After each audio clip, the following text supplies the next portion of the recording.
Hello, everybody. How are we doing this evening? This is quite a late stream for me. I'm a little bit sick. I'm a little bit tired. So, what an amazing time to stream. Right? Right? That's when everyone streams, right? Absolutely amazing idea on my end. We have a few donations. How is everybody doing? Let's have a look.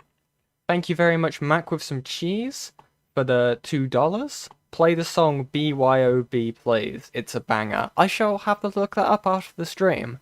Thank you very much, Platinum Amex, for the $5 US. Save a line, yen. Perpetually. Are you happy now? Perpetually. But yeah.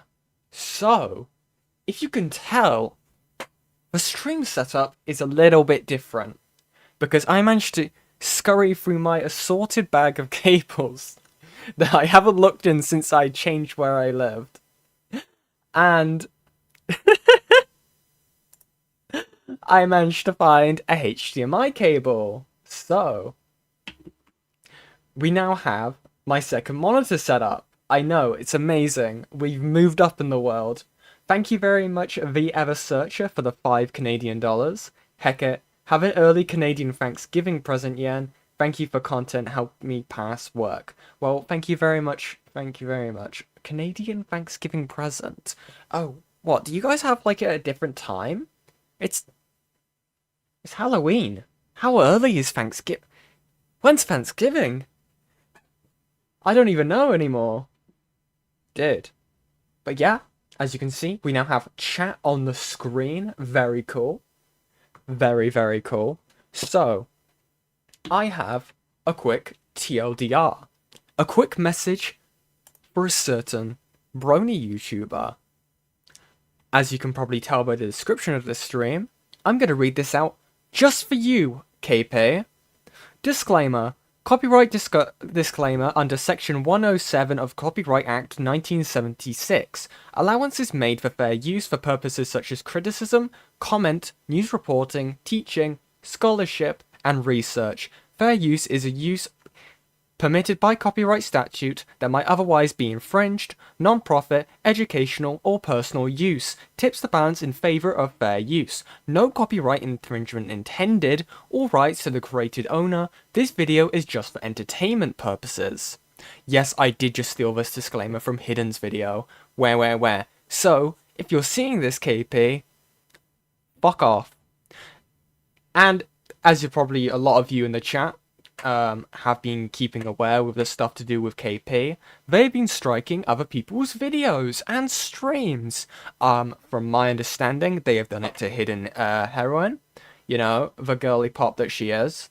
I believe they have done it to Beckett, and I think Fauci as well, which is very interesting, considering it's, you know, streaming, so, you know, quite fair use, I would say. Oh, also including trying to strike down an archive of her video that caused all of this Saberspark mess in the first place. So,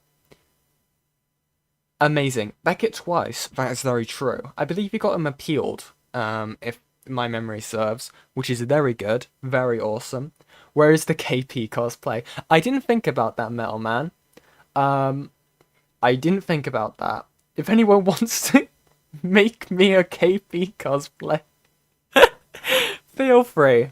As you can see by the pinned comment, we have a community Discord server, and yeah.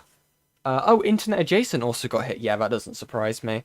Very interesting, considering how it seemed that Internet Adjacent was mainly talking with Courney Peet, of all people. So very, very interesting. Very interesting stuff on who's deciding to get hit. But yeah, we've got a few things lined up. I'm a little bit late to the topic because I have been a bit busy. I've been more focusing on videos at the moment. I do have a few things lined up. The next video should be quite interesting, I think, considering every single person that had a video on this person has got their videos taken down because they got cancelled. So yes, it is ACC related, but I guess you really didn't need me to say that, considering I said that everyone got cancelled. Cowabummer indeed, liar. Cowabummer indeed. But yeah, I've missed out on a few things when it comes to KP and Courtney Peet.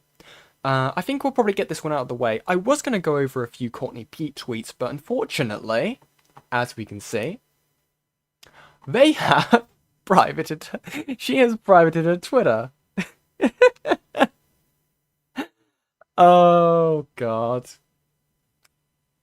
What do you expect? Um.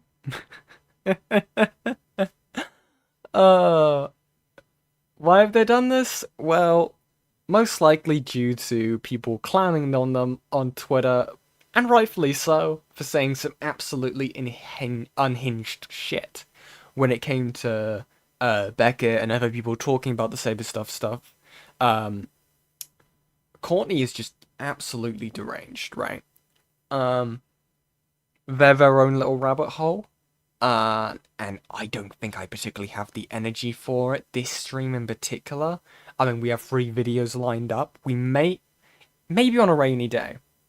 Who knows? I may look at some Courtney Peet stuff. But when it comes to Courtney, just trying to think. Yep, they basically called every single person who was more leaning towards the Saberspark's defense when it came to the topic as rape apologists, and specifically when it came to Mr. Enter, basically implying that, basically outright stating that they hoped that Mr. Enter got raped over a comment he no longer stands by anymore. Absolute fucking lunacy, okay? Absolute lunacy.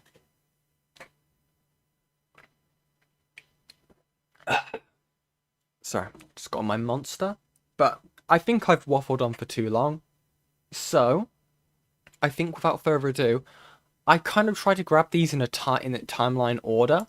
So I believe we should be starting with this video by, good old Beckett of Crabs, our favorite trans femme in the community, Becky of Crabs, you know? Oh, God. Oh, thank you very much, Metal Man, for 1 month of being a member. Remember when we felt bad for Courtney? Crazy times. Courtney was always a person that...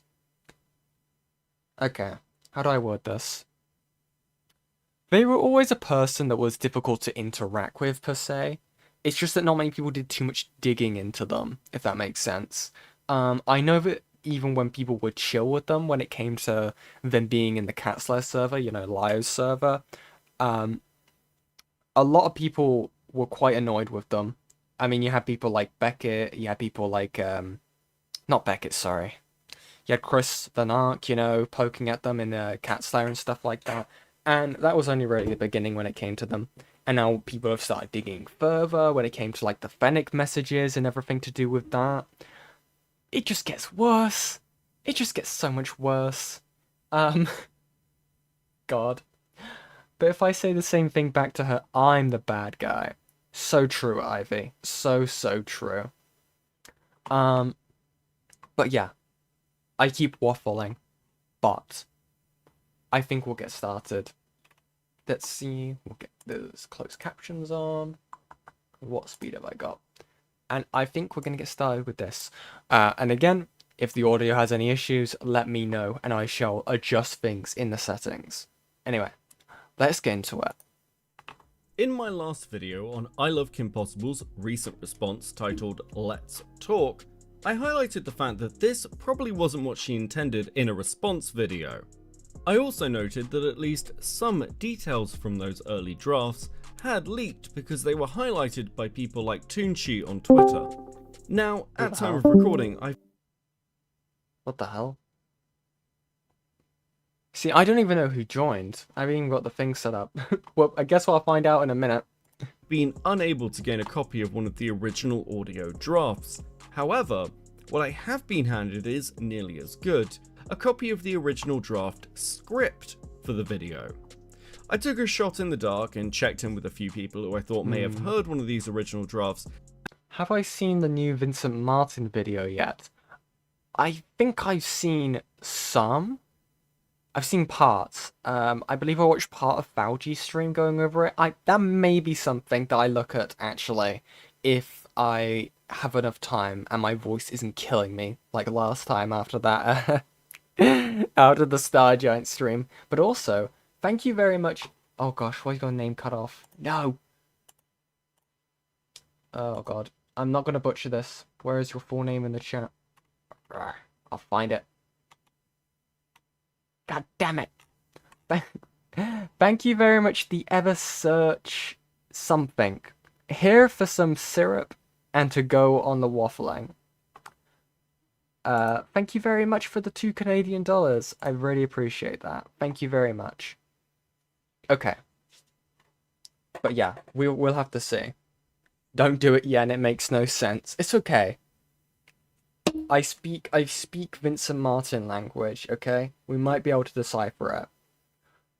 But also, I have noticed that we have 69 people watching and only 3 likes. So, like up, buddy. Like the stream. But anyway, we're only 39 seconds in. And they did at least confirm that this version of the video is accurate, though not complete. It seems there may have been an even longer version of this video, though God knows what was in that.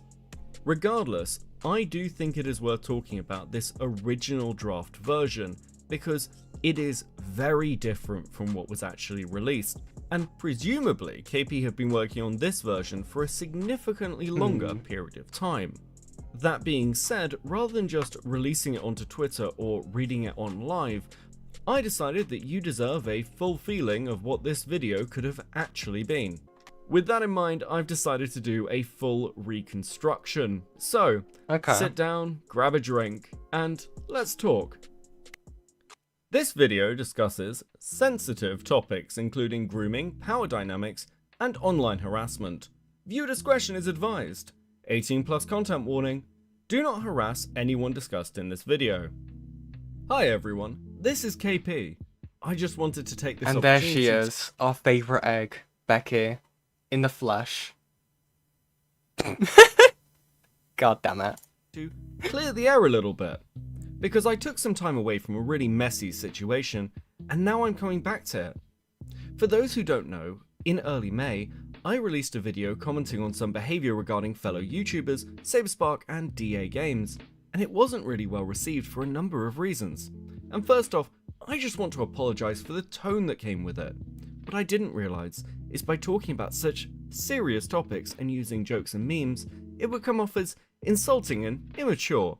But for me personally, that's how I process trauma, is I do a lot of dark jokes to cope with my own personal trauma, like my line about Jon Stewart. So the Jon Stewart example was Jewish humour as coping because I'm Jewish, so that's not a flex.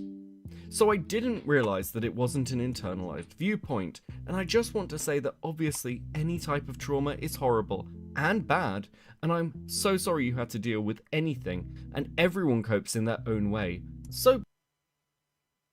What?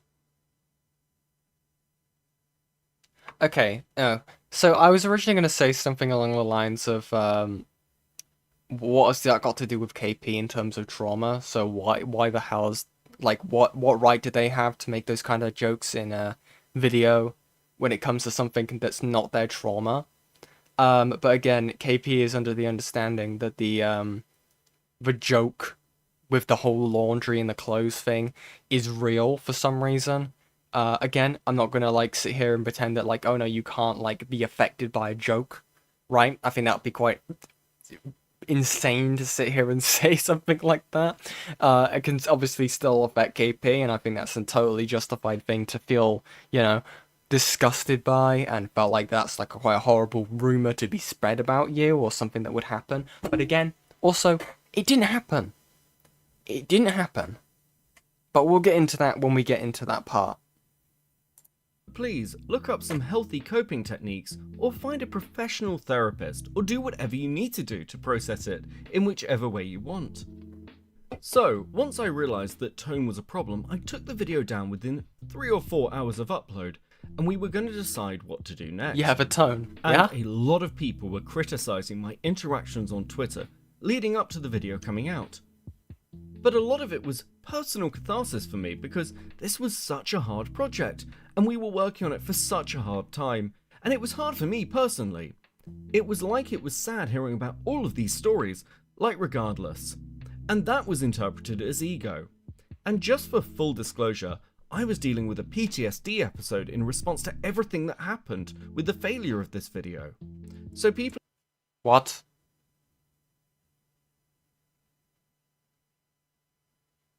What, a PTSD? Unless they're referring to their original 2016 drama, I guess that could be it, right? But I guess there's not really too much to go off of in regards to that. And if people are somehow confusing what they mean by, like, their tweets leading up to the video's release, they're referring to how they were basically hyping it up, like it was some sort of, like, next movie coming out soon type shit, you know? Very egotistically. I don't know. It's just bizarre, dude. People assumed my silence was completion or guilt, and it makes me feel really weird because it makes me... Who was saying that? Who? I swear, like, we've gone past this point, right, where people have taken time to make a response when it comes to stuff, to actually, like, you know, be able to construct a response that would be good, when it comes to a situation. I can't think of anyone who's really done, like, said anything in regards to that in terms of a creator. Maybe I'm wrong, maybe people have said that, fair enough, but again, it feels like kind of a weird point. Me feel like I'm not even allowed to have my own space to process decisions that I make at my own speed. Like, if I don't react immediately, then suddenly I'm guilty of everything everyone can think of. No one said that. So, just for the record, I hate creators with ego. I know I joke a lot about myself, but I really don't think you should be making art or anything really with ego attached. Art especially. Because I feel like that's kind of a sacred thing to do. But with ego, you make it about power dynamics and who has the most subscribers or who has the most views, and it's just exhausting. And that... You made a video defending someone who had a much larger subscriber base than you. What are you talking about power dynamics in that instance? What? Huh? Well, I don't understand. What's the power dynamic here? What sub count? Like, I don't understand. Like, Emu Emmy is, like, at a massive sub count, from my understanding. I don't understand. That's one of the reasons I've been doing YouTube the way I've been doing it for as long as I have, because I love art and animation, and I like talking about it in a way that I can express and have fun with. It's just part of who I am, and what I like to do, and what, like, my deep art... Thank you very much, Platinum Amex, for the $5 US. Like, look, you can make a joke to cope about your trauma, but not a meme-filled mess to cope with a possible rape allegation on whatever the DAG stuff is. True. Thank you very much for the $5 US, Platinum. Yeah, no, that makes sense. I don't know, it's such a mess, right? Could you imagine if I did a video talking about, like, doodle tones and I throw in, like, a diaper stock footage every 5 seconds? Like, what the fuck? Artistic soul. So I would probably just be doing it anyway in my head. The real question no one really asked is, okay, but what was she trying to say? If you've never heard my side before, I'm here to make sure there's even a second side to hear. And I invite you to sit with the patterns of these issues, not the personalities. So, the core of the main video originally was to criticize DA Games' Will Ryan and the rest of his team for not only how they run their Discord server, but how they handle their interactions with their fans, specifically children. Okay. There is documented proof of problematic behavior, including using slurs, accounts of parasocial behavior, and the worst one, accidentally sharing inappropriate images in the server that children have access to. And instead of addressing it and apologizing and giving a plan for how they'll never do it again, they just erase the evidence. And if a creator has access to children and behaves recklessly... Back it. I know exactly why he's doing this. It's fucked up, dude. Fucking Courtney Peet when talking about children having access to like specific content. Yeah, you ain't slick, buddy. I know what you are. That deserves scrutiny, period. Fame just isn't a shield. So let's get this straight. The core of the video was not only my interactions with DA Games, but how they handle issues of grooming and specifically issues with children. We're talking about someone with influence, access, and no real oversight. This isn't cancel culture. We're not trying to cancel anyone. This is community protection. It should have been everyone's concern, frankly. And yet, the second I brought it up, the focus became my tone, not the risk. Let's be clear, No, the focus became you making false rape accusations, KP. What do you want about? Like, here's the thing you gotta understand, right? You can have a video where you have proper reasoning for going after someone or like bringing up a point of someone doing wrongdoing, right? But the second you make something like or do something that like once actually getting looked into kind of falls flat on its ass in that same video or discussion, it makes everyone focus up on that slip up or that sometimes malicious, sometimes not malicious act, right? Like 100 times more than any sort of like evidence that you actually have, right? And that's exactly what happened here. When it comes to the DA game stuff, that stuff is entirely criticizable. Absolutely. I think that what KP had brought to like to people's attention in that regard, that is totally fair to bring up, okay? But when you pull up on the focus on something that, when you actually look into it, seems to be more interpersonal and having what do you want to how do you even word it?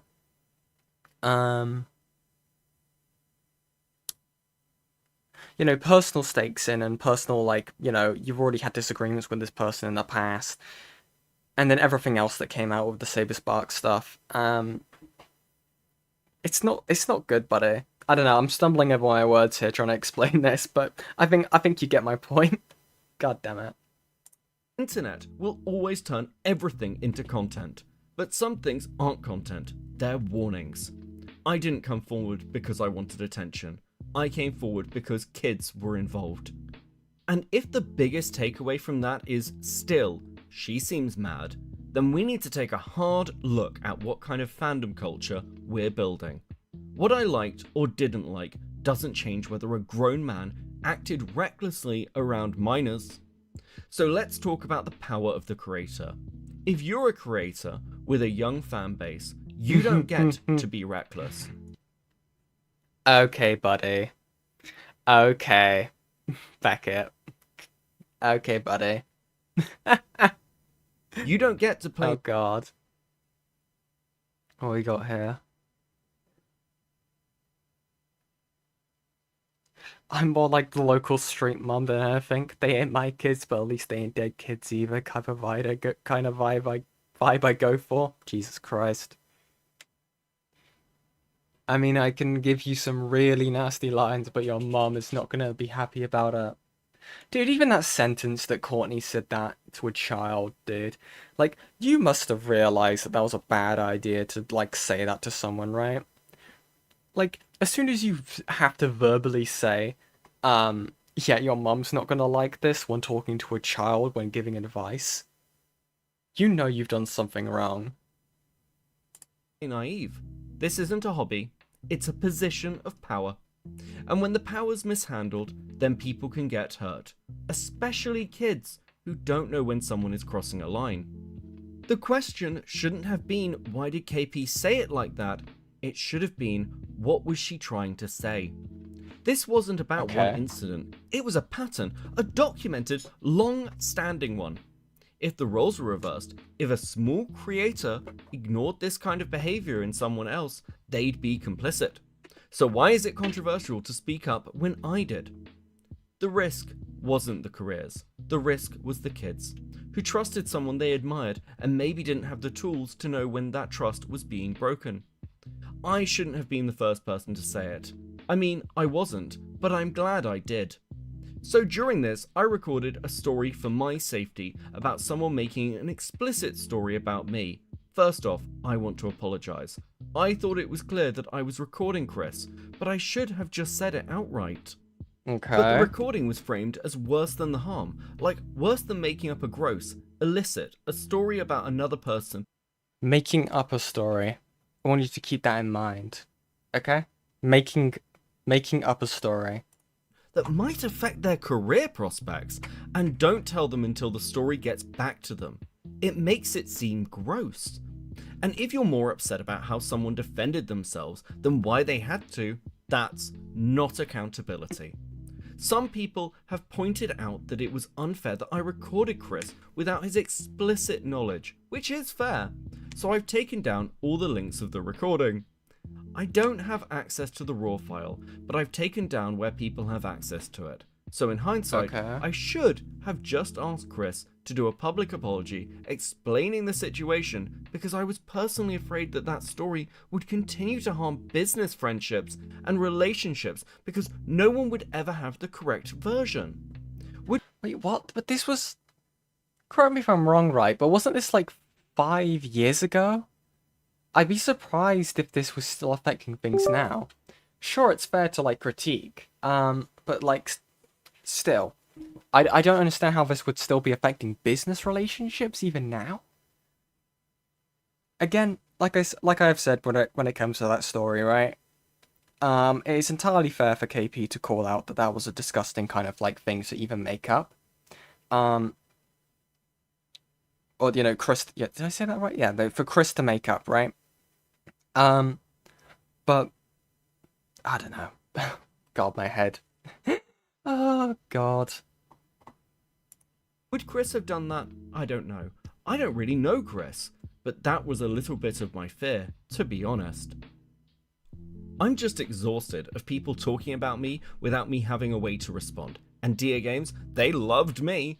They sent me 3 legal requests, including 2 they used dummy accounts to send me. Wait, what? Another dumbass DA Games update. They sent me a totally for real cease and desist over ever exaggerating or straight up lying about current law. Best part, they cited a lawyer. I called that lawyer's office and they had no idea what I was talking about. Okay. Lol?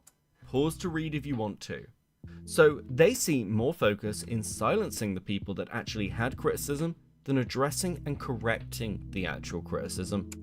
Isn't that hypocritical, KP? The way you be striking other people's content down who were being critical of you.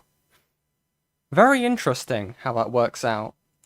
So now we get to Saber. My personal connection with Saberspark was... Thank you very much for the $5 glitchy bits.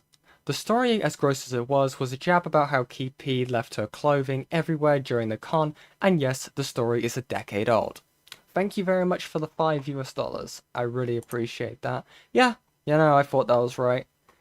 It's just... Oh, God. But we'll get into it when we get to that part. Jesus Christ. Was uncomfortable. And I'll just leave it at that. So going to Saber was about holding Chris accountable for his behaviour, for the story, the Nazi images, but especially his behaviour that endangered children and the unhealthy DA Games behaviour at large.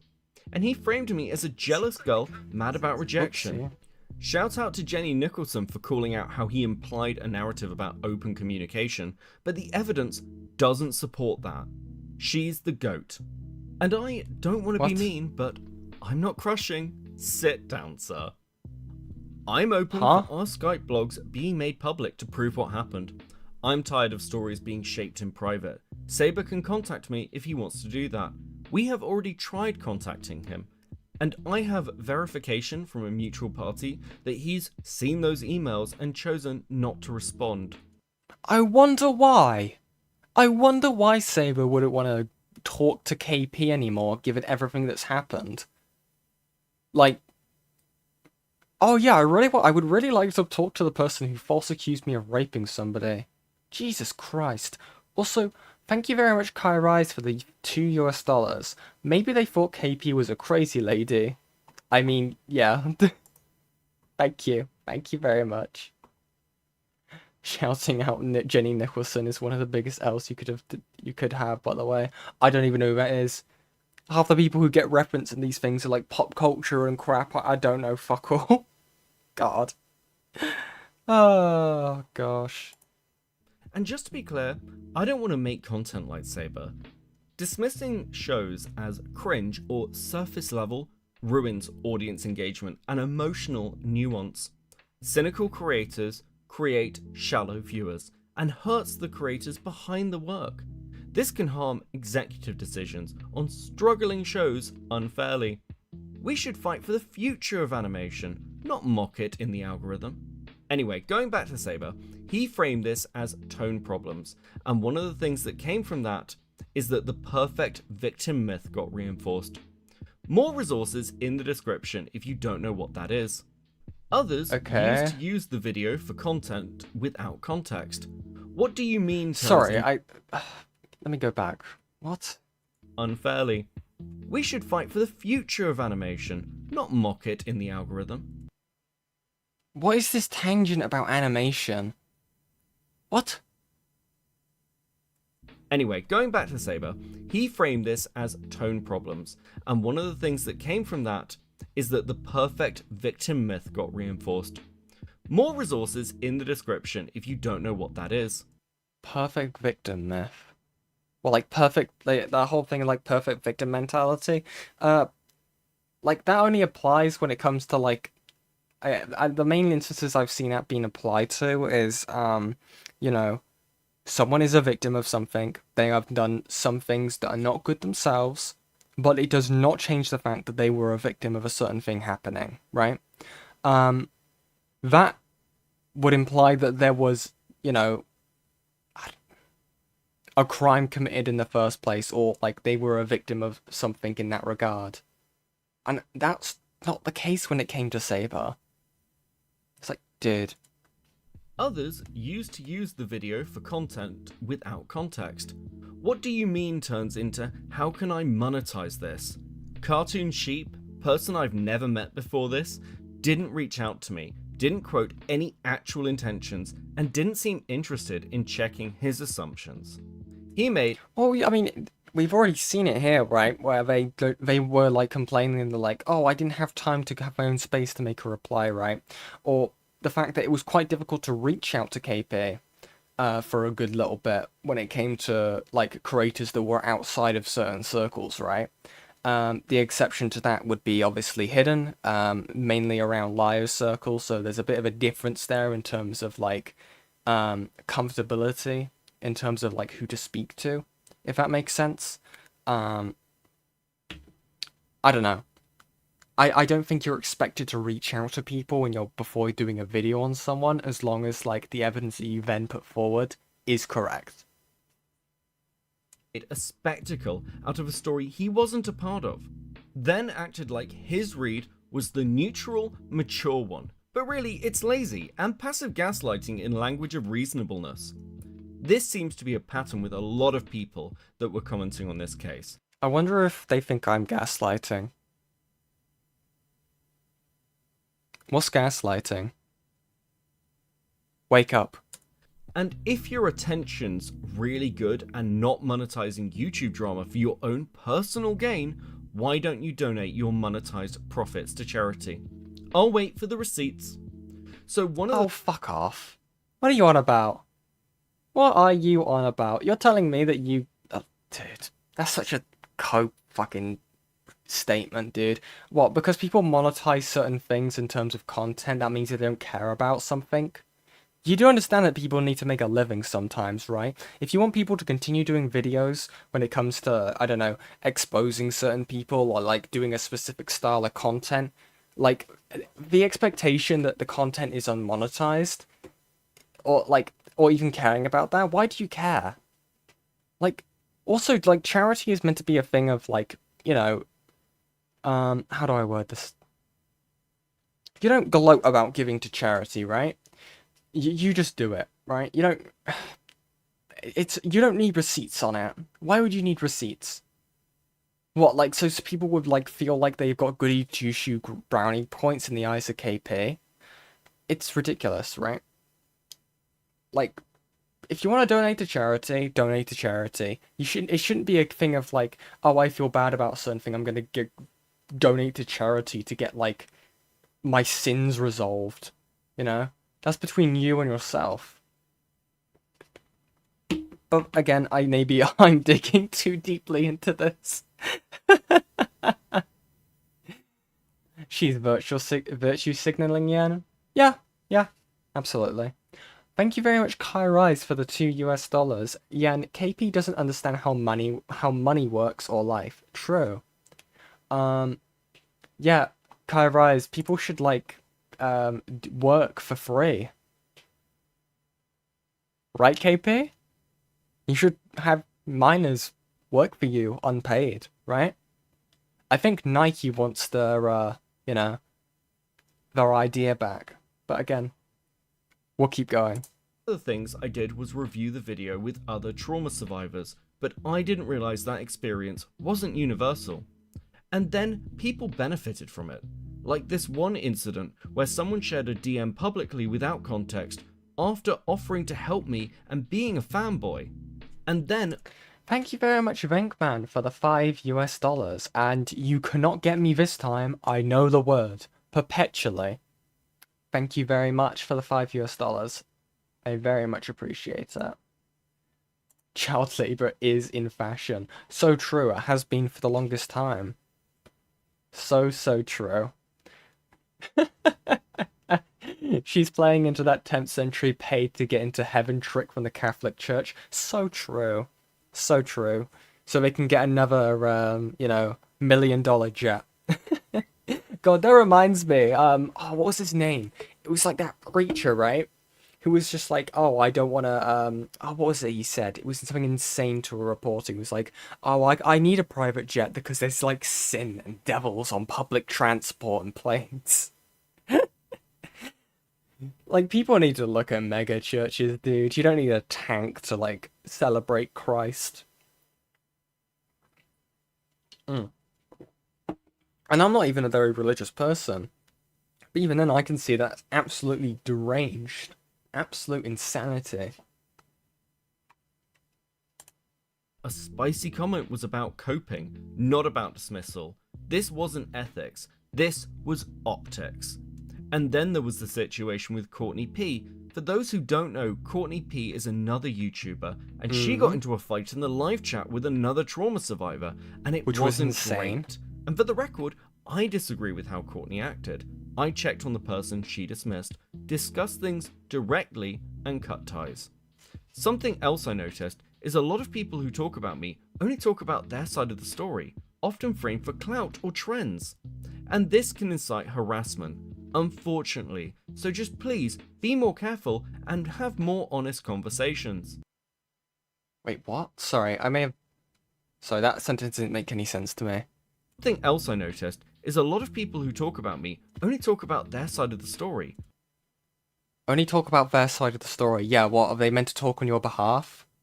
Like, surely you wouldn't want people to talk on your behalf in terms of your side of the story, right? Unless she's implying that more people should have reached out to her before covering it, I guess that would be a more fair critique. Also, thank you very much, Mailman, for the $5. Kenneth Copeland has free chats. Jesus said it's cool. Very true. Very, very, very true. Also, we have reached the goal. So, you get... Uh-oh. How do I do this? Oh. God damn it. So you get another goal.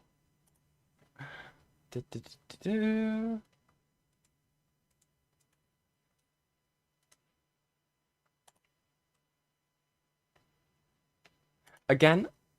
Oh god, I only set that for 20 minutes. Or 30 minutes. That's alright, we can speedrun it. Doesn't matter. But no, the thing with the goal, right? Actually, I'll say this here. I am planning on speaking to Rotting Brain. I am going to get some goal animation stuff done, considering, I have a bit more of a better setup to do this with now. That will be in the works. I will be getting you something. I don't have a cool dog, I don't have a Mr. Huck to stand in the background, I don't have any stickers, but we will see. We will see what we get done. But I will do something, I promise. Often framed for clout or trends.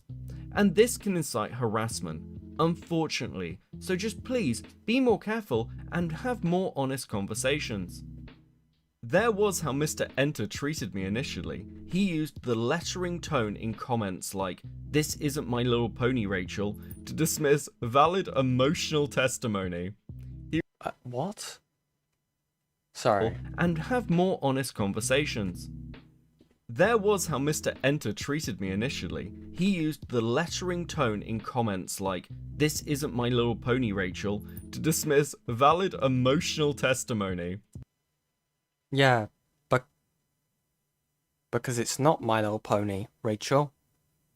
It's serious allegations levied against someone. I mean, it's gonna be different, right? Considering how a lot of KP's content up until this point has been about, like, the Brony fandom or, like, different cartoon creations and stuff like that, and her attending conventions and speaking at conventions. It's very, very, very, very, very different, There's a lot more weight to what you're saying than, is Rarity the best pony in Ponyville or whatever's in the show, right? Like, it's a completely fair thing to say, right? He reduced nuanced trauma to poor tone, not just mine, but other people's, or emotional instability. He positioned himself as the reasonable adult versus immature fangirl, painting the story as punishment instead of pain. And he focused more on bullet points and timeline logic than the human impact. He assumed He paid attention to the facts of the situation, the timeline being correct, instead of stuff you can't prove.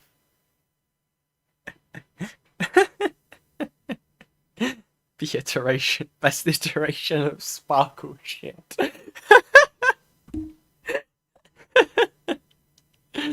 Oh god. Also, thank you very much, Mailman, for the $5.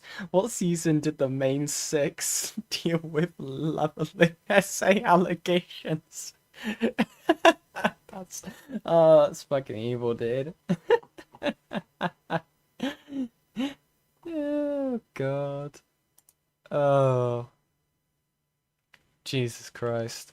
Oh, that was another thing. I keep getting distracted. I'm sorry. But I had a thought about it. And since we hit 1k subs, and it is Halloween, I've decided what I'm going to try and do. I've heard it can be annoying to stream sometimes, but we'll have to find out. I was thinking that we could do a small playthrough of Five Nights at Freddy's. Because I am really, really bad with jump scares, guys. I am really bad with them. I will scream, I will shit my pants, I will fucking, Okay, maybe not that last one, but basically I'm really bad with jump scares. So I think that might be a plan. I might get, like, some spooky stills sorted for it. Could be fun. But yeah. I think that'll be a good idea. So yeah, let's keep going.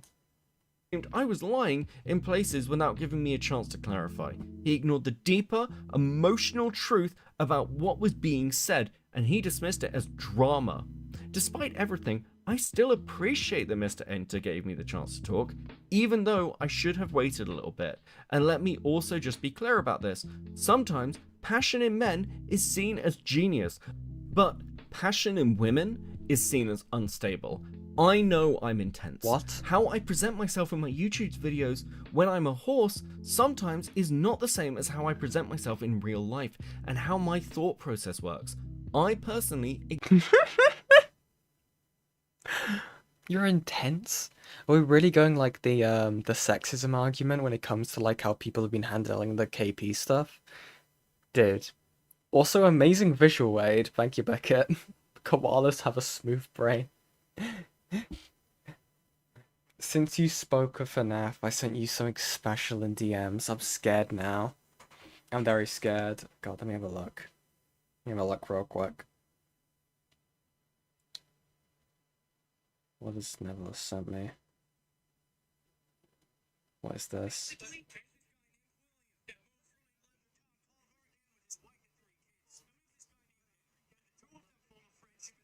Is this an 11-minute video of the scout from TF2 explaining the fucking FNAF lore? Dude. I hate that you have that ready, Nevertheless.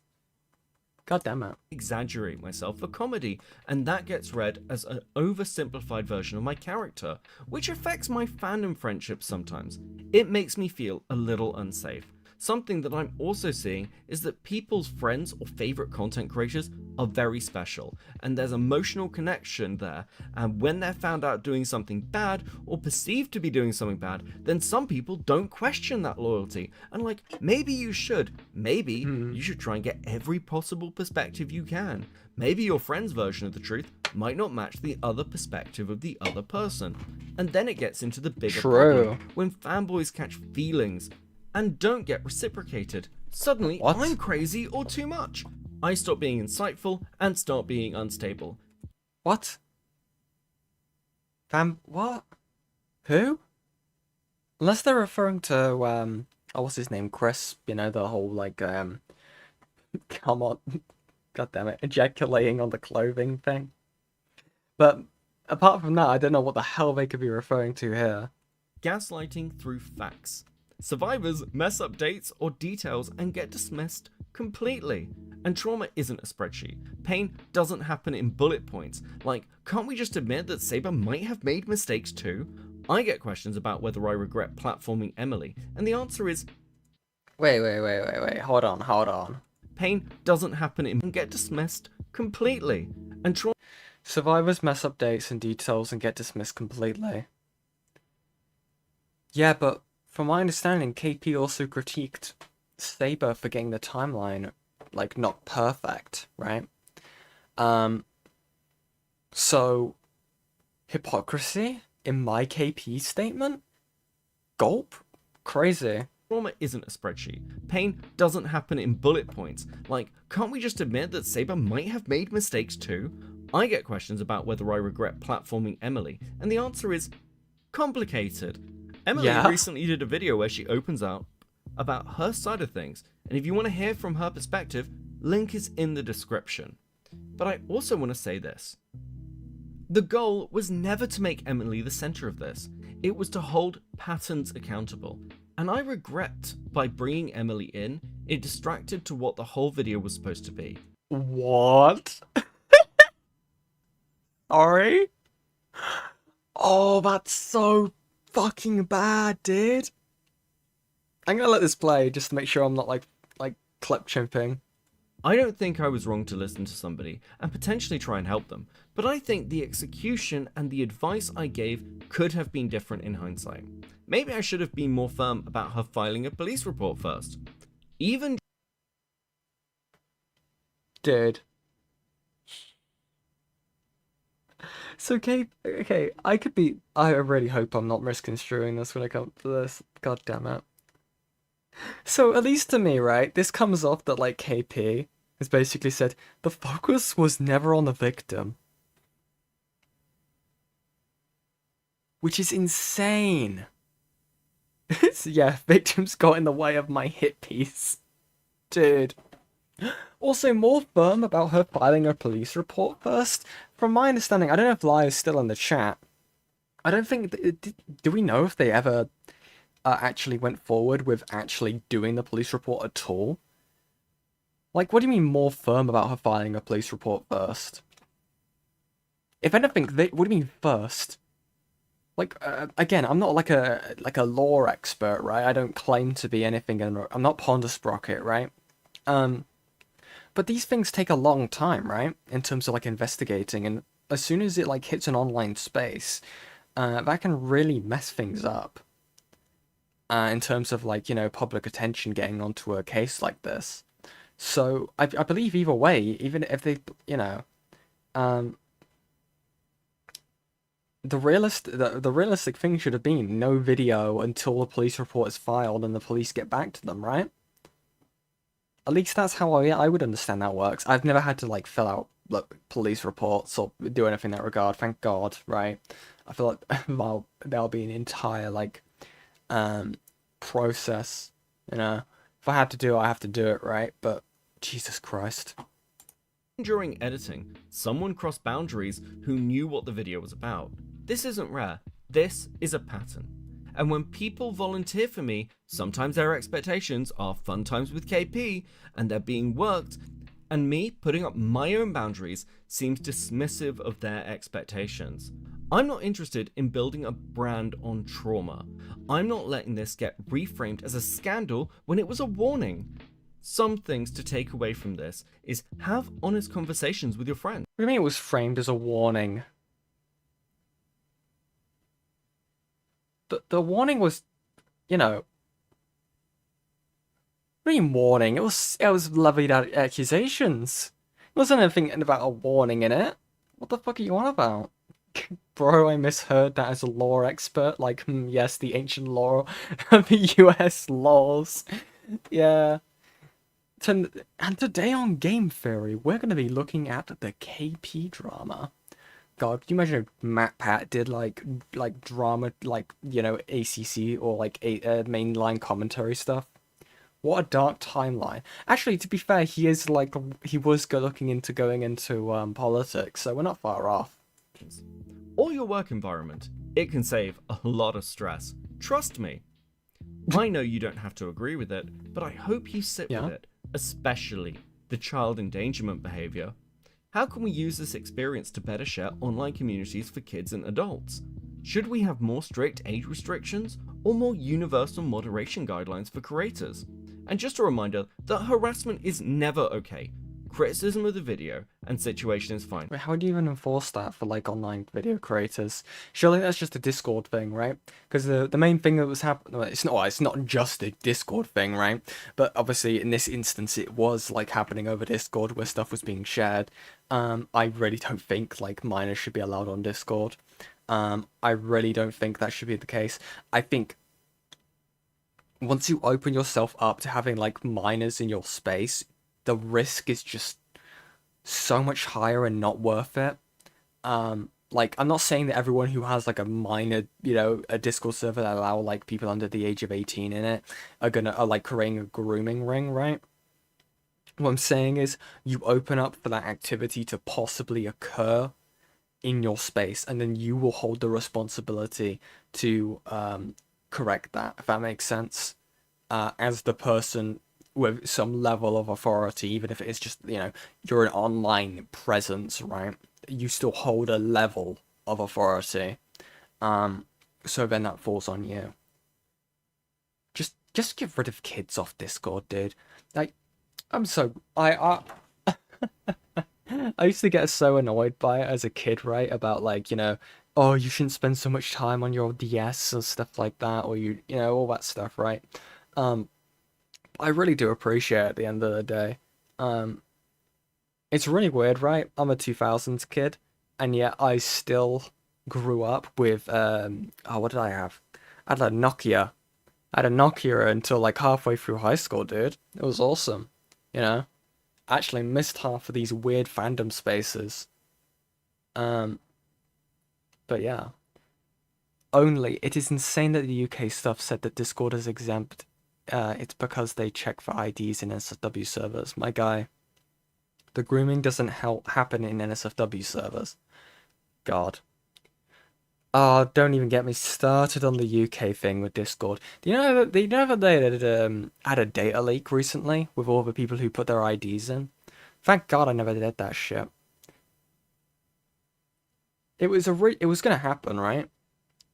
It was gonna happen. Everyone saw it coming a mile away when it came to like the online safety stuff when it comes to the UK laws. Um, it's insane. I think people are getting too comfortable with sharing private information online.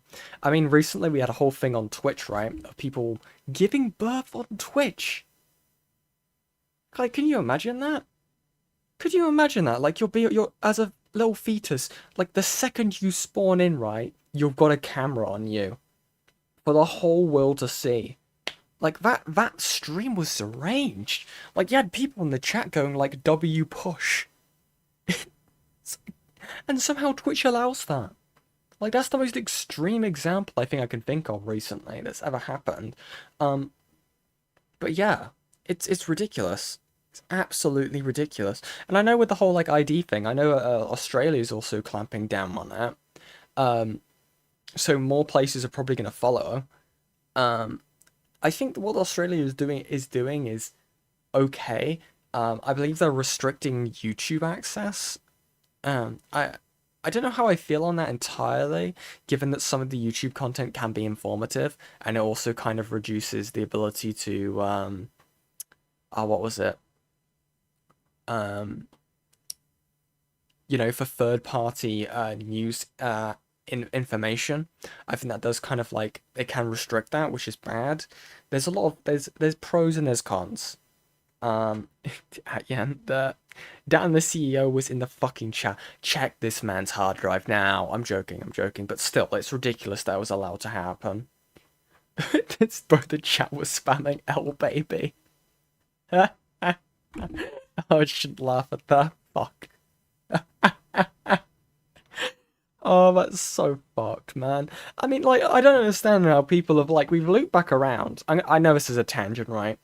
Whatever. You deal with it, right?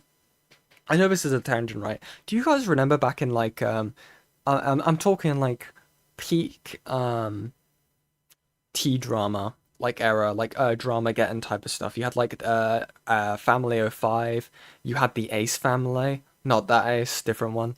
Where everyone was getting up on their ass for like monetizing their children for putting them online. Absolutely like berating the crap out of it for it being allowed to happen. I know Daddy 05 was a bit different because it was actual, abuse. Um, but it's just insane how we've come back around now, where people are just giving birth live. It's insane. Fucking spawn camped ratioed. It's rough.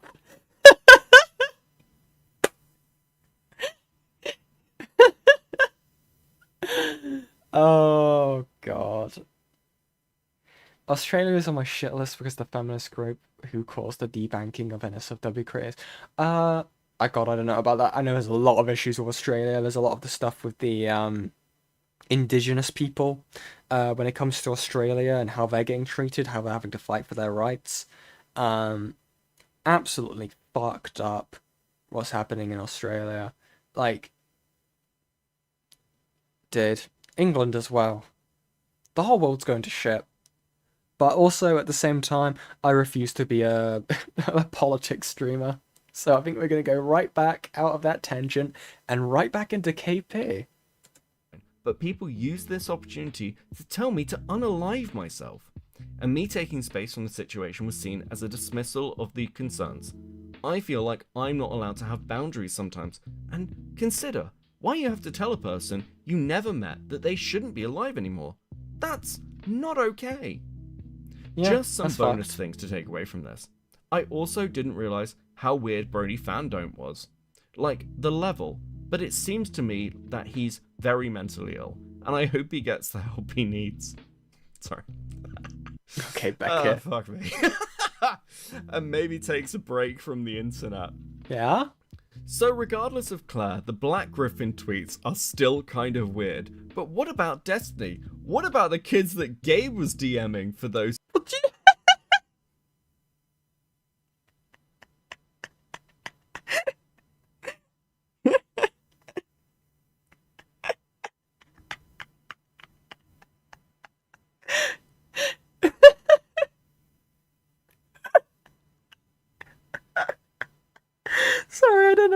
tickled me so much. What about Destiny? Yeah, guys, what about Destiny? Let me deflect a hot minute. What the fuck? Sorry, I got fucking, like, curveball by that. Sorry. You're weird. But what about Destiny? What about Destiny, guys? Well, I mean, Destiny's fucking deranged. Don't get me wrong, right? I don't know, it's just an out-of-pocket fucking comment from KP of all people to say.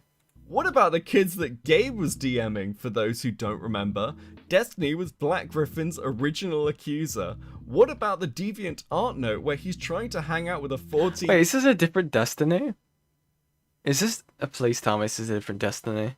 year-old. Saber used my video's performance as an excuse to ignore the issues and shout out to all my friends and supporters and fans that were skeptical of information when it was first coming out. You guys are the real MVPs. I think people were mainly skeptical about your information, KP, but moving on. And I really appreciate it. I know this was a weird situation, but your loyalty and patience means a lot, and I really appreciate you. Like, never stop shining. And just some happy things to end on. Wait, it's not streamer Destiny? Okay. Okay, it's a different Destiny. Dude, you know how fucking funny that would be if just KP starts referencing Destiny? So how does food shops, how does food shops, like, tie into all this? Listen, all I'm saying about that stuff when it comes to that actual streamer Destiny, right? Is it a coincidence that the person with, like, getting nudes from a minor Destiny, decided to have, one of their orbiters be someone who allegedly was told to consume lolicon from their therapist? Is that a coincidence? Or is it just a strange twist of fate? I mean, you could call that destiny. So what's next? I've been working on a show pitch, and I'm really hoping something like my story can change the world. This is my dog. Dear, you joke, but I pay so much money to watch that happen. I want the KP Ethan Hassan Destiny content, dude. That'd be awesome. Toby. He's very cute, and he likes to wear outfits. Not the dog shit. Not the dog. Not the dog. Not the dog sympathy bait. No, no, no, no, no, no. This is not how this was supposed to go. Sorry, I watched that movie like 3 times recently. Jesus Christ. Please enjoy. Okay. No, I'm not watching Balaki. We're not watching Balaki. God. But yeah, that was KP's like original like response to this. Like not the one they put out, but the one that Beckett managed to find. Evil stuff, dude. It's worse than food shops dated a minor and called them her little lolly, and that she'd go to prison over What the fuck are you on about, then, bro? I think Emerald has a stream section on it. See, I tried looking at Emerald's streams recently. I can't seem to find it unless it's like in a playlist or something that I can't find. But yeah. Oh, I'm gonna take a sec. I'm gonna need to drink. I need a drink.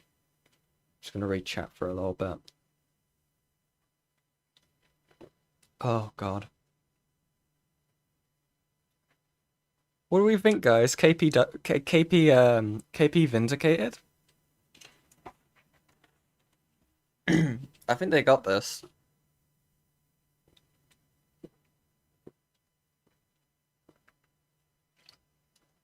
Oh gosh.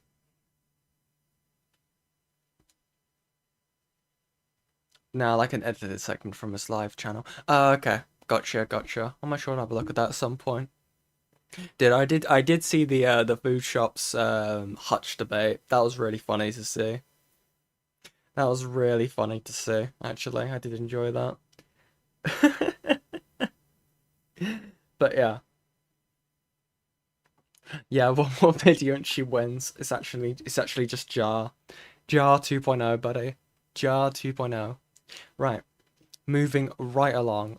Next, we have Hidden.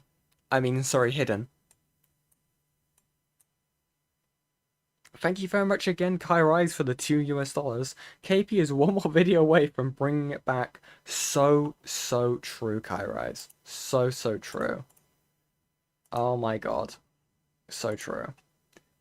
God, did I set the goal wrong as well? I'm such a pro streamer. God damn it. Oh well.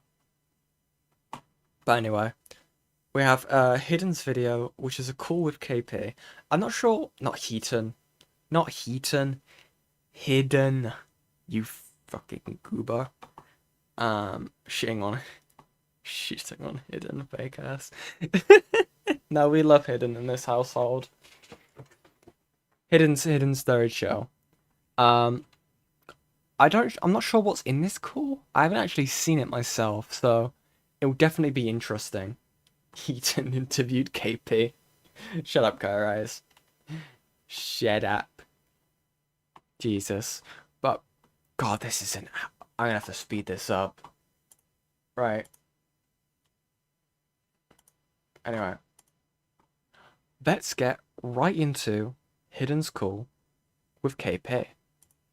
Isn't the Courtney video? I know, but hear me out. I recently had a call on the 3rd of October with the YouTuber ILoveKimpossibleAlot. Me and her have been... Yes, streamer, I know. They're your trigger. They'll be okay.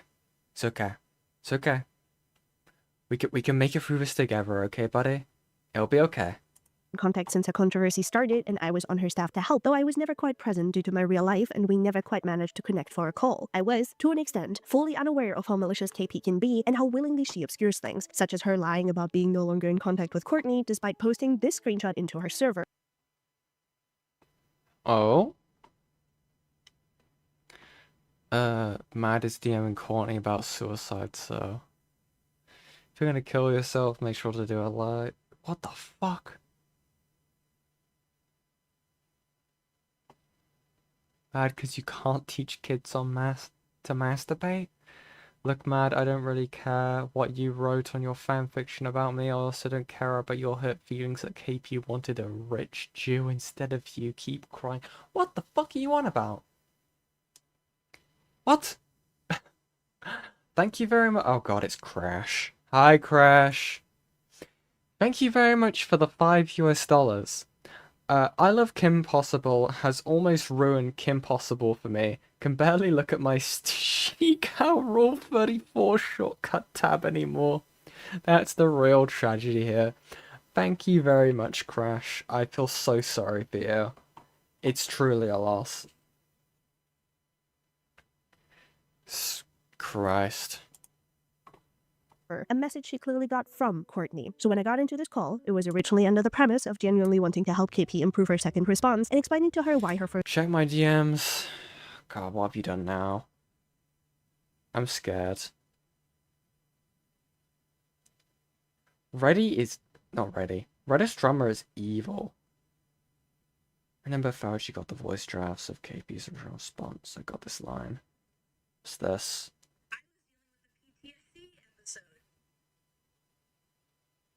Ah, okay.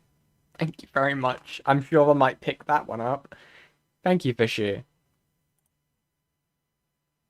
First response was received so poorly. KP took it upon herself to lie to my face directly about a multitude of things, such as entirely misrepresenting the call she had with Beckett and mischaracterizing Beckett as someone who cares not about children being hurt in the DA game situation, when it was made abundantly clear to her beforehand that Beckett was not interested in that situation. She turned him into a backstabber and a liar that had bad intentions at heart because he spoke to people that knew KP behind the scenes, while she was also talking to people as well, such as Lazy Bedhead, Mr. Enter, and Slug, and meanwhile tried to use people like me, Lio, and Beckett to save herself from the consequences of her actions. And she even goes out of her way to perpetuate a lie told to her by Emily, the Saberspark accuser, about Beckett, because it fits her narrative of him, and in the end, she implores my help with comment for a second response, which, by the way, is just as unhinged as the first, and upon having that pointed out to me, I realized that I am entirely uncomfortable with playing a part and possibly being used as a justification in someone's weird, self-centered, and maliciously obscure crusade against their critics, because nowhere in here does it ever seem like KP is actually interested in accountability. Much rather, it feels like she's suffering from post-traumatic accountability disorder with how how being asked to take a minimum of admission of wrongdoing seems to make her freak out. And unlike KP, I am a huge fan of transparency when it comes to my involvement in situations. So here's my call with her in full. Excuse the fact that this fails to record KP saying hi to me because I'm a dumbass working OBS, along with many clicks, coughs, and squirches on my drawing tablet because my mic, just like KP, decided to be extra sensitive today. Yeah, buddy? Hello. I'm good. How you doing?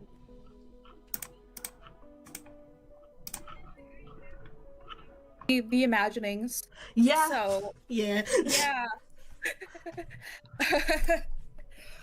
Side note, but did you have any questions about the mad stuff? I don't know if he was still bothering you. Oh my god, hi Vincent Martin's favorite YouTuber. Hi K-Huck. How you doing, buddy?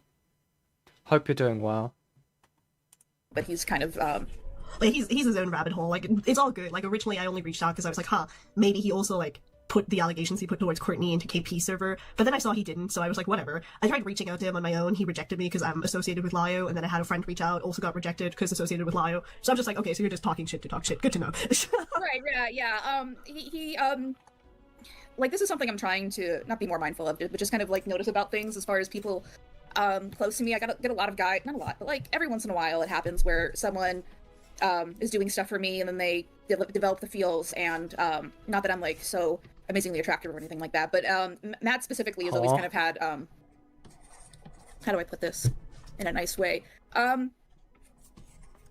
He doesn't like being challenged. It's always kind of been like that with him. Even when we were friends, he would kind of assume things like black and whitely, and then I would have to like calm him down and kind of just like DMs. Oh, I almost lost my voice for a second there. What have you sent me now? Play these two. Okay.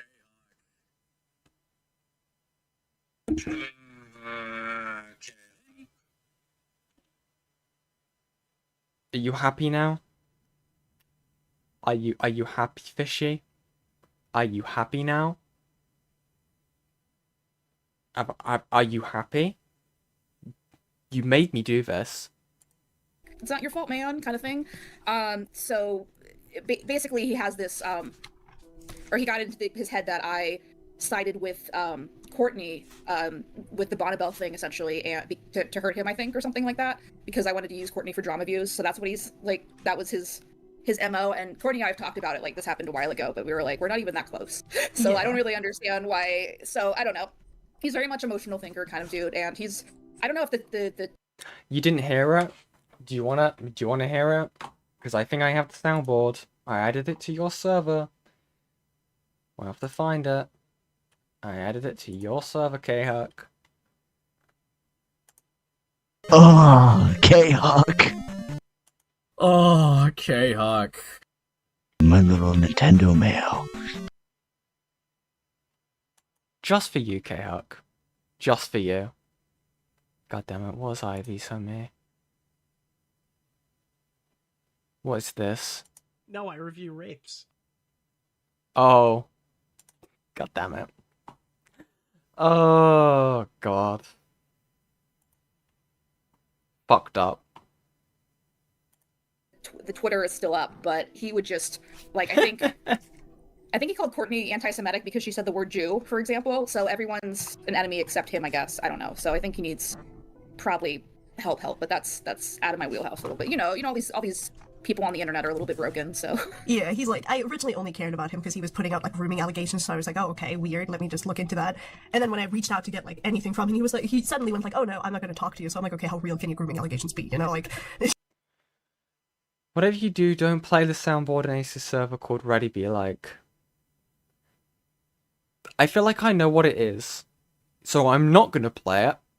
Because I think there's a certain soundboard already I will not be playing on stream. Oh my god, Fishy. I wonder if the voice notes are picking up. That's a good question. Hopefully they are.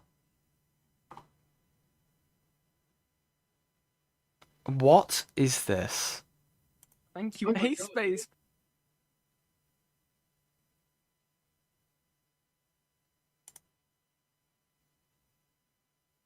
Did that get picked up on stream?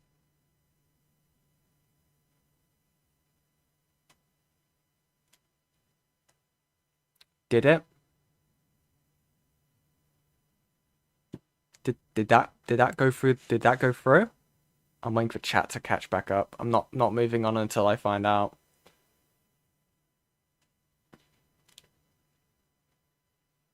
I swear to God, if that went through, I will commit violence.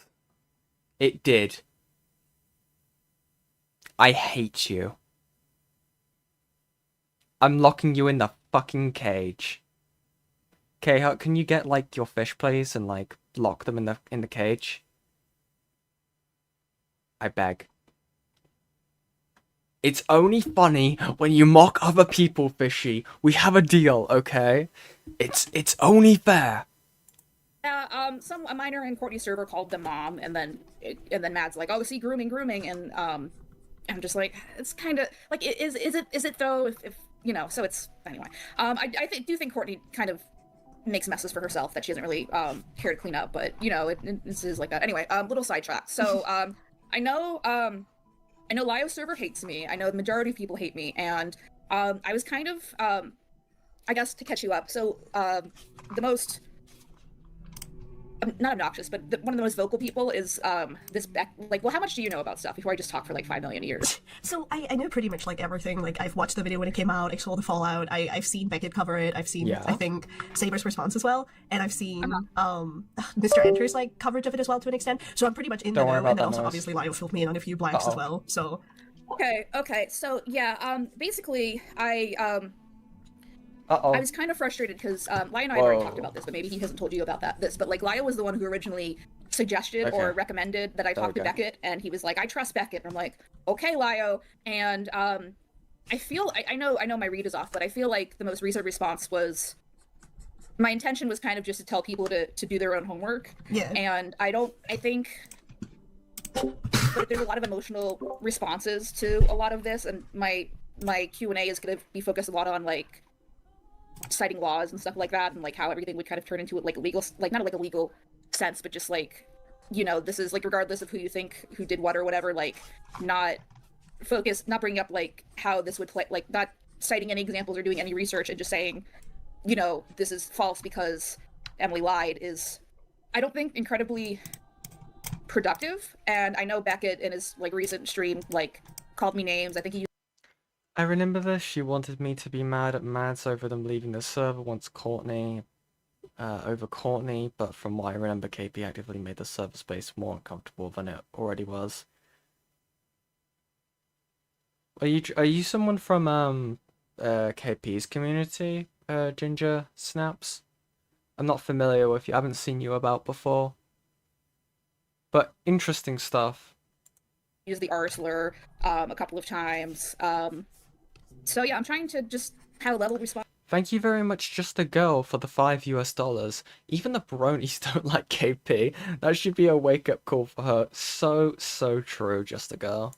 Where I don't just yell and scream at people, but it's hard to do when, yeah, I don't know. It's just a mess, I guess. Yeah. Like, I knew that a lot of people were originally like, oh, you know, you shouldn't make a response because people are most likely going to tear into it anyway. And I know with this response specifically, a lot of people felt like it was supposed to be sort of like accountability, but it came off as more you're still being like, oh, you know, I'm still right about these people. They're like, I know this all happened, but I'm still right about it.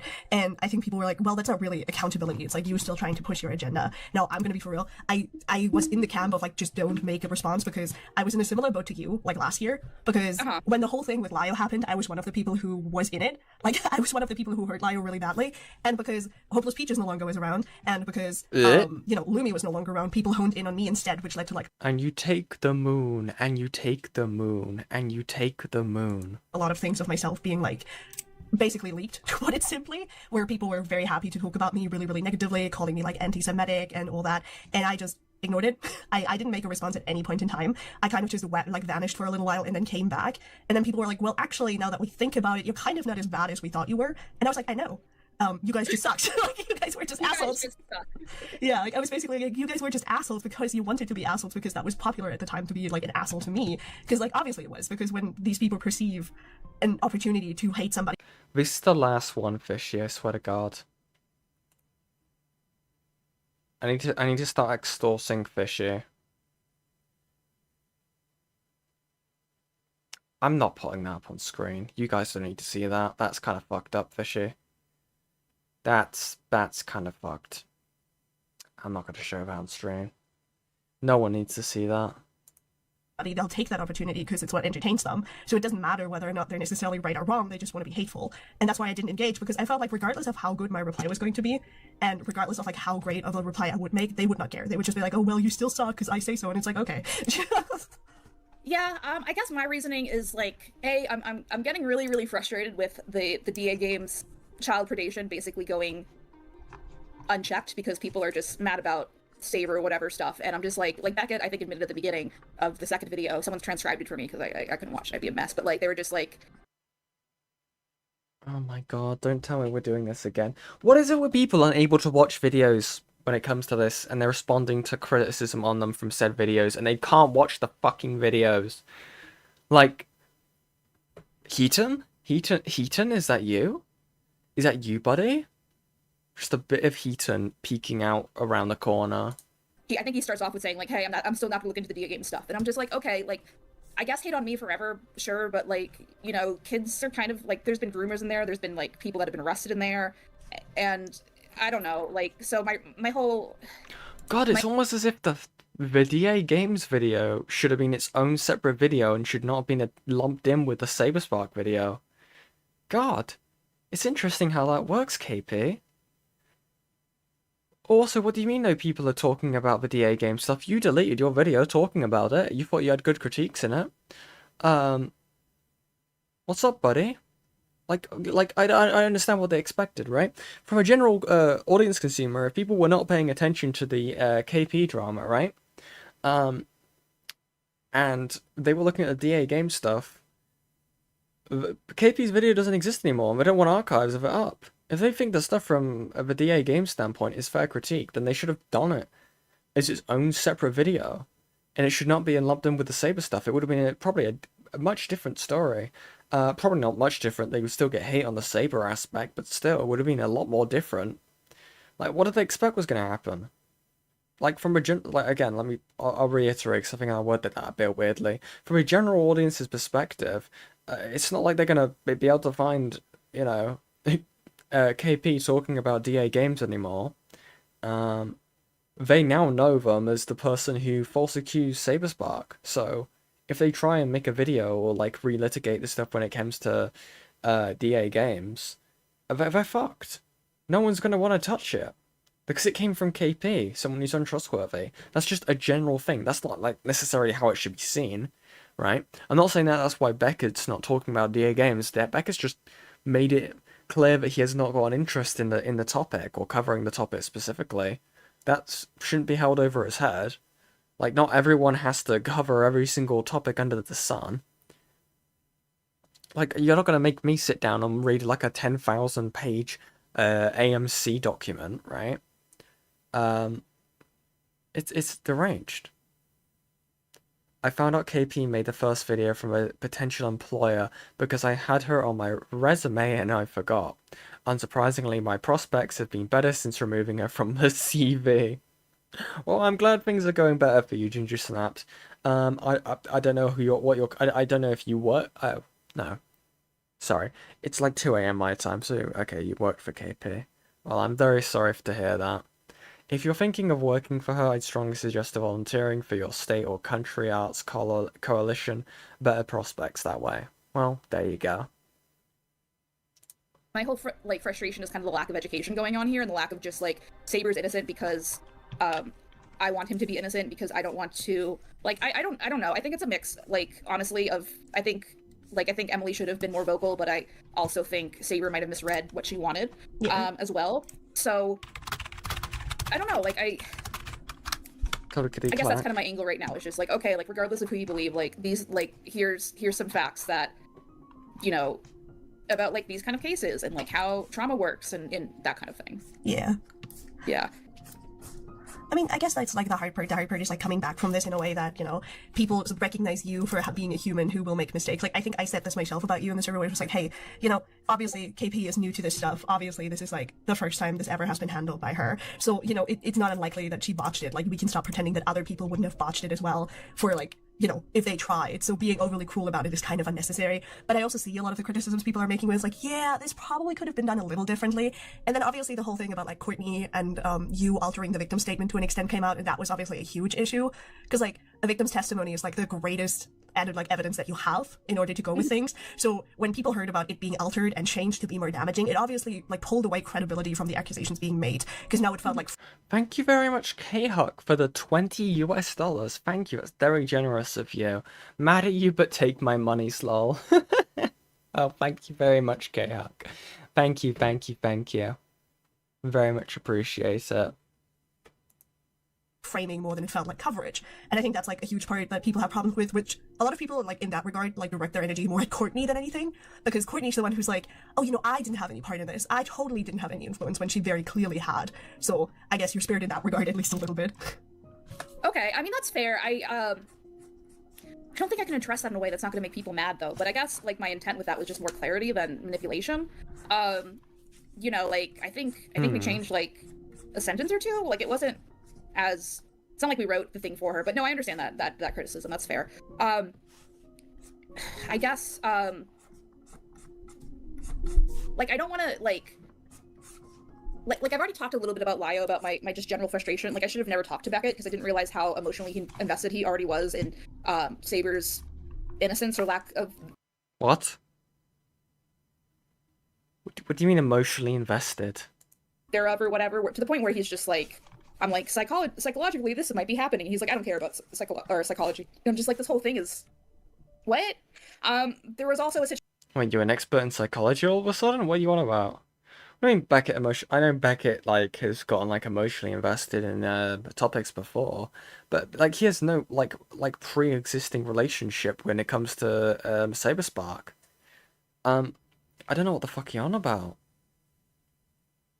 Like I think from my memory, what was it?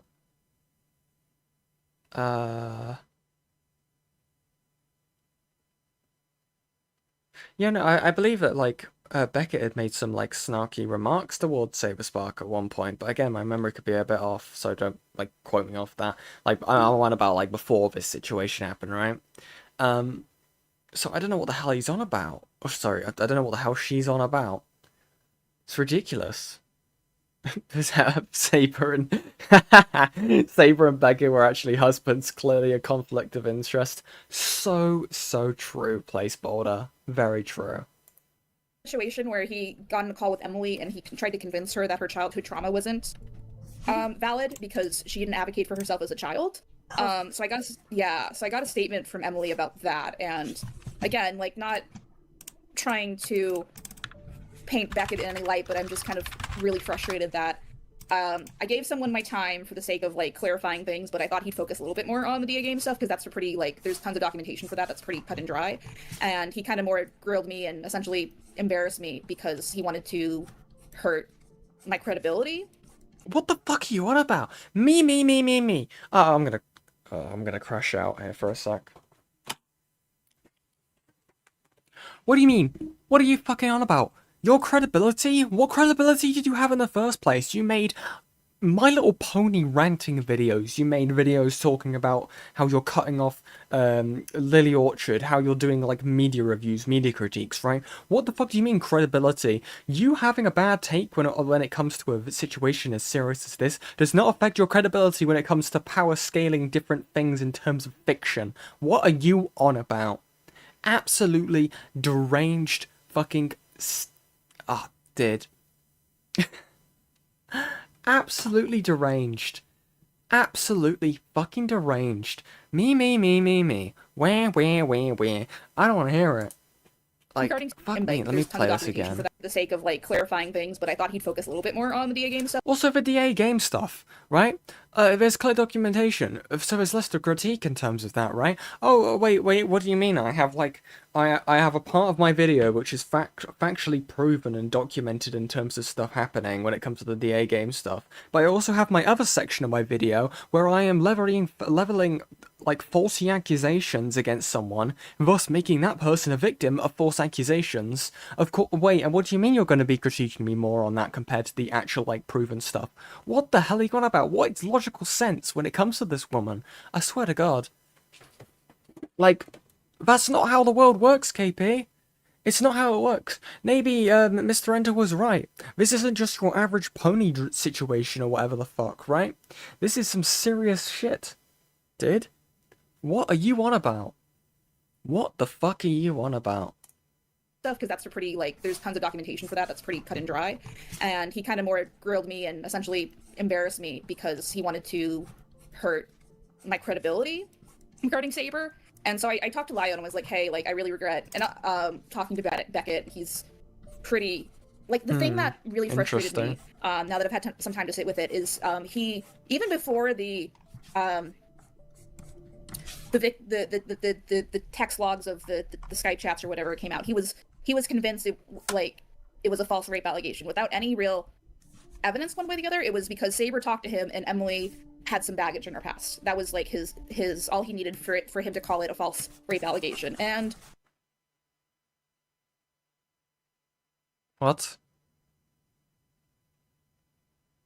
No, I think what was used in terms of it being a false rape accusation is the fact that once looking into things, right, it was proven that you and Courtney manipulated the victim testimony, thus altering the victim statement. Something that you should never fucking do. No matter how good, how bad a victim statement is or isn't, you should not be the one to go ahead and change details about it. You are trying to rewrite history, no matter how small or big the change is when it comes to that testimony. It removes your credibility. It invites you to go ahead and have a basically input your own personal world perspectives, your world views, the way you see a situation into that statement so it no longer becomes the victim's. It's that simple. I'm sure there are other things that I can't think off the top of my head when it comes to the original stuff, when it comes to Beckett's perspective, when it comes to the whole Saberspark stuff, but again, also she has just admitted here that when it came to the Skype logs that, I believe it's the Skype logs. If they're referring to what I think they're referring to, it's the stuff that Saber managed to find. She's basically saying that that was a form of like evidence that could be used against it being, you know, a credible accusation.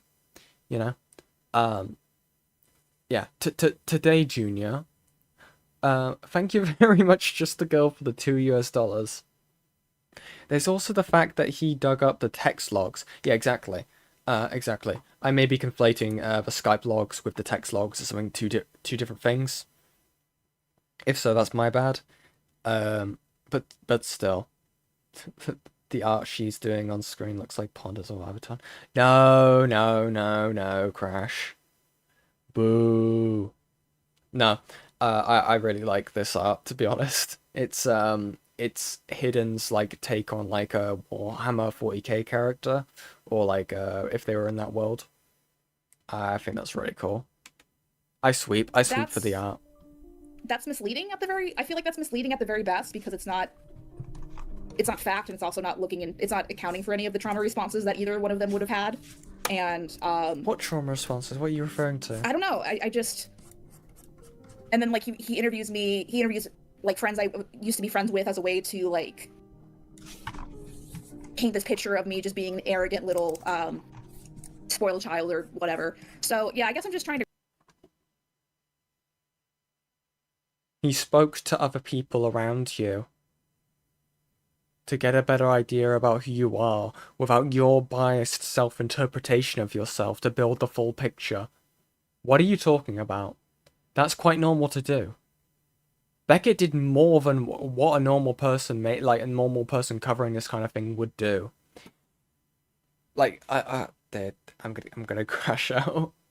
To grapple with everything, but I'm just also frustrated because there's a lot of biases going around and like that are not really based in any factual information besides like people people just wanting Saber to be innocent. Yeah. Like regardless. I don't know. Does that make any sense? Like, No, I see it. Like, the problem a lot of times around is, like, when a bigger content creator makes, like, and I'm going to call what Becky did sort of like a hit piece, because that's kind of what it is. It leads to the audience, for obvious reasons, being like, oh, since my favorite content creator said this, it must be true.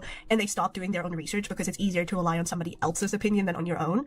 But, like, I guess the other problem is, like, because of, like, everything that's come out about the video and about Emily, it's not so much that people don't want to believe the allegations, but it's more that people cannot anymore because of how, like, problematic everybody involved in the situation was. Because you have Emily, who actively hides her identity despite having her own platform, and then originally coming out with being like, hey, I think he thought there was consent because it was implied but there wasn't, and then allowing Courtney to change that, which comes off as like manipulating it to make it look worse when originally that seems to have been her own opinion. And then people like Sophie Strux, or whatever her name is, I keep forgetting, damn horse people. These damn horse people, I swear. No, like people like her who have this weird parasocial relationship with Claire, where when Claire was interviewed, she actually said, I don't even know who this person is. Like, I had to be reminded of who they are because we interacted that little. But then on the other hand, you have Sophie, like, showing herself off as, like, Claire's friend, which that's a whole problem in itself because, there's a level of relationship that's just not there. And then you have people like, Brony Fandon obviously attached to it, which we don't have to talk about why that's a problem because, oh my god. He's very mentally unstable. That was my kind way of putting him in the script. It's just like, he just kind of, after, like, things weren't going as well as he thought they were, he just kind of did his own thing. And, it's really weird, just from a timeline perspective of someone saying, I'm not going to throw you under the bus, like, that is the screenshot I have, and then he throws me under the bus, like, I think within hours. Yeah, like, that's just stuff where it's like, it leads to people being like looking at the accusations being put out and being like, if these are the people who talk about these allegations, I kind of have a hard time believing them. And I think that's sort of like the problem that led up to like people no longer giving you and everybody else credibility, because now it just it felt like everybody was a mess that had their own closet, like skeletons in their closet, their own like things that made them untrustworthy. And I know Mr. Enter has made a response to you, like to your apology video coming out, and where he basically calls you a liar as far as I'm aware. And I was like, you know what, I'm not keeping up anymore. I don't know what's going on anymore. But I think a lot of people have expected a video where you kind of were like, hey, I'm sorry, I kind of botched this. This was never my intention to do, and then just be done with it. But a lot of people felt like, it kind of feels disingenuous and rather more like KP is still trying to, prove that she was within her right to do what she did, and people were just being mean to her about it. Which I agree, a lot of like the harsher language used with you is like, we don't really need that to make a point. I can make a point of, hey, that video was bad without insulting you. So I'm kind of like, I wish people didn't just go to that to be like, yeah, I'm going to insult this person because they made a bad video. But it ultimately I will insult you by saying it was a bad video. You levied false rape accusations. I don't think you can get much worse than that. comes down to, do people want accountability in the form of like a sincere apology, essentially an apology that's just like, I'm sorry, I messed up, here's how I messed up, I'm not going to do it again, and I'm sorry. But I wouldn't know how to structure an apology video for the life of me because I never had to make one. Most of the apologies I deliver to people personally. So I suppose it'd be kind of hard to make a video now because you already have your first response out, and this is like, people will always refer back to that response, so your second one actually... One more video, KP, and you've got this.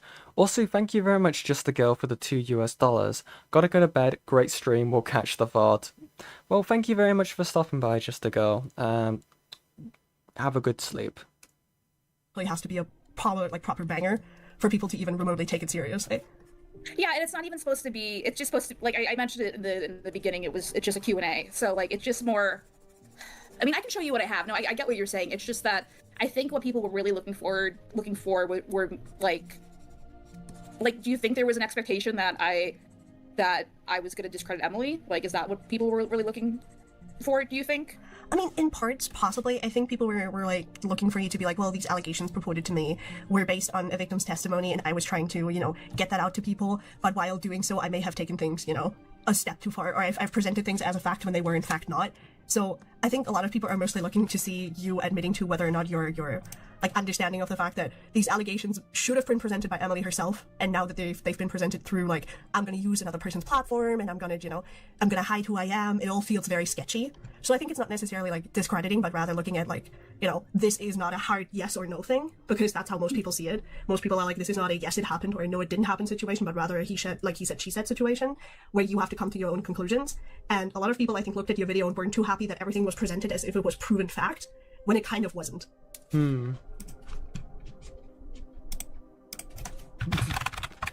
Hidden has stun locked KP. Sorry, I'm not saying too much. It's just it's a lot to take in when it comes to this. And KP isn't giving me too much to work with here. I don't know. It feels like they're sort of like hoping to reach for like oh, what's the word? To grasp what the audience would want, or what would have been the best, like, you know, thing to appease people. Again, even then, even though I'm saying that, that might be a bit more of a stretch than anything else. I guess, but like, I'm like.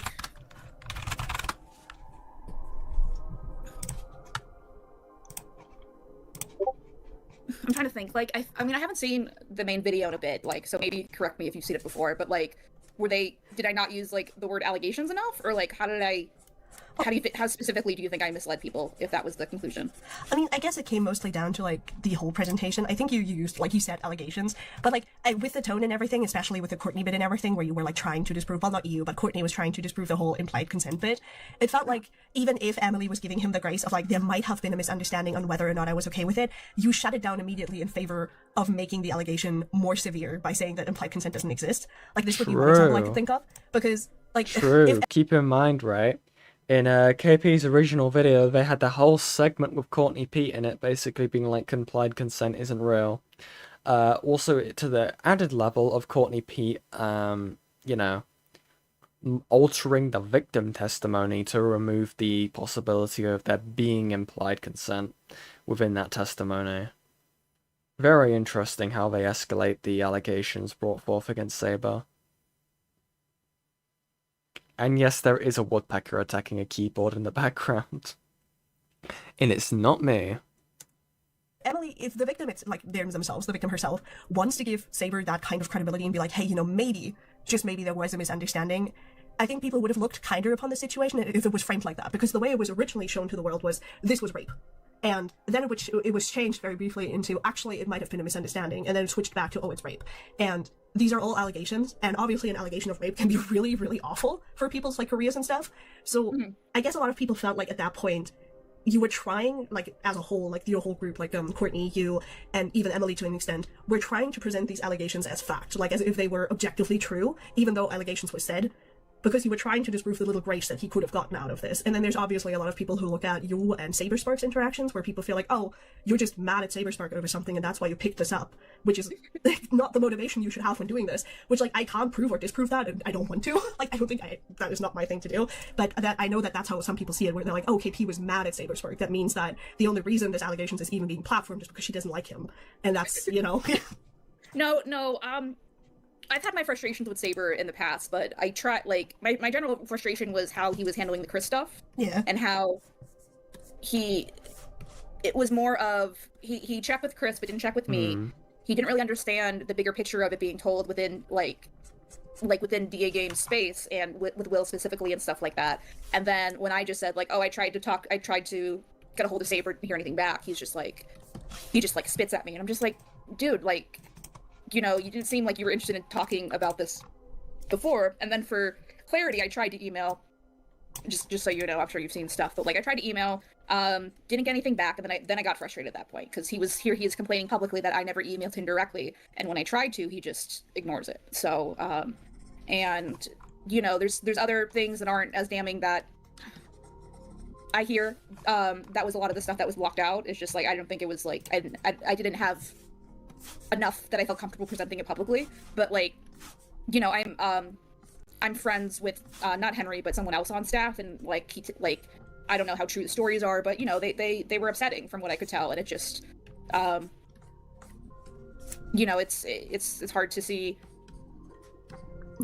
kind of not like, I guess, the mismanagement that was implied, and kind of the stuff that, you know, I had secondhand accounts for. So, but yeah, that's why I didn't go into that stuff publicly, essentially. But yeah, I think that makes more sense, though. I can address the Courtney stuff, being, like, it wasn't meant to be. I think what I wanted, my intent with that was trying to get, like, because I have no experience with sexual assault, anything, and Courtney obviously does. Yeah. So it was kind of trying to get it from someone else's perspective that had more familiarity with it, and I didn't really I guess, you know, I didn't understand how much that made it look like black and white.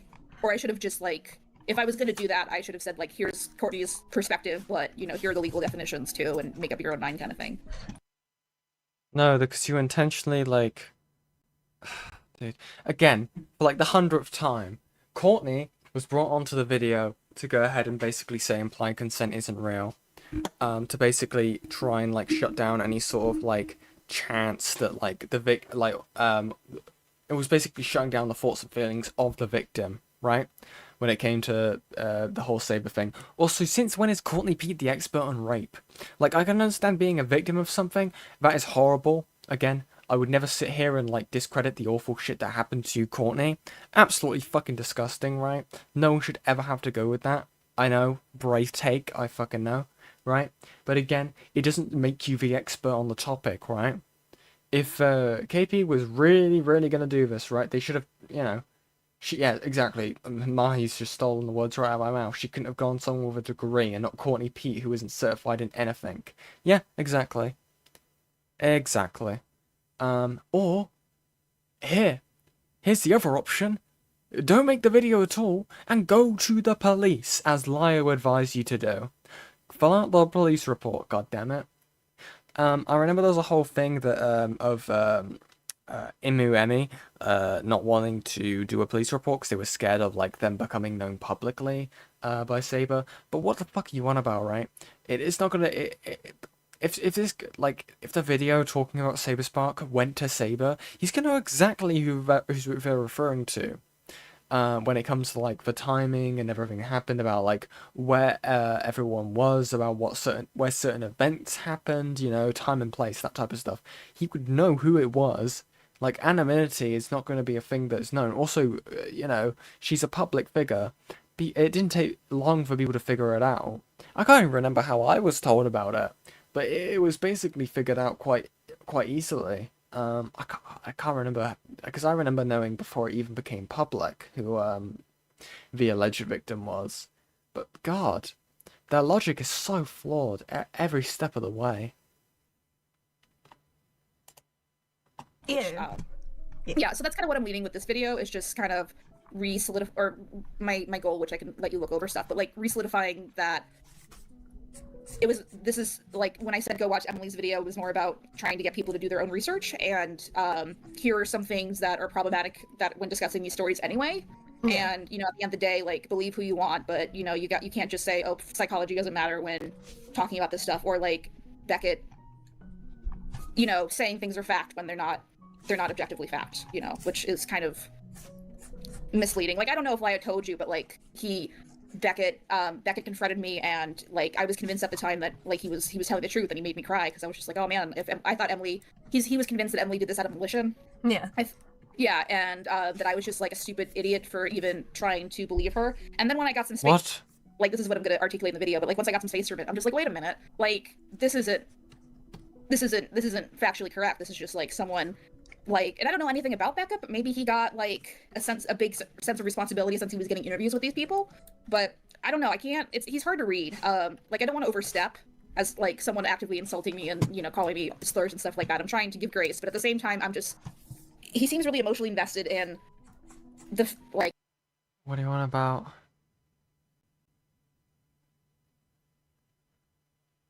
I don't remember at any point in any of the calls that Becca had of, like, calling him a moron during those calls. If you're talking about after the fact and your actions that you decided to take after the fact, yeah, sure. But I wouldn't be surprised if Beckett said that. But at the time, it's a bit of a different story. Also, this emotionally invested thing, right? Are you not emotionally invested, KP? Right? Given your way of, like, talking about your own experience with this, you're clearly already emotionally invested. So what would it mean? What would be the, you know, what would be the issue of if Beckett was emotionally invested in this compared to you being emotionally invested in it? It's interesting. Like, the fact that Saber is innocent, and I think that also can be problematic if you're speaking about these kind of things as an authority. Yeah. If that makes sense. Yeah, like, so I get that. Like, Beckett is, he's certainly a guy. Like, I He's a got, guy. yeah, like, I got to know him under, like, different pretenses than you, because, like, I didn't know he existed until he started talking about me, and that obviously left, like, a really negative impression of me, because I was like, oh my god, like, you're a fucking asshole, what's wrong with you? And then after a while, I realized that, okay, he's doing this because this is what, you know, he's basically just laughing at somebody being dumb on the internet. Fair enough, I was being dumb on the internet, so he wasn't that wrong in that instant. Was it, like, super cool? No, but at least he was somewhat responsible, like, responsible about it in my case, because he, like, when people in his chat started wilding out and making accusations that weren't true, he did shut them down. And he was like, hey, you know, like, this is not what I said. You guys need to stop. So I've known him as somebody who's trying to be the fairest he can be before he speaks, but I wouldn't put it, like, past him to have personal biases, because let's be honest, everybody has personal biases all the time. So, like, Right. it wouldn't surprise me if he had, like, grown a bias over you, and now he's just, like, seeing you in a really negative light. But at the same time, I'm also, like, always one to foster, like, hey, you know, you can always talk to one another, even if it's, like, non-public, right? Like, even if it's just between you two, to figure out what happened there and why he said the things he did, because I couldn't tell you. Like, that's, like, the biggest problem. It's, like, I can't really give you his intentions, because I don't know him that well, and I don't know why he said what he said. So the only way that you would probably know why he said what he said is when, if you were speaking to him. And I understand that you might not want that because of the things he said, but I also, like, think, like, it would give you some sort of closure and might right some things that he thinks about you, because he had a very, like, similar thing with Lazy Bedhead, I think, where he came in guns a-blazing with very specific assumption of, like, who Lazy is and, like, what they do, and then when they actually spoke to one another again, it was like, oh, wait a minute, I was wrong. So, like, mayhaps that's an idea you could pursue, where you could speak to him and be like, hey, you know, you said some really fucked up shit about me and you made assumptions that aren't true, here's what actually happened. But, like, that's obviously up to you, so. Right. Well, I guess I don't. Hidden has become, Hidden has just now put himself in the position of meter jar. I don't know. I find the parallels between KP and Jar increase, day by day. Don't want to, like, because my thing is just like, okay, like, my guy, like, you know, it was to the point where if I didn't explain myself very well and I just, like, it said something that could be interpreted as, like, a dismissal, for instance, Yeah. that was read in bad light. So, like, I feel like, you know, maybe I'm open to that, but, like, regardless, I'm also really frustrated with the fact that he's presenting this stuff as fact when it's not, and I'm like, well, what about trauma psychology? He's like, I don't care about that. And I'm just like, then why are you covering this if you don't care about, or, like, you don't care about the kids getting hurt? Like, why are you... What are you talking about, trauma psychology? Again, like, this is the trauma psychology would only apply after the case has been proven, right? Or am I looking at this too black and white? Again, I'm not, like, an expert. Like, I'm not going to claim that I've entirely, like, researched stuff when it comes to trauma.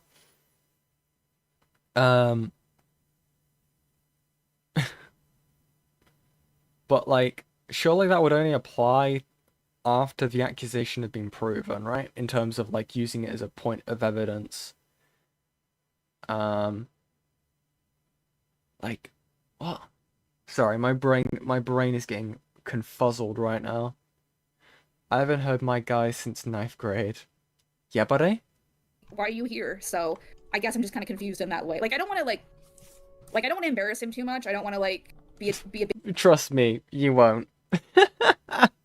bitch back to him, but, like, I am really frustrated at Oh, this point, and I am God. frustrated because he basically, like, it's dangerous. Like, that kind of mentality is dangerous. Like, regardless of who you believe, like, he's not looking up. It doesn't seem like he's doing any research as far as, like, what legal definitions are. Like, he was, like, a good example too was the Chris stuff. Is he was like that? Like, he was adamant that that was just a joke. And then when I started, What legal definitions? What are you on about? Like, he's not a lawyer. It's not a legal case. That's your ball court, right? If this was something you wanted to pursue legally, you should have done this years ago. Again, I can understand not wanting to do it at the time. Again, I'm not gonna, like, be like, oh, just because, oh, it happened a while ago, you shouldn't be able to talk about it, right? But I don't know. It's not Beckett's responsibility, is what I'm trying to say in my word soup of ramblings. No, you can see trauma within a scenario. KP is just dumb and completely unqualified. Okay, that's fair. Yeah. Yeah, no, you... again, yeah, you... Yeah, that does make a lot more sense. Okay.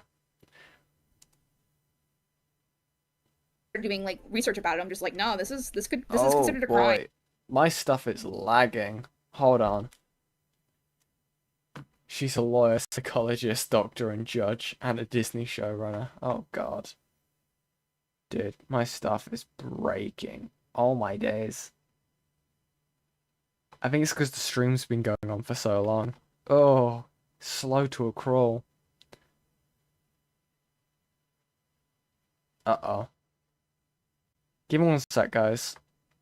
My stuff might be slowing down to like a soup right now.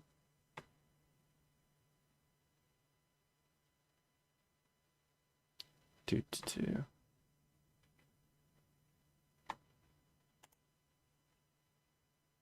Okay, this screen isn't lagging too much. Okay, we're back, I think. My apologies. My laptop isn't the strongest thing in the world. Like, even if Chris lied about it. Yeah. So that makes me think that he was convinced by Saber or someone else who was just saying it was just a joke and kind of basing his read on the situation on that without doing his own homework before forming. Does that make sense? Yeah, no, I definitely see that, but that's why I'm like, I'm a little like, okay, maybe a conversation between you guys would be necessary, because at least that way you can just voice your frustration to him and be like, hey, what you did here sucked ass and here's why, and then he can explain his reasoning. Because I think like the guesswork is often what leads to problem, but like between people, where it's like you make assumptions of one another, and then because of those assumptions you say things that, might incite shit, basically, and then in the, like, if you were to talk to each other, suddenly it's like, oh, this all makes sense now. Like, yeah, that's why I'm like, maybe before, anything goes live or you address it publicly, it's a good idea to seek that personal conversation and just go, hey, this was kind of a little messy. Why did you do that? Like, here's my intention, here's your intentions, here's where you went wrong, here's where I went wrong. And then he, on part, will probably also address that and actually issue corrections where necessary. Because, like, he's not one to keep up shit where he's lying, basically. So if it was pointed out to him that he's gotten stuff wrong, I'm pretty sure he will happily, like, make a correction. Yeah, no, I like, if this was a normal person, I see what you mean, but, like, as someone who kind of went in with the best... You can make a difference. You can make it right. You have to... Yeah, you get it. intentions, didn't really want to talk to him, but, All I'm hearing is donate more to me so I can have a real computer. Dude, I don't even really want a real computer. I'm happy with this laptop. It gets the job done. I don't know. I've got too much, like, crap in this room in a sense of, like, I like having stuff, if that makes sense. So I probably wouldn't even have enough room to have a computer. Again, I understand. It would probably be a lot easier to do stuff, but... yeah.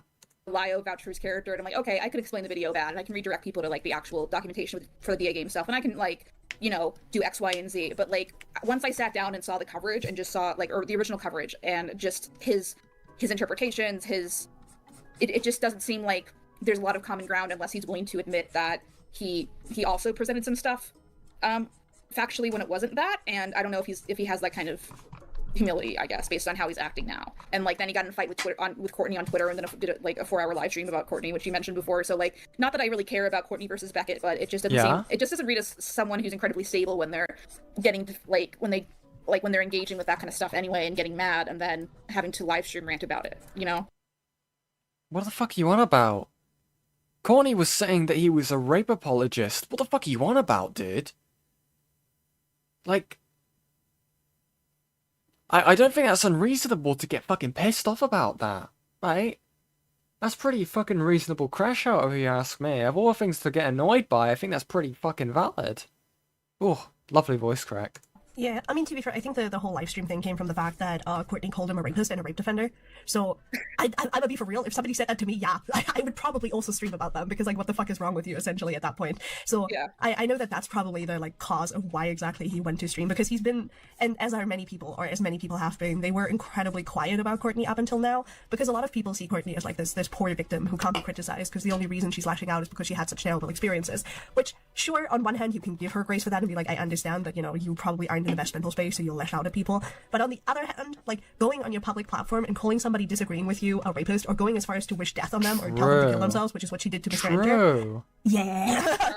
Oh, Courtney. Yeah, like, that was not cute. And this is, like, kind of the stuff that people have ignored up until this point. But I think when it went to, like, towards, like, Beckett personally, that was when he was like, no, I'm going to talk about Courtney, because what the fuck is all this? Because, like, a lot of us are aware of everything Courtney does, we just don't talk about it. So I think it's less about, like, over the fight and more about, like, why would you say this about me in public, especially if you claim to be, like, a CSA advocate, like, or an SA advocate in general. Like, that's incredibly fucked up to do. No, I agree. I think Courtney doesn't really think about how she words things, and then when people What the fuck you want? I wouldn't even give her that, how she words things. She knows how she's wording things. She does it intentionally.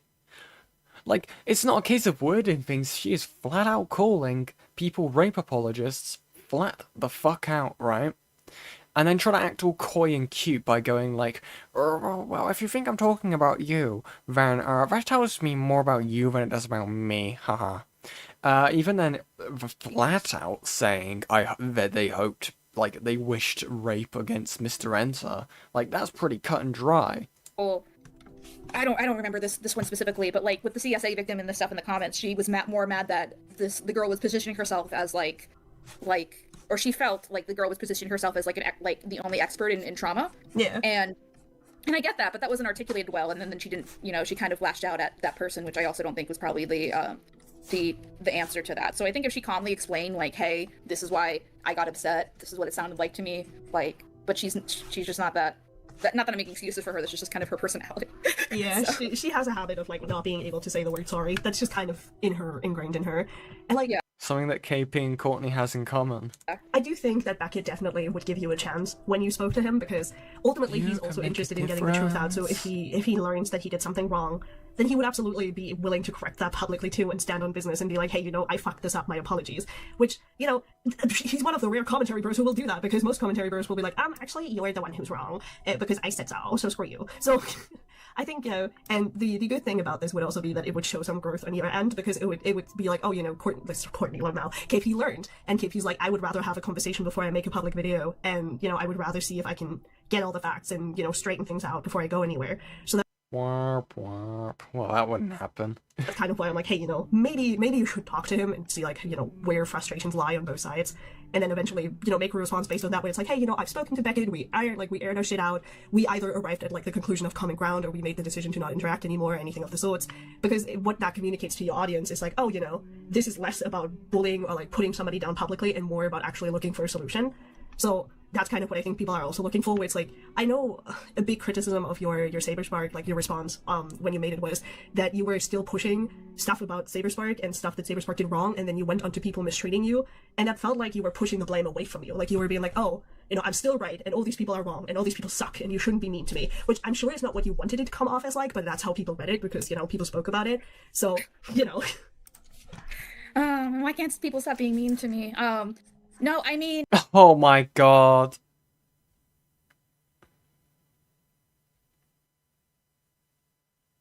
Dude.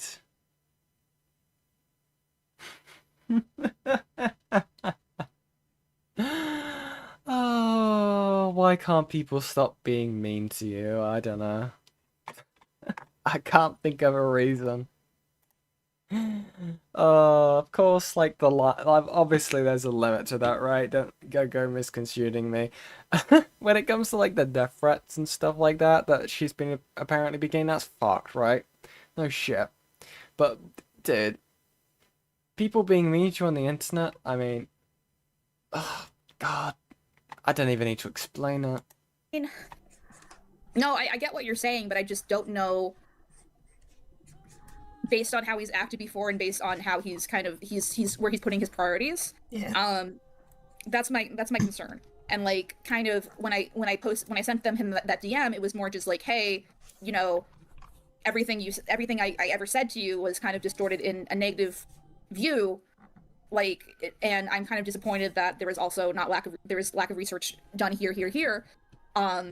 And then he goes and like, if I think I even said like, if you have any more questions, you can go to Lio. Like, it wasn't like I was just cutting him off regardless, but he read that as like, I think he read that as like unhinged or something like that. And I'm just like, okay, that I can't, like, where do I go from that? Like, I just don't want to walk based on his, like, I think it was after the first video, and after he was like, hey, like, he was willing to talk about the video game stuff, and he was willing to he was more careful about how he's reporting this, with the language he's using. I'd be more open to it, but like after how he's read everything I've ever told him, I don't want to, like, it's the same thing why, like, I'm saying I don't really want to engage with Enter, is like Enter came out and started calling me liar and started like patronizing me. And I'm just like, man, I don't even know you. Like, these are all just assumptions based What are you fucking on? Like, oh, these people were mean to me because they were critical of me. Oh, I don't want. I don't know, guys. I don't want to interact with people who are gonna actually like call me out on my bullshit. Interesting. Interesting perspective, KP. On however you're getting the information. And like something I was really frustrated with is like in my first statement where I said like I've never done anything like this before. He was like, oh, she's lying because the Lily Orchard video. And I'm just like, no, I mean as far as breaking a story like this, because the majority of the Lily stuff was already covered in other places. So Yeah. he didn't ask. He just assumed I was lying, and now I have to be like, oh, well, KP lied about this, this, and this. I'm just like, well, who told you? Like, I lied about that. Like, what did he didn't seem to ask for any clarification. He just kind of said KP lied. So it's just like I don't want to give my time for someone that's just going to mind me for content too at this point, if that makes sense. I mean, that's fair. Like, for me, it's mostly, I'm looking at it from, like, a perspective of, like, how things are going to come off to the audience, basically. Because if you, like, I think the problem is that if you were to make that, like, Q&A, it would be important to leave, like, interpersonal stuff out of it and, like, only address really factual stuff. So stuff like, you know, Beckett factually got wrong, stuff like, and Mr. Enter that, you know, he got factually wrong, rather than, you know, oh, you know, I dislike this person for X, Y reason, or this person dislikes me for X, Y reasons, because this is, like, to an audience, it always reads as, well, you shouldn't believe this person, because, like, I don't like them and they're mean, or whatever. So I think what people have always looked for when it comes to you responding to this whole thing was just, like, you know, whole transparency on your own flaws without, like, really addressing anybody else's flaws, basically. Like, just, like, the straight, you know, I did this, here's why, this was why it's wrong, I'm sorry, because that's, like, sort of the structure of a good apology, where it's like, here's what I did, here's why I understand it's wrong, here's how it's not going to happen again, and, you know, I'm sorry. So that's, like, sort of the structure people are looking for, because with how much attention is on you at this point, and how much, like, people are viewing you in a critical light, everything you're going to put out is going to be, like, torn apart for pieces to look at anything they can use to turn against you. So that's why, like, I'm mostly looking at it from the perspective of, like, okay, what can we solve behind the scenes over what really does need to be public. So that's why I'm like, maybe you should talk to Beckett, maybe you should talk to Mr. Enter, maybe, you know, you can see whatever interpersonal stuff can be resolved behind the scenes, and then you can make a response where you're like, you know, I spoke to Mr. Enter, and here's the consensus we reached where we talked about everything. I spoke to Beckett, here's how, you know, we reached our consensus, and so, you know, all of But hidden, but girl, like, that's how normal people would act, right? You're dealing with ILoveKimpossibleAlot, right? Famous brony YouTuber, right? You're not gonna get that from them. I'm sorry. that is done in good with, we're fine. And, you know, I fucked up this video. I fucked up letting Courtney on this video. I fucked up, you know, presenting these allegations in the manner that they deserved, and I'm sorry, and, you know, it's not gonna happen again, essentially. No, I mean, I guess, like, it's just, my biggest frustrations with Beckett specifically is his own, like the fact that he went in blazing saying this is a false report, because... Oh, and here they come. The little clout goblin. Hi, Hidden. Hi, Girly Pop. How you doing, buddy? 07's in the chat for Hidden.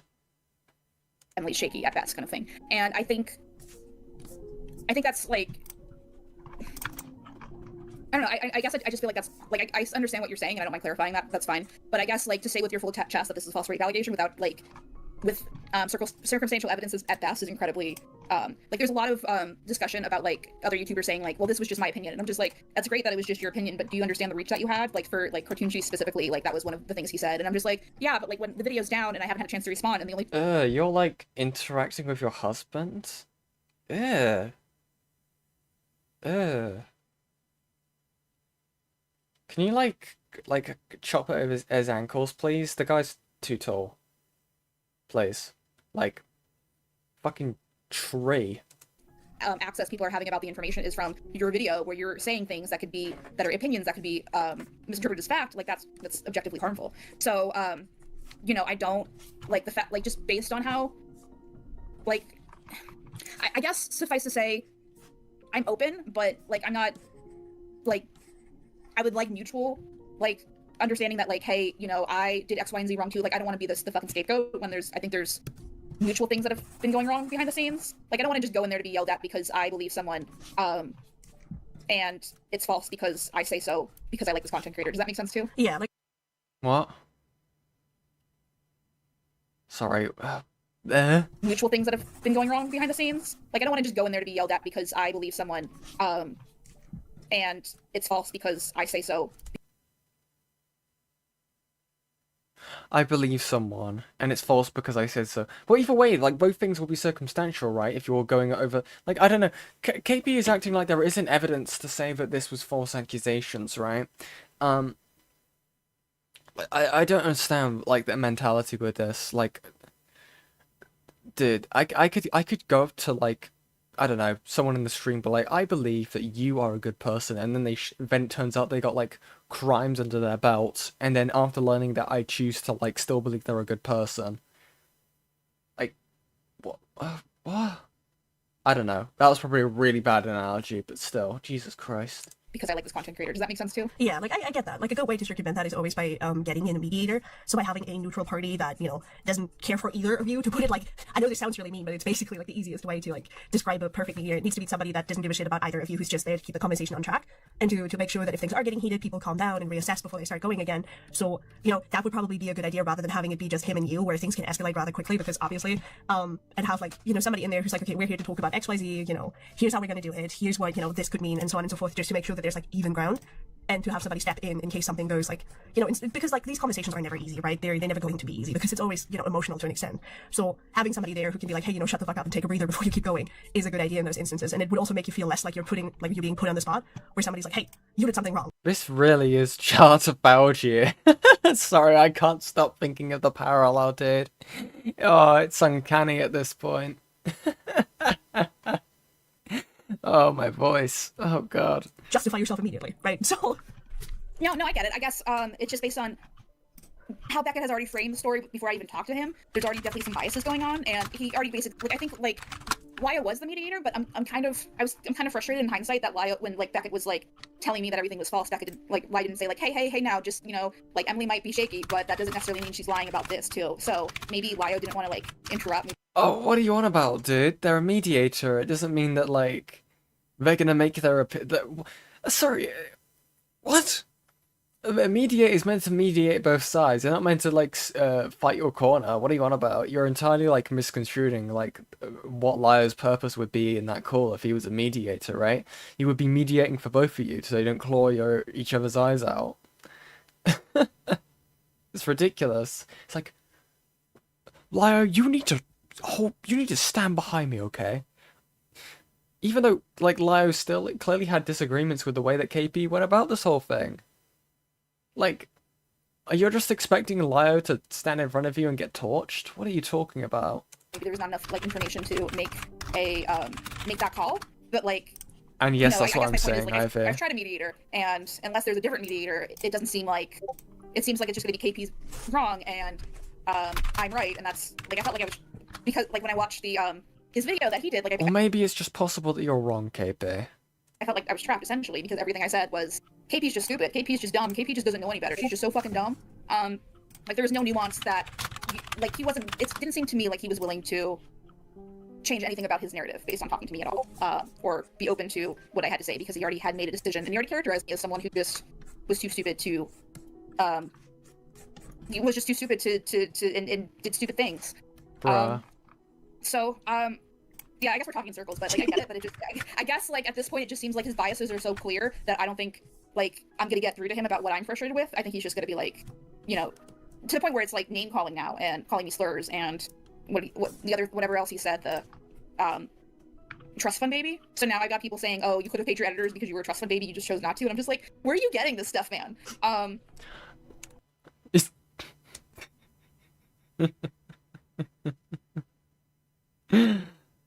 Dude, this is like the, I don't know, I can't, what's the scene? It's right, it reminds me of the, but you do know me type of thing, right? It's just like, so you could pay your editors. Yeah, but like, I don't know, dude. I think that's so bizarre. Like, like, KP's not even denying the fact that they could just pay their editors. Like, what are you on about? So, I guess, like, I'm kind of open if we want to talk to Lio about it, but like, I guess I'm just really frustrated in the fact that, like, the main reason why I was supposed to talk to Beckett, in general, or the thing that I was, you know, I wanted to talk about it was like how, like, you know, there's really problematic stuff going on this community and with kids and stuff like that. He didn't seem like he, and still doesn't give a shit because it's not where his interests lie. Yeah. So, yeah. What are you on about, dude? Beckett's covered stuff like this for years. For years! He's talked about, like, the ACC stuff that's been going on. Mainline commentary, all that stuff. Unless you're specifically referring to the brony community, he's done that as well. What are you talking about? No, So, like, yeah, go ahead. No, I was about to say, I get that. Like, ultimately, it's up to you whether or not you want to do it. Oh, yeah, I'm just, Yeah. I know, I guess, like, I Also, it's not like Beckett's responsibility to cover a specific like topic. Like you should be expected to cover something. Like that's insane. That's an insane expectation, as I said before. Like, I'd be open to it if, based on all of my experiences with Beckett up to this point, haven't been borderline slanderous. Just in how he's used my interactions basically essentially to his benefit. And now he's just like, well, KP made a video I didn't like. I'm gonna embarrass her more by looking with DMs that she gave me to try to clarify the situation to embarrass her. And it doesn't seem like I'm dealing with like a rational human being, if that makes. Well, how's that slanderous then? If it's your own DMs, buddy? How is it slander? Slander would be lying about it. If they're showing your DMs, that's quite transparent, I would like to say. Makes sense. Yeah. So. No, that's completely fair. Like, ultimately, I think what this now all comes down to is the Q&A being received well. Also, if KP has an issue with people leaking DMs, well, I got something else lined up that I just remembered while streaming this that I have as well. Just a little bit of an additional, like, cherry on the cake, if you will. And people, you know, understanding your motivations, understanding that this wasn't made in maliciousness, that, you know, you're willing to accept that some of this was, you know, didn't go the way it was supposed to, where mistakes were made, essentially. And then from then on, it's kind of just like rebuilding yourself. Like, people are going to hold it against you regardless of what you do. Like, even if you come out with the most banger, like, response that you ever could, like the best apology ever known to YouTube, people are still going to be like, oh, you know what? Remember when you did this? Like, it's kind of just how it goes. And eventually what will happen is that, you know, after you prove through your actions that you're improving, basically, they're going to start moving on, because they're going to be like, well, now all this kind of doesn't apply anymore, because, like, she's changed and she's gone better, and they're going to come around. It will take some while. It took like over a year for me before things truly started calming down and things became normal again. But it's gonna happen at some point. It's like, obviously it's gonna suck, you know. Yeah, I've unfortunately been here before, but like, me. Like, so I can basically, I have majority of the Q&A done, and I was gonna also end it with like a whole like until this goes to record, we will never know. Here's cases where it went in the accuser's favor. Here's cases where it went in the accused's behavior. Like, you know, do your own research, and you know, whatever. It's just. Yeah. You know, when we're doing these kind of stories, we can't pretend trauma responses aren't relevant when they're how people respond when they're in traumatic situations. Like, I'm sorry, like, you know, it's just like, oh, facts don't matter, guys, because I really like Saber Spark, and God forbid he's made a mistake. You know, like, even if it just comes down to a mistake, like. Yeah, like that's completely fair. You know? Yeah, like, it's completely fair to point out that, you know, biases are not a good way to, like, shape your opinions on somebody. Like, just because you like somebody, it doesn't mean they can't do heinous shit, essentially. Like, you know, regardless of whose side you're on, you should always look at the facts and the evidence that's out there and then come to your own conclusions. So I think, you know, including that is completely fine, to be like, hey, you know, you guys need to do your own research and stop taking other content creators' words for fact, because, like, they might be biased too, you know? Right, and like, that's go up, Toby. Sorry, that's my dog. Oh. Yeah, he's a. Yeah, I am gonna go over the Q&A as well, hidden. It's gonna be a long stream, I think, at this rate. But we're gonna power through. Oh god, I would say you could join me if you want, hidden, but I know you're busy with your husband being fucking gay as fuck. How dare? I love your background. Oh yeah, that flashed up on screen. Yeah, it's a cool background. I really like it. I was just trying to grab the other thing to get ready. But yeah. Foodie. Yeah, you probably saw him in the video. I did, yeah. I think the only good thing, like, someone left a comment, or I think in the server, just like, well, at least KP's dog is cute. And I'm just like, oh man, that bad. But yeah, like, I guess I can show you what I have, and that's kind of the angle I'm gonna lead with, and then I'll tell Lyo the same. And if, like, Beckett calms the fuck down and is willing to admit that maybe, like, calling me slurs was not the best move, but he seems very, like, just by the fact that he's like, I'm not gonna cover the DA game stuff, or I'm still not gonna even bother to look into that, like, then it doesn't seem like you're doing a job, hung up on like, this you know, DA games point. Led with, I don't know, it just rubs me the wrong way that he's just like, I'm gonna be mad about this and not, like, get attention to other things because I'm just mad about it. Like, it just seems like a lack of due diligence, I guess, at the end of the day. Yeah. Like, yeah, K-Huck, but you're different. Like, I have other things to bully you over. okay, so let me, what's your email? I'll send you what I... Oh yeah, let me... Like, yeah, the script's pretty much done. It's just more me saying, here are legal things. This is how people manipulate people. You know, this is how these laws happen. You know, that kind of thing. So yeah. I appreciate your help, by the way. Thanks for helping. Oh, you're fine. Like, obviously, you know, I'm often busy because I work, and then I have Lyo server on my hands at times, and then I have Lyo on my hands at times. So, you know, I'm always, like, everywhere. So that's why I kind of disappeared for a while, because I was like, oh god, everything's on fire, help. So, you know. Yeah, it's on fire. But yeah, that was like one of the, like, my frustration is one of the, because I had a really bad like, Lyo knows this, and I think that's why he sat, like, he helped me with Beckett, but, like, I guess he probably, on hindsight, maybe there needed to be a little bit more firmer like, how do I put this? Like, I understand his motivation was to get Beckett to talk to me so Beckett could go a little less harsh, but I guess that also didn't remove the biases there. And I think Lio was trying to play peacekeeper to be like, well, it's going to be better if KP's here than it's going to be with KP not here. So I think that was probably his MO. But like, you know, I'm reasonable. I'll talk to people. It's just a matter of if people are going to respect, which maybe in a week or two, like, we'll revisit it. But yeah, no, like, that's completely fine. Like, ultimately, I'm not sitting here, I'm like, oh my god, you need to make a decision now, or else, you know. No, I guess I'm just trying to just clarify, like, that, you know, I'm open to it at some point, but I guess I just need to feel like I'm safe and I'm not going to be shit on for, like, having to use weed as a coping mechanism for, like, a very traumatic. Yeah. That was another one, I think. Yeah. Like, Okay. I get that. Like, ultimately, you know, it's also best to just, like, take a breather and, like, look at how you feel about things and assess yourself, because, you know, I said this about Jar, like, just a robot, where it was, like, the reason that half of his replies were fucking garbage was because he made them emotionally. He just, instead of, like, calming down and taking a breather, he immediately went to reply to stuff, and that's how, you know, we have a lot of... Not the jar reference. I can't escape him. He can't keep getting away with this. He can't keep getting away with this, dude. bullshit Fucked now up. because he just said things to defend himself rather than just sitting down and being like, oh wait, actually these people are kind of right, you know? So I don't. Yeah. No, I was just gonna. Did I spell that right? Maybe I did spell that right. But anyway, I've always told Lio I don't pay attention to those, like, other people's dramas. So he's like, where were you when this happened? I was like, I don't know. I don't pay attention, so I know almost nothing about things. Here, I'll give you commentator powers that be. Yeah, sorry to interrupt, but like. Wait. Hidden, did you just, like, slightly just basically imply that KP was doing a jar? If so, I respect it. I respect the hustle so much. No, you're fine. What is that even about, by the way? Like, is he just... I think Lio said he's just kind of a content creator that tried to align himself with bigger content creators, so that way if he got in trouble, it would be like World War I, where everyone kind of jumps in and helps him. Is that kind of the vibe? Well, yeah, and Jesus fucking Christ! Thank you very much, A-Space, for the 100 Jesus Christ! Thank you very much for the 100 US dollars. Hi, I'm A-Space. Holy shit! Dude, what the Thank you so much. I don't really know what to say. Dude. 07's in the chat for A-Space, please. Oh my god. Dude, you need to stop. You need to stop right now. I'm now just praying I haven't given Fishy another audio clip. But what the fuck? Dude. You need to stop. Right now. This is fucking evil, dude. But also, at the same time, thank you very, very much. Oh my god.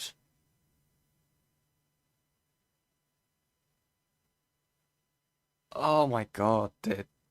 That's insane.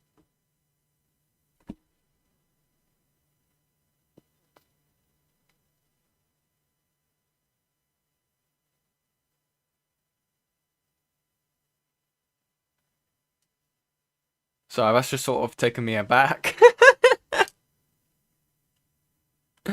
Holy shit, dude.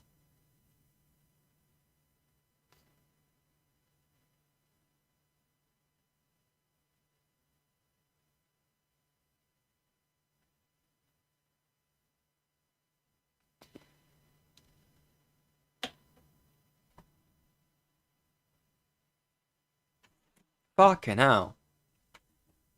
God. Fuck me. Oh, thank you very much, Ace. That's very much appreciated. You didn't have to do that. the other problem with him is like, well, he went, like, Gary went out of his way to align himself with Cindy Bear, the known groomer, to defend her, and then when that didn't work out in his favor, he just crashed out, essentially. Like, that's the kindest way I can put it. He was like, what if I defended a groomer? And then he was like, well, what if I also just crashed out and made everything burn, and, you know, everything sucks. So...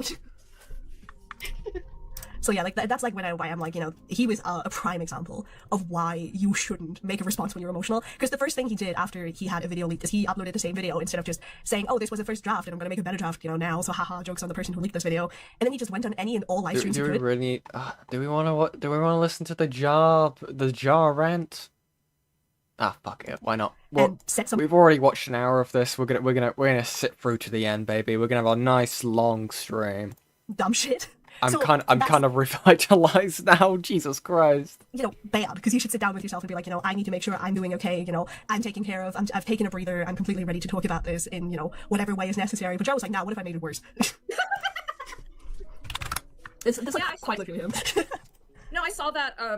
Who was it? The guy that covered Lily, recently covered him. I forgot. I'm in his server. He gave me some lines sometime, but I'm blanking on his name. But yeah, I was just like, oh, it must be pretty bad if that guy's covering it. I'll just get the name of the dude. June the King. Oh yeah, yeah. I was just, I don't know anything about this guy. I just know he's a robot and dumb. It seems like so. Like that's what I'm afraid. Like I don't know if Lives told you, but I'm getting ready to pitch a TV show, and I was like, I cried back, and I was like, what if this hurts my TV show? What if they're like mean? And it's like, TV show? What's it gonna be about? How implied consent isn't real? Fuck, that's fucked. That's fucked. I'm sorry. That was an evil joke. Evil. Very evil. Very evil. I disavow myself. I think he said, well, Busy Pop's a thing, and whatever you did is not going to be as bad as Busy Pop. And I'm like, I guess we have that going for us. Yeah, at least you're not Vivzy Pop. A win is a win. A win is a win. I don't even know what she's gotten canceled for. It just seems Everything bad. essentially. Like she made like zoophilic artworks. She has really shitty representation of. No, I didn't know about that, One of her K-Hawk. characters is literally just based on like racial stereotypes. So she has a lot going for her, and it doesn't even include like the fact that there's an allegation that her pilot was apparently stolen from somebody else, and that she didn't pay her people properly. That she got rid of her voice actors for like more famous voice actors because that was more important to her than keeping the team she already had. Dude, I can't listen to this and not think that Hidden is just doing slight jabs at KP without KP even realizing it, dude. They're mentioning someone else who didn't pay people correctly. They're mentioning how someone did a bad response. Who didn't apologize for the stuff that they did. Oh, I don't know, dude. If Hidden's in the chat, I need to know. Was this just you slighting KP throughout? Because that really feels like it. It really does. Stuff like that, essentially. Yeah, that was I did see that where they recast everyone with like people from Disney and stuff like that. No, I guess like I think I got super mad because I don't watch any of her content, but I did see clips of they got the voice actor Jafar to play like a role in the other, not the Hella Boss. They both have H names. It's confusing, and I'm just like, did you guys just write this character so you can have Jafar's voice actor say Daddy? And like, was that the whole motivation for all of this? Because like, if it was, then also kind of fuck you. Yeah, no, like a lot of like the Vivzy Pop stuff is, oh my god, it is so bad. So like, you know, Becca's kind of right. At least you're not Vivzy Pop. At least I'm not Busy Pop, so you know. Jesus Christ. Thank you, A-Space, for the $2. I almost crashed while standing the dono. Ha. Can you drive in a straight line, please? I swear to God. Like, this guy does not know how to drive. I swear. He is a hazard on the road. He is an absolute hazard on the fucking road. Okay? He needs to be stopped. We ball. We win. We win in this household. So yeah, I think regardless, I think hello, thanks, hello Toby. Yeah, I think Beckett might just be a little bit too emotional and maybe again upset by things I have to explain better, which is fine. So maybe yeah, like I guess to your point. Apparently, you need to draw me and use Seraphe.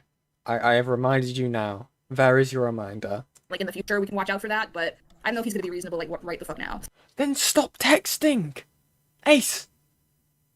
I can't even time you out because you're a moderator. Stop. Just drive the car, please. So Yeah, completely fine. yeah. But yeah, I can absolutely look over the stuff that you gave me and leave you like with some pointers just to help a little bit, and then you know we can figure this out.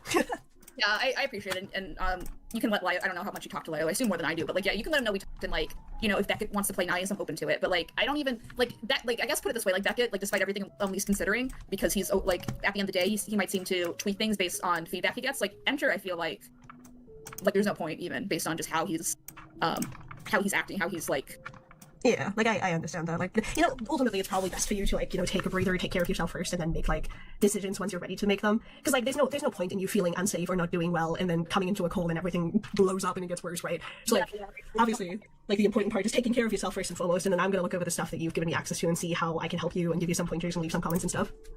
Well, thanks for not thinking I'm the scum of the earth, or what did I say? Oh, listen, there's worse people on this earth than somebody who made a shitty video, you know? Like, genuinely. That's what I keep on saying to myself, but it just seems like I've you know, I've given Saber like such a big headache that, you know, I don't know, it's just, and then the way, I haven't checked the Twitter, but I'm afraid to check Twitter, because, And Yeah. they're told they're making fun of my appearance now and stuff, which is great. So. Yeah, no, I get that. That is literally what happened to me last year, where like by quote unquote accident, my face was leaked, and then people started like going at my appearance, and I had people downright, like for example, doubt the validity of my marriage, and like the validity of my relationship, because why not? I guess.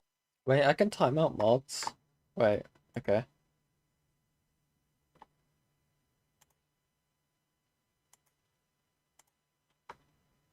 We are now timing out A space for 10 minutes for reckless driving. Sure. So I absolutely get what you're going for, and it was like a horrendous time for me. But once I realized that, fine, it happened. I just have to kind of work on myself now and take a breather and take care of myself. I kind of just stayed on the low for a while and then came back stronger than ever. So I think this would probably work very similar to that, where it's like, once your Q&A is out, people are still going to be assholes about it because that's just how people are. And then eventually they'll just forget this even happened. Because like commentary on news is real. Oh, for sure. But yeah, like it's just, I mean, you get like I'm sure it gets you're in your head a bit about like, is this how I really am? Based on how I'm screaming about everything. So yeah, no, I get that. It's like where you start like basically being like, oh, am I really like such a terrible person? Like, are people right about me? Am I just an asshole? Do I need to like not be online ever again because I suck ass?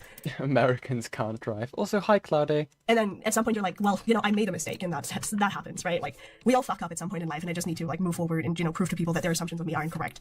And that's kind of how it goes, because then people are eventually just like, well, I know there's something about KP, but I don't remember. So no. I don't remember. It was such a long time ago. No, I mean, like I guess it's hard because I remember when the doesn't pay people thing happened, and that followed me around essentially till the pony fandom ended, and probably still kind of to some extent, which Yeah. was, yeah. Sorry. I don't know if you know or care, but so part of my child brain was just like, oh no, what if it's just like that again, where I never feel like a person anymore.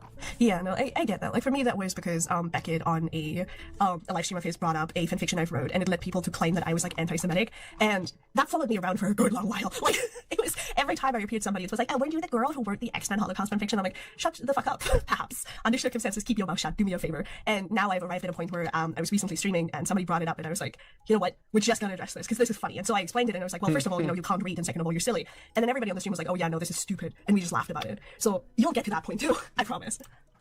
Okay, thanks, Doc.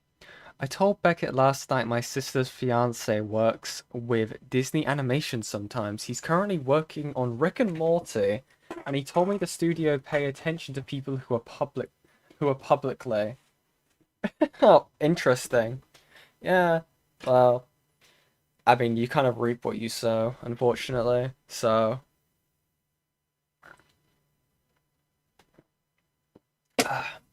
No, I'm not gonna sit here and prey on like KP's downfall, whatever they're doing in terms of like their TV show.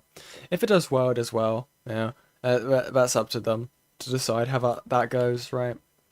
But fucking hell. Doctor. I got you. Jesus Christ, Hidden!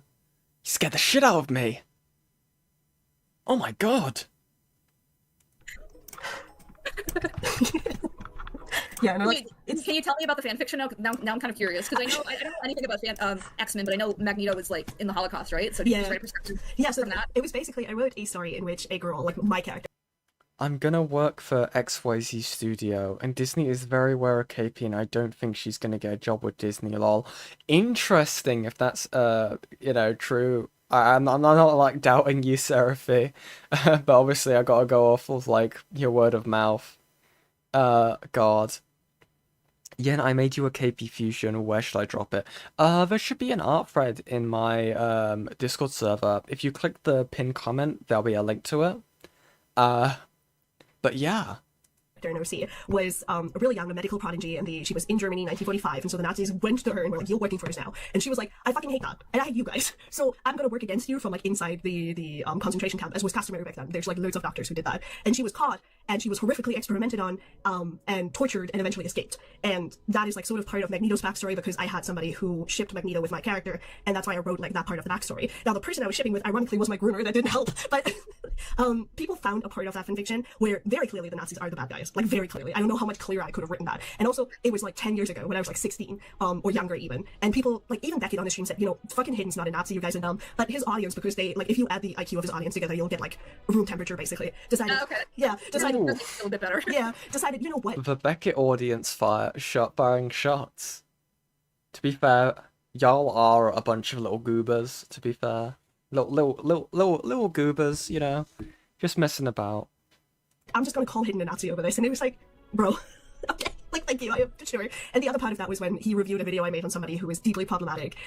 He made it seem like to his audience like this was a huge nothing burger and it was unnecessary. And then ironically, his mod staff used my video a year later to kick that person from his Discord, and I was like, well, Lol. almost like I had a point, you know? Like, and stuff like that where I'm like, yeah, back at Who the hell? Yeah, and check DMs, yeah, check Oh my DMs. god. Check DMs, yeah, check. Oh my god. What's he sent me?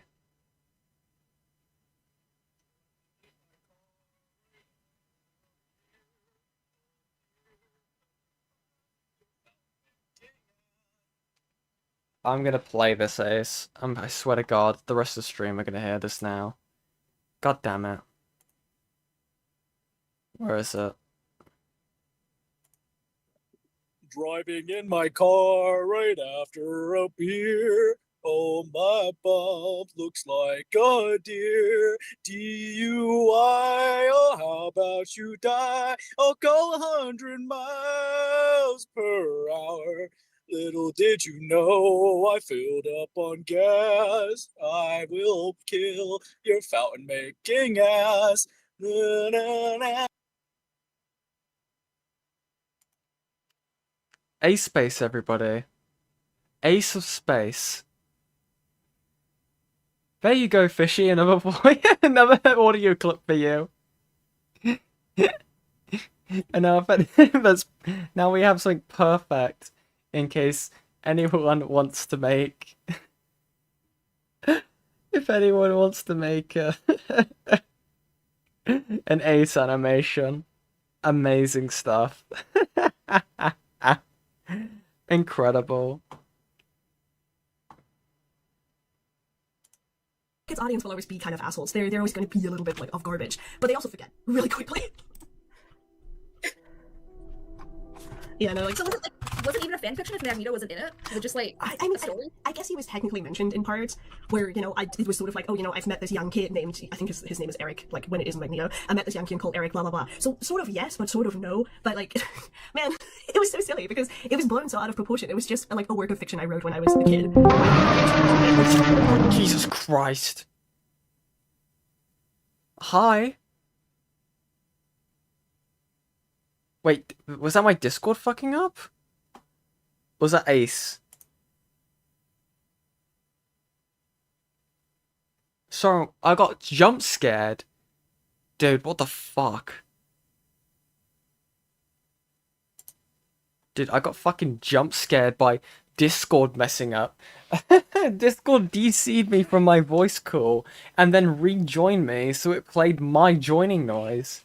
I got jump scared by my own thing. God damn it. Sorry. Stop, essentially. Oh, that's pretty funny. Like your fanfiction is technically a fanfiction, but not really, just because you technically mentioned. Yeah, like it was hilarious, to be honest. And this is what I mean when I'm like, yeah, people are gonna run around with stuff about you for a while because they just want to say it. But then eventually they'll forget and you'll just point a finger and be like, oh my god, you're fucking stupid. Like, just shut up, right? Yeah.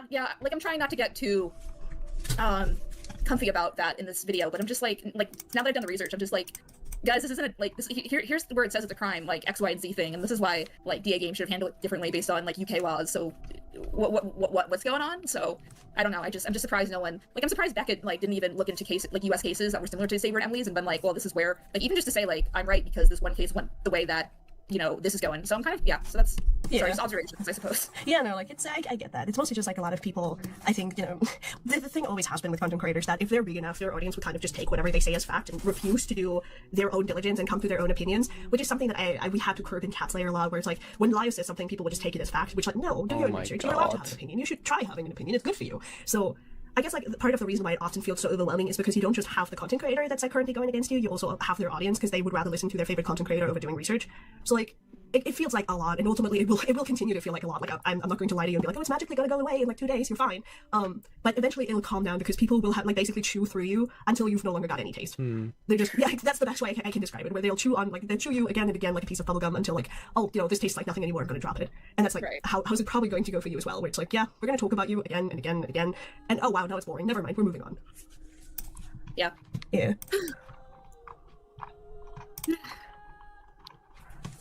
But yeah, I've talked a lot. So I guess you want to just like look over what I have and just let me know how you're feeling, or I don't know what your day's like today, but Yeah, like I'm gonna probably skedaddle and get through this on my own time because I have a script to write as well. Aha, help. So like I'm probably gonna skedaddle from this call and then leave you some comments or like DM you about it and be like, hey, here's how you can change this up or that up. And then if there's anything important, I can reach out to you or you can reach out to me and we can just figure it out. okay, sounds good. And then just as a note, since I guess you're mod now, that's probably a good situation because I don't know if you know how my server works, but like basically everyone jumps ship except the mini mods, and the mini mods just there to host events. Yeah. And basically said like, congratulations, you guys are all mods. Have any other regular mods who are confrontation. So the server's just gonna be on lockdown until this video gets up, and then hopefully we don't get people that are. Hopefully by that time things will cool off a little bit, so we don't just get people trying to argue about stuff or showing up to argue about shit, and that's it. So Yeah. Yeah. Oh my god. Dude. Advocate. That's amazing. Oh my god, the cut. Oh, the little medallion as well. Hang on, I need to show this. How do I figure this out? How do I do this? I know how to do this. Give me one sec. Oh, that's amazing. Media. Open link. Oh, there we go. Perfect. Look at this. Oh, this is amazing. Thank you very much, Advocate, for the art. That's amazing. Oh, God. Dude. The little fillet medallion as well. I love it. I got my boots as well. That's awesome, dude. You kept my hair. Oh, that's awesome. Dude, I'm serving, dude. Serving absolute cunt. This is amazing. Very epic. Get out my face, Courtney. Go away. No, not this video. We're not doing that yet. Shh, shh, shh, shh, shh, shh, shh, shh. Shh. Go to sleep, go to sleep, go to sleep, go to sleep. We're gonna finish this off. Alright, so if this is all, then I'm probably gonna yoink you. Ace, don't go into my chat making WWE references.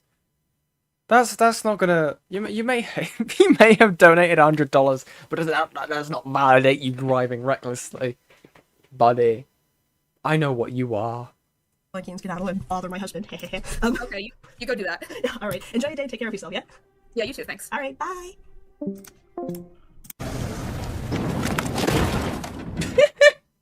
Nice.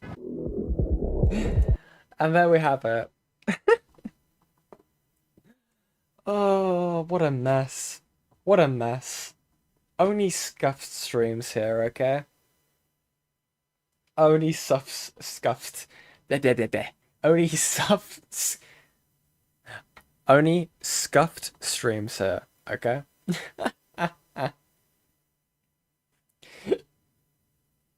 Hey Yen, how tall are you? Need to know for art reasons. I'm 6 foot tall. Yeah.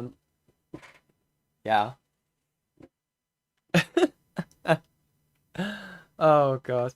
I think before we go on to this, I want a little shorter thing that I think is going to be a little bit more, maybe a bit interesting as well. Let me pull this up. Hold on.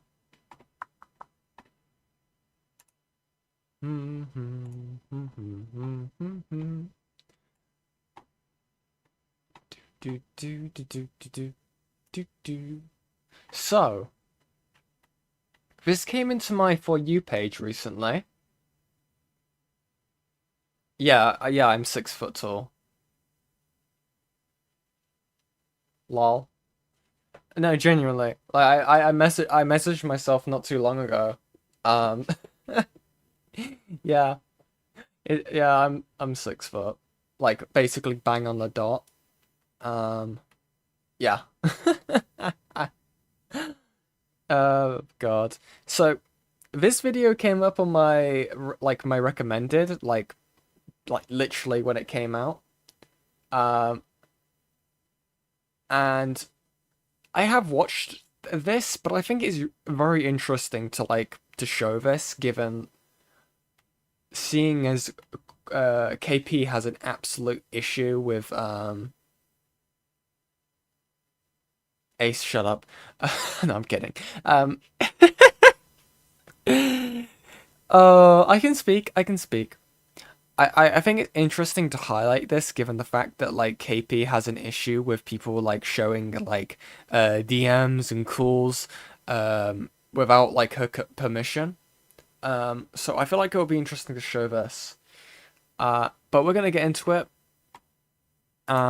It's a lot shorter, so I feel like it'd be a nice little like icebreaker, I guess. Not icebreaker, wrong wording, but you get my point. Shush. But anyway, we're gonna get right into this. Hey, so for those of you who may not know me, which, let's be real, is probably the majority of you, you can call me Hato. I'm 26, I'm not a content creator, and I spend most of my time binge-watching Hell's Kitchen and reblogging fandom art on Tumblr. But someone you may be aware of is a little-known YouTuber known as ILoveKimpossibleAlot, or KP for short. And I want to tell you all about the time last year that I got in KP's crosshairs.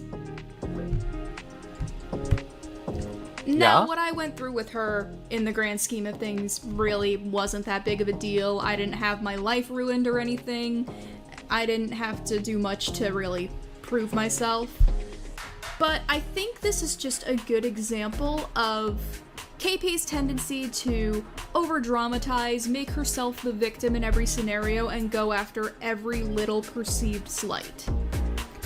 You may be asking yourself why I'm waiting until now to talk about all of this. The primary reason was because until the whole Saberspark thing happened with KP's dog shit video, I just didn't think it was worth rehashing. I didn't think it was worth really bringing it up anymore, because like what was it gonna get me?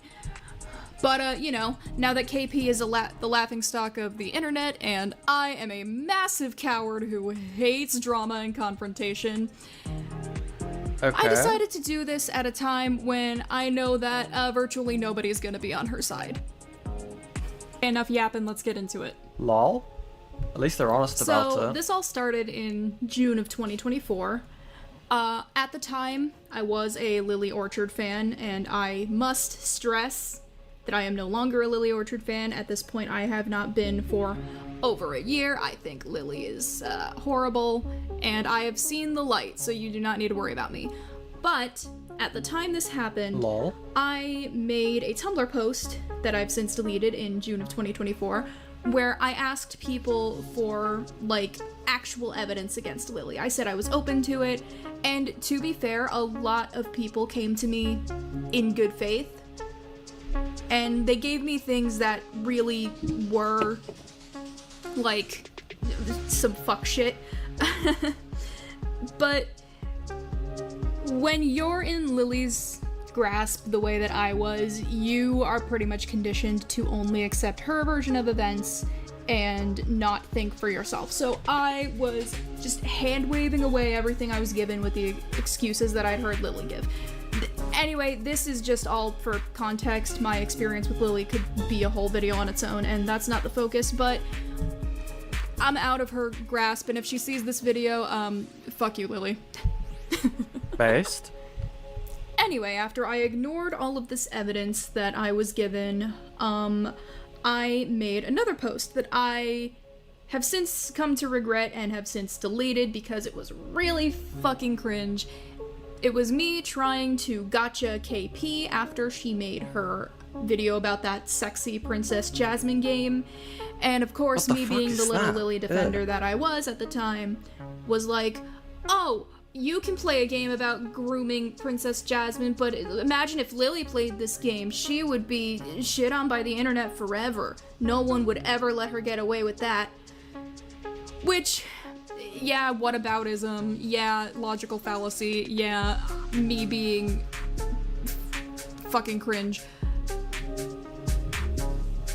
KP did not like this perceived insult to her intelligence, so she DM'd me on Tumblr and Initially, we had planned a voice call to go over Lily Orchard evidence in Discord. Okay. Now, originally, I had some conditions to which I would agree to the call, namely that nothing be recorded, nothing get out, just my privacy was more important to me than anything else.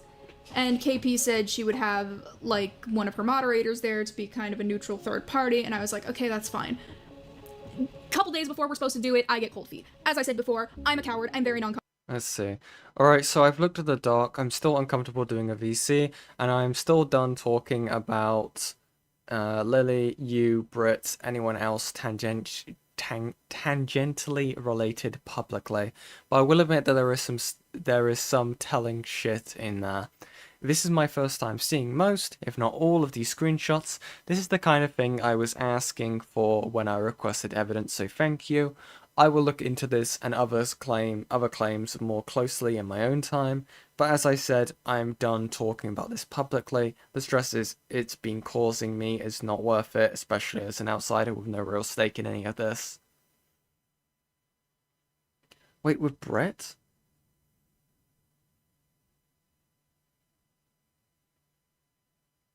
Wait, is this something different? Or could this not did Brit make a statement other than this? Sorry, when it comes to like the Terracalia logs and all that crap, right? I'm not too familiar with the Lily Orchard situation stuff, so I'm not sure if I don't know if the implication here is that like the Brit logs were available even back then. But again, that's kind of me speculating. I'm not sure. Confrontational. I do not like being in situations like this. Also, Ace, I don't know why, but I feel like you're just Googling wrestling catchphrases at this point. I swear to God. So, I had a... Oh no, I know what you did. I know how you know about like Joe Hendry one, because I sent you a meme about it today, you little fuck. Panic attack over the prospect of being in a call with her, and I politely backed out. And said, you know, the more I think about this, I'm not comfortable doing this. That was apparently the wrong response. I got accused of wasting her time when she was doing this out of the goodness of her heart. Except wasting her time. I'm gonna give you the benefit of the doubt and not push you. At the same time, I don't appreciate you calling me dumb behind the scenes without doing your research. So, for me to be kind and help explain this stuff to get an nope, never mind, after I agree to all your terms is a bit dismissive and upsetting. I can see these DMs myself, where you say, do you think KP would know the difference between a porn game or stock value? Please don't insult someone you don't actually know. Dude, what the fuck? Okay. Well, let her keep playing. Time when she was doing this out of the goodness of her heart. Except this would massively backfire on her because one of her intimidation tactics was to show me a screenshot of me. This you correct? Thought you meant on Tumblr. This was a heat of the moment thing from where I was probably being influenced by the people around me. I apologize for that. Though I have to ask, how did you get that hold of that, me saying that?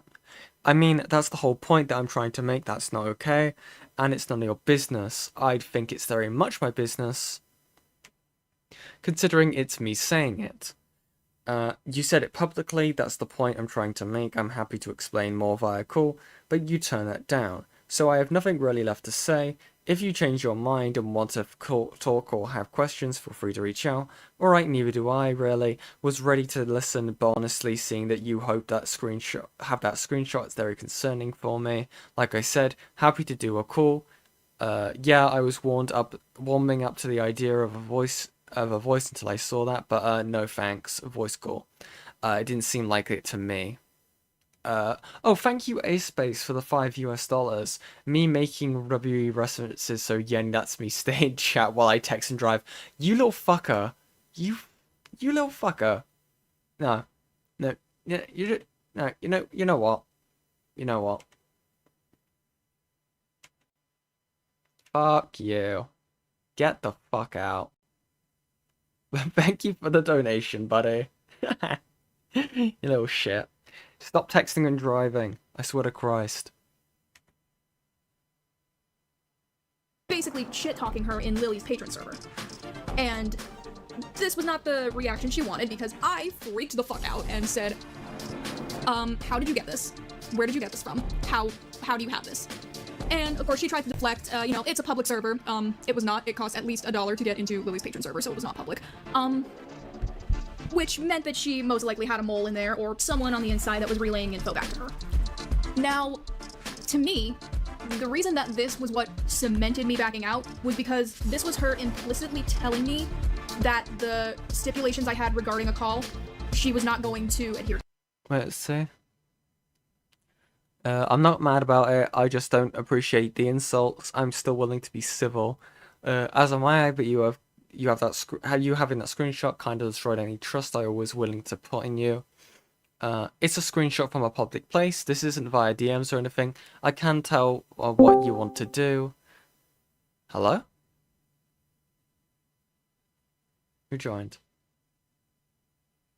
Sorry. I'm sorry. I'll stop texting and driving. Oh my god. This fucking guy. Oh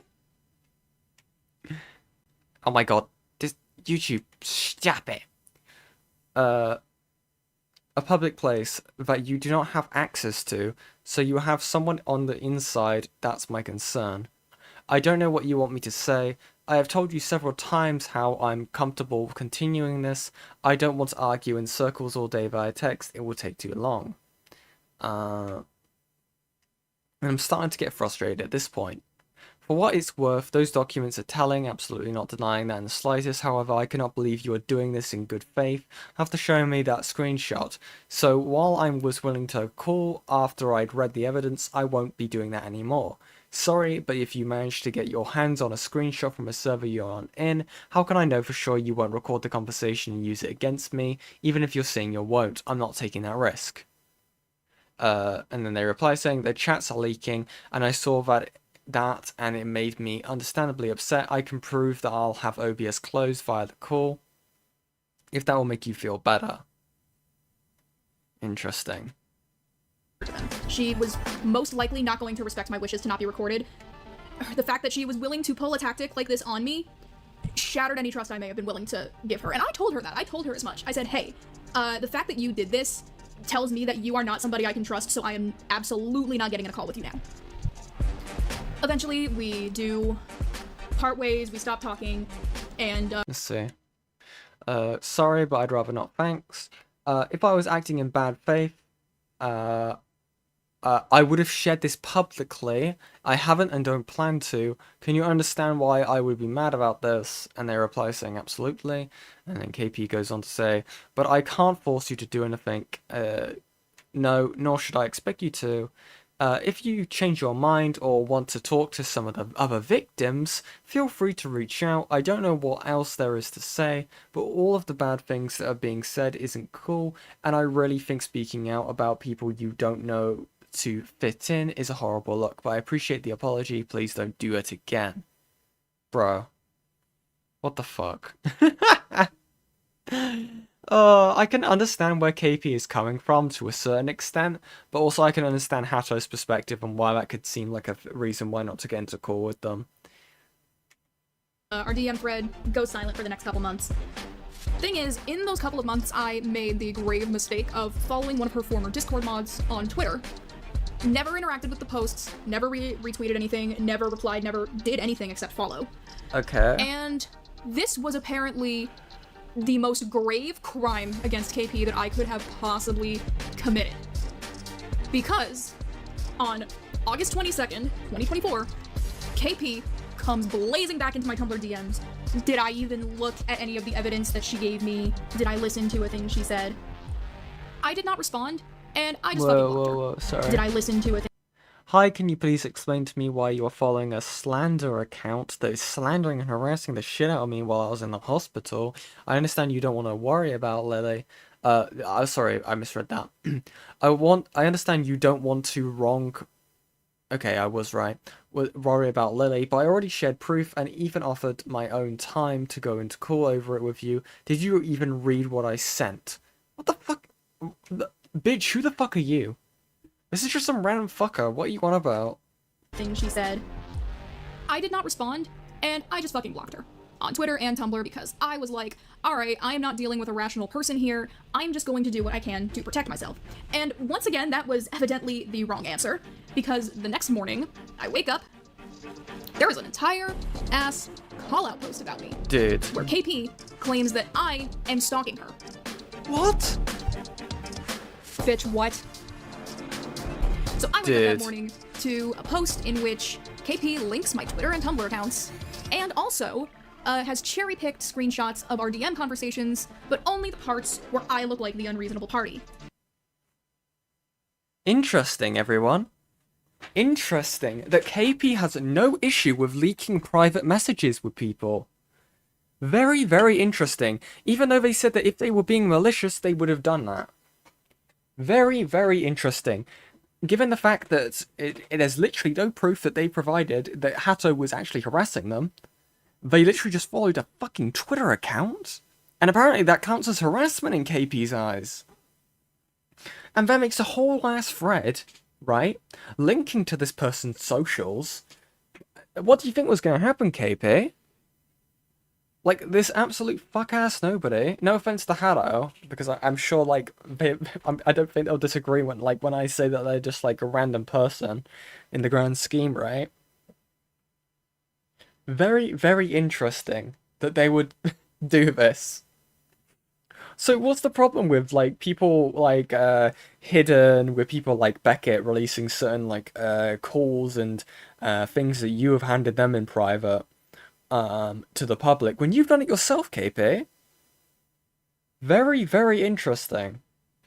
Very, very interesting indeed. So, I unblocked her just long enough to give my side of the story and give our full DM conversations, which very clearly show KP trying to pressure and intimidate me, and I don't respond further from there. And pretty much all of KP's own allies said, yeah, you fucked up, you overreacted, you shouldn't have done this.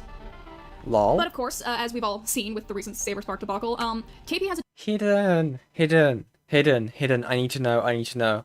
Were you sly shit-talking KP during your call with them? Because I swear to God, the amount of shit that you said that just sounded like that is comedic, and I love it if it's true. a tendency to double and triple and quadruple down. And to this day, I have still never received a genuine apology from her. We were both in Scribble's server together for a significant amount of time. And during this time, I got like one of those non-apologies, the I'm sorry, but I can't remember exactly what she said because neither of us are in that server anymore, but it was something along the lines of, I'm sorry, but did you consider this from my perspective? And thankfully a bunch of the people in there got on her ass about the non-apology. As in, like, when you were in a call with KP, talking to them, you said so many things that, like, felt like sly, sneaky, remarks against them. Like, you compare, like, you bring up, like, Jar and how, like, how he handled his, like, stuff by, like, making, not, like, how he didn't actually take real much accountability for what he did, and how he did a bad response, right? How, like, there was a few things. That was an hour-long call, but I don't know. There was a few things that just sounded like a little. Yeah, there were loads of them. Okay, we were not losing. Yeah, isn't it? Okay, I was right. I thought it was going insane. That's amazing. Good job. Even before this whole Saberspark thing, this was all before that, by the way. This was all before her whole big Saberspark video blew up. So, even before that, a lot of people were kind of turning on KP. The whole Saberspark DA Games video she made was just sort of her final nail in the coffin. Like, I really don't think she's coming back from this. If you want to try to strike this video down, because during production of this video, I learned that she has been trying to strike videos critical of her. No wonder you were friends with Willy Orchard for so long. But, you know, you can try. Listen, I don't make any money off YouTube, Evil. and I'll fucking re-upload it, so, like, we can continue to play this game as long as you want. Because, as I've said, I'm not a content creator, I don't really have much of an online footprint, so if I'm not making any money off this video, I don't give a shit. You're not ruining my livelihood. And I've said in private before that I can handle being shit-talked. I don't care if someone is talking shit about me, but I draw the line at people lying about me. I don't care if you come up to me and say, oh, Hato sucks and I hate her. I'd be like, okay, well, whatever. But spreading lies about me is like the one thing that I do not tolerate. So when this call-out post about me was made, I had to correct the record. I was not going to let myself be lied about and be made out to be the bad guy in the situation, because I do not think I was. I don't think I was being, apart from the beginning where I made that Jasmine post to kind of dunk on her, apart from that one instance, I don't think I was being the unreasonable person at all in any scenario here. But anyway, that's pretty much the entire story. If you want to read more, I'll put some of the relevant stuff in the description. My Twitter and Tumblr DMs are both open, so if you want to hear more or you want to talk to me, go ahead and DM me. I will probably answer, because I'm still willing to talk about this. I know that KP hasn't quite ruined my life in the same way that she's been able to do to others, because thankfully this was a small enough spat that I was able to recover from it. You know, but I'm still willing to talk about it. I want to hold her accountable. And hopefully she doesn't try to pull shit like this on anybody else. Based? No, we're not watching that. I don't know. I feel like it was a very interesting little video that kind of just shows that KP is a massive fucking hypocrite when it comes to, like, the whole striking other people's content, like Hidden's and Beckett's, and I believe they also struck Fauci, and Internet Adjacent. I think it's just very interesting what they view as, like, privacy, right? Where they have no issue with leaking private DMs, right? Like, what's the difference here, KP? What's the difference here? Very, very, very interesting stuff, chat. Very, very interesting indeed. Okay. I think we're on to the last topic of the night, or the last video of the night. And it is... more hidden content. More hidden content. Yes. So this is the Q&A that was referenced in Hidden's call with KP. Very, very interesting stuff. Also, Hidden, feel free to join if you want to. I don't know if you're still busy with your gay husband, you know. The sin, the evil man. But yeah, we're gonna get right into this because my laptop is starting to fucking perish for streaming for so long. But we're gonna get right into this. What's the difference when you threaten the victim you're advocating because it started affecting you? Lol? True. I need the proper gear. Let me just... Oh my god. This'll do. Alright, sit down, you monkeys. Now before we start, some ground rules. Any serious crimes mentioned in this video is not meant to be funny. But I am going to poke fun at just the general lack of education and research presented as fact, because it's just getting a bit ridiculous at this point. Not essays funny, but dumb people funny. Yeah. First off, people are under the impression that I changed my mind about the Chris Stepanatos incident. But here's what I actually did. Look into the legality of what Chris's story would constitute as. Was he breaking any laws? Was I overreacting? And I found some stuff. It's stuff that's not in his favor. I'm going to be a bit of legal eagle for some of this video. Hold on. Even if there was... What do you mean you can be a bit of legal eagle? Legal eagle is a lawyer. You are not. No physical contact with your body, ejaculating on someone's belongings... My name is Optimus Prime, and I'm about to bust. I forgot that's your joining noise. Hi, Hidden. Hi. Hi. How you doing? Oh, I'm good. I realized, you know what? This video is funny. I'm gonna... Yar. God. Oh, my brain. This video, this script is so Courtney coded for no specific reason other than that we're accusing people of SA with virtually no fucking evidence for it. Yar. God, I need to set the screen share. Hello, Chad. I am invading the stream. This is my stream now. Oh, God, invaded. I'm gonna give you really low quality because my laptop's perishing. Oh my god, So L? you get the audio, you just get like low bits in That's good. response. But yeah, I don't know. This video does have a lot of Courtneyisms, but I can't prove it.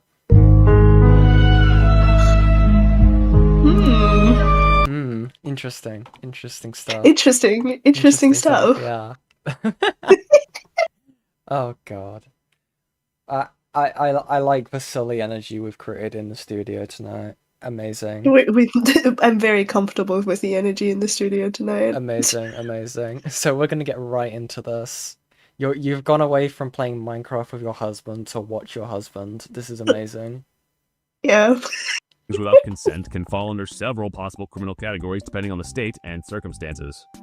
If it happened. In many U.S. states, ejaculating in public or onto If. someone's property without consent can be Which it prosecuted didn't. under laws about sexual acts done for sexual gratification without consent. Yeah? If this was done as part of a pattern of behavior to intimidate, humiliate, or violate you, this could be the threshold of harassment charges. It happened once. Some jurisdictions treat semen on someone's clothing as a form of property defacement or contamination. But it didn't happen. It didn't happen. But This KP, part I is so hear you dumb. thinking, Chris didn't actually do this. He admitted he was lying. In legal terms, Chris admitting that he lied about the incident, regardless if you believe him or not, doesn't erase the action. But it didn't happen. The law Yeah. is about- You admit it didn't happen. You admit it was a story. You admit it didn't happen. You admit it was a full story several times whenever you recount this fucking story. This is like Jar's swimming pool incident all over again, I swear to Christ. Except that one has a bit more grounds on it. I was about Changing to the say, at details. least Jar eventually was like, yeah, that did happen, you know? Yeah, Like, like, what the fuck?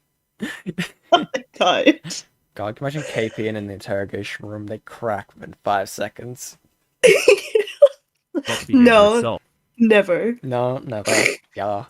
not their honesty afterwards. In fact, lying can make it legally worse. It can demonstrate consciousness of guilt, which matters in legal investigations. If they lied to investigators or made false statements What in the writing, fuck? that I'm so glad you get to experience that. I'm so glad you get to experience that. Oh, thank you very much, Neverless, for the $200 Wow. US. Don't sleep, I'm nearby. Jesus fucking Christ. Get on my Holy world. fucking shit. Thank you very much, Neverless. 07's in the chat for Neverless. Holy shit. I feel mean. I don't have anything to give people. Like, I don't have a little silly little donut You should animation. I don't have keys you to should give jangle. Netherlands mod just for this. Make him blue. Yeah. You Make know him what? blue. You know what? That's it. I'll do it. Listen, for $200, you too can become a mod on the Yen channel. Oh my god, don't. Don't, because someone will. I'm gonna do, I don't know what it pulls up when it comes you do the administration thing, so I'm gonna do this on my phone. I believe. Wait. Standard moderator. Yes. There you go. There you go. You are now blue. Go. You have done fun. your duty. Have fun. Do crime. But thank You gay you. do crime. Thank you very much. Thank you very much, Neverless. That is very, very generous of you. That is absolutely insane. Ace is no longer the only person with the sugar daddy allegations. Holy shit. Oh my god. It's fucking crazy. What? What'd I do? You're not allowed to speak on your platform anymore. How dare you? Okay. Next thing you Okay, know, I'll be quiet. new You take allegation over. is Okay, I'm gonna press play. You take over. That could open them up to additional charges, such as obstruction, false reporting. That's legally significant. It proves he knew it was wrong, and it also suggests a pattern of concealment. It didn't happen which though. Is nothing. So true, content creator hidden. That can matter in civil cases, workplace reports, or credibility disputes even now. Even if it happened 10 years ago, ejaculating on clothing while consent, whether he lied about it or not, is a sexual boundary violation. Period. Yeah, period would Period. be. Period would be as well. Not just semen. Period. Yeah. It's still a crime, even if Chris did lie about it. That not But only you didn't lie about it, you admit it didn't happen. exacerbates the potential charges. It's not a prank, Objection. not boys being boys, and not something you two Objection, have to Your just Honor. shrug off because it was decades ago. It might also come under discovery rule in civil cases. Now, why would others state this is just a joke? Well, psychologically, for a few reasons. Like you? Number 1, minimization Oh my god. as a Oh, this guy's fuck. Your children. I love my children. They're so unproblematic and normal. I mean, look at them. Look at them, they're in the jar. Yeah, unproblematic. Defense mechanism. Calling it a joke is a classic way to shrink the severity of the behavior that makes people uncomfortable. It's easier on the psyche to say, it was just a prank, than to face reality that somebody crossed a By the way, is any of this sourced from somewhere? Is this just like No, words? I'm pretty sure this is just ChatGPT. Let me try. Let me try and put this into ChatGPT and see what it gives me. Like, I don't know. The little emojis, you know, making it look like I'm it's gonna an try official this. thingy. It's very, very interesting. sexual boundary. It reduces moral discomfort. If it's a joke, then maybe it wasn't really that bad. It lets them avoid re-evaluating their own values. Just because they admit it's serious, they might also admit someone they like or trust did something wrong. Thank God we got a lawyer in the studio. Kevin Z says, discovery is a stage in a lawsuit, not a rule. I'm gonna take your word, I think, actually. I think I'm that pretty you're sure- now our lawyer in the chat. Thank you. We've got a lawyer. Also, I just tried it and it gives you very similar, like, it's the same font. Like, I would very much like it. Do you think you can you like grab a good chunk of it and like throw it through like an AI word checker? I think that would be very silly. Oh, yeah, I wonder. Let me see if I can. I certainly have the screenshot somewhere, so I can Yeah. try. I'm gonna Let me get 'em. apply. It avoids the pain of empathy, because to empathize means to acknowledge that someone was harmed. This is a form of cognitive dissonance reduction. People These are resolve words. internal conflict between I like this person and this person did something awful by downgrading the awful thing into a joke. Yeah. Number 2, Yeah? protecting the in-group power. If someone is a part of the same social or fandom circle as Chris, calling it just a joke is also a way to protect the tribe. If it's serious, Okay, they have buddy. to hold someone accountable, and that threatens the group's image. If it's In the group's image, it's the brony fandom. What the fuck are you on about? Oh, No, you see- the amazing image the brony fandom has, as always, right? No, you see, like, It's incredible. obviously, you don't understand. You don't understand yet. Yeah. Beckett is the great manipulator. Yeah. The great manipulator who has manipulated our entire group. Dude, you don't Yeah. understand. Beckett, like, needs to defend the brony fandom. He totally doesn't have a thing called bronimus. Nuh-uh. No. No. it's just a No. joke, they can preserve the community narrative and their own comfort. This is especially common in tight-knit online circles. People fear that acknowledging wrongdoing will hurt the fandom or give haters ammo, so they rewrite the story to feel safer. Number 3, humor as a shield against guilt. Psychologically, humor is one of the fastest ways to neutralize guilt or shame, even when it's deeply misplaced. So by laughing at it, calling it a joke, using sarcasm, they're subconsciously saying, if I treat this as unserious, then maybe I don't have to contribute to the ugliness of it. I'm so confused because I don't know if I've seen anyone who's covered this like dismiss the fact like even if it like if we're going under the impression that this didn't happen, it was a joke and like a fucking weird thing to say. Like, I don't think anyone's dismissing the fact for like the 100th time, but it was a fucked up joke to make or thing to say in general. Like that's still like very weird and disgusting and creepy to like say, but also you are you know, you're making it sound a lot worse than it actually was, even though it was still bad, but you're making it sound worse by saying it actually happened.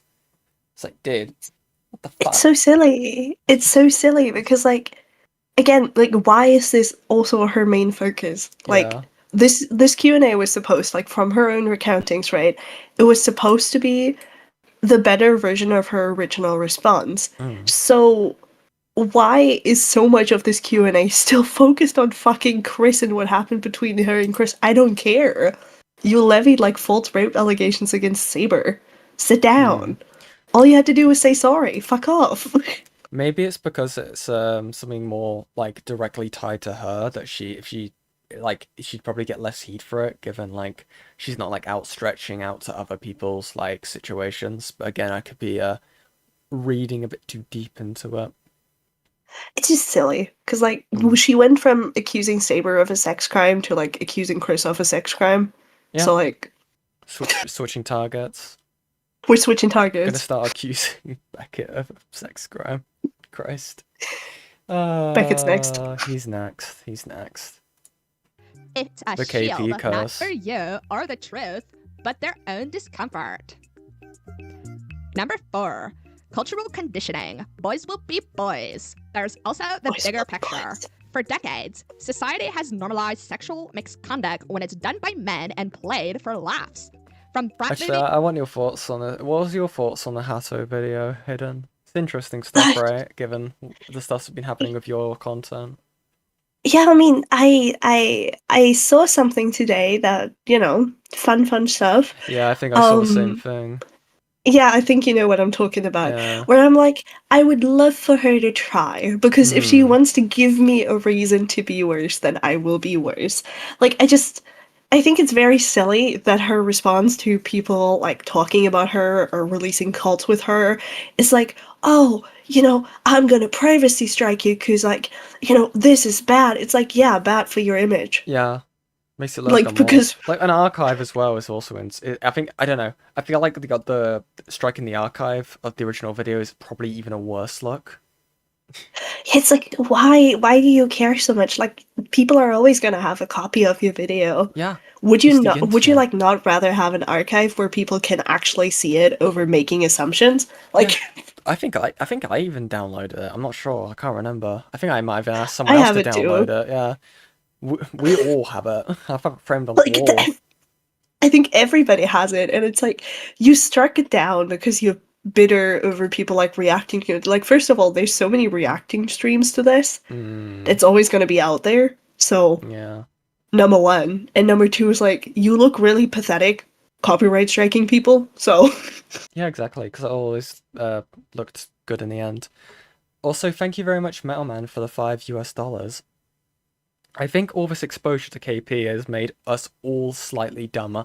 No, that's just me. Literally. I'm a bimbo, apparently, according to the Lion Man. And many for others now. yet nothing changed for me. I got Nothing. dumber. I was like, ooh. I was like, oh, I have a thought, but I can't see the word, so I'm just there, just like, Julie.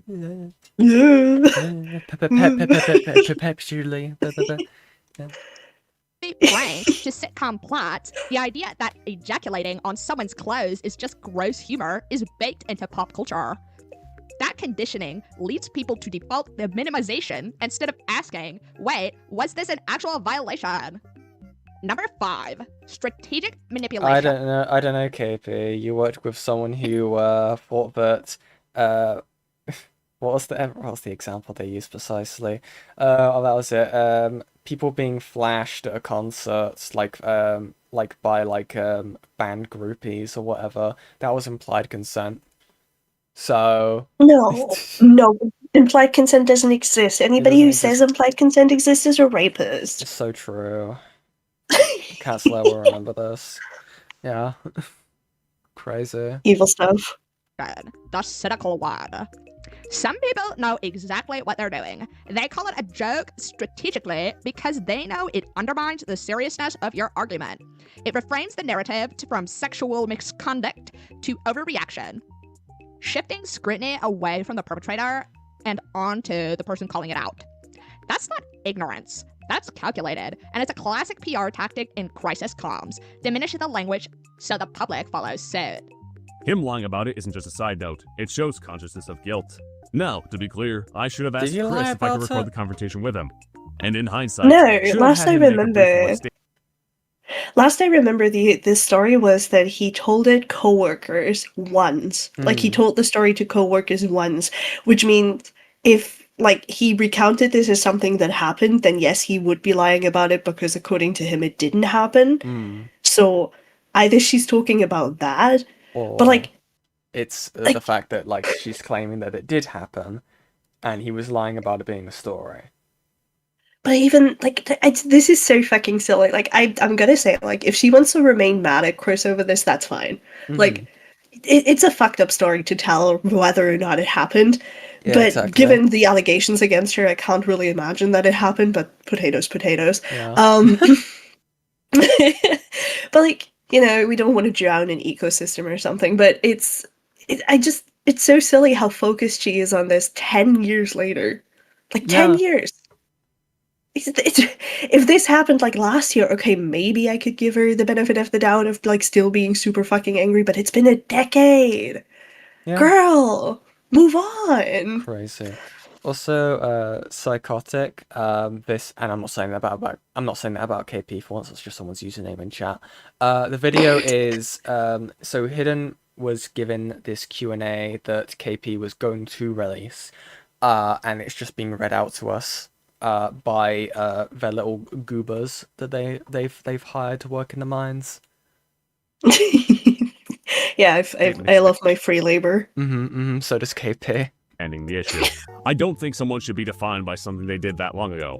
But that's the thing, this just extends to Chris. Since Chris admitted this to Will Ryan, his boss, at least once, we can assume if it happened on DA Games Company time, which also breaks additional laws. Title 7 of the Civil Rights Act of 1964 prohibits sexual harassment in the workplace. EEOC regulations civil rights. The 1864 law of the Civil Rights Act. Wait, is this? Sorry, I'm not an American. Is this the amendment? Is this like the first? Like what? Let me check. Also, thank you very much, Glitchy Bits, for the $5. As a friend of Chris, it was a locker room joke about how she left her clothes everywhere. The setup was gross, but it never happened IRL. Yeah, God. Oh. I'm so sorry that this is nothing against you, Glitchy, but the phrase locker room joke is kind of cursed in this community at the moment. It's nothing to do with what you've said. It is correct. You've used it in the correct context, unlike the last person who used it. Oh, God.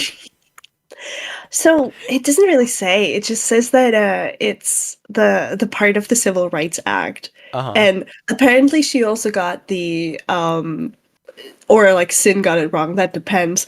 The H or like the year because it's from 1964 and not 1864. Yeah. But whatever. This would not be the first time KP would get a date wrong. No, I do remember in 1864, they were like, art thou shall not ejaculate on thine loins and clothing. You shall not drown your ecosystem in semen. Also, thank you, redheaded YouTuber, for the $2. I was born in 1864. So true. So true. You're so right. Rights Act of 1964 prohibits sexual harassment in the workplace. EEOC regulations define sexual harassment broadly, including non-contact sexual behavior like masturbating near someone, ejaculating on their belongings, or creating a sexually hostile environment. The OSHA, or I don't like the sexually hostile environment we've created in the workplace today. The studio tonight. It's awful. That's an awful thing to joke about, God. Not OSHA. Safety and Health Act, nerd, requires employers to provide a safe, harassment-free workplace. Even if he did it in secret, the company is legally responsible if he was acting in a work capacity. But he didn't the do it. Should have known and failed to act. They did nothing after learning about it do later. The U.S. Equal Employment Opportunity Commission defines sexual harassment as unwelcome. Wait, the U.S. Wait, also, isn't it a thing where like this company is in the UK or UK based? Yeah, last I remember, it's in the UK. So like. The little law scholars in the chat, if I remember correctly, the whole thing with this like situation was that it was a UK-owned company, like based in the UK. Also, thank you again, Metal Man, for the $2. 1864 was in the middle of the US Civil War. Yeah, no coming in the trenches, guys, please. No coming in the trenches. Focus on war, guys. Tisk. But no, either way, it's still insane. Still insane. Also, he's never said anything about doing that into or onto her clothes. He mentioned in the made-up story that he fell off the John face first into her clothes. That I do remember.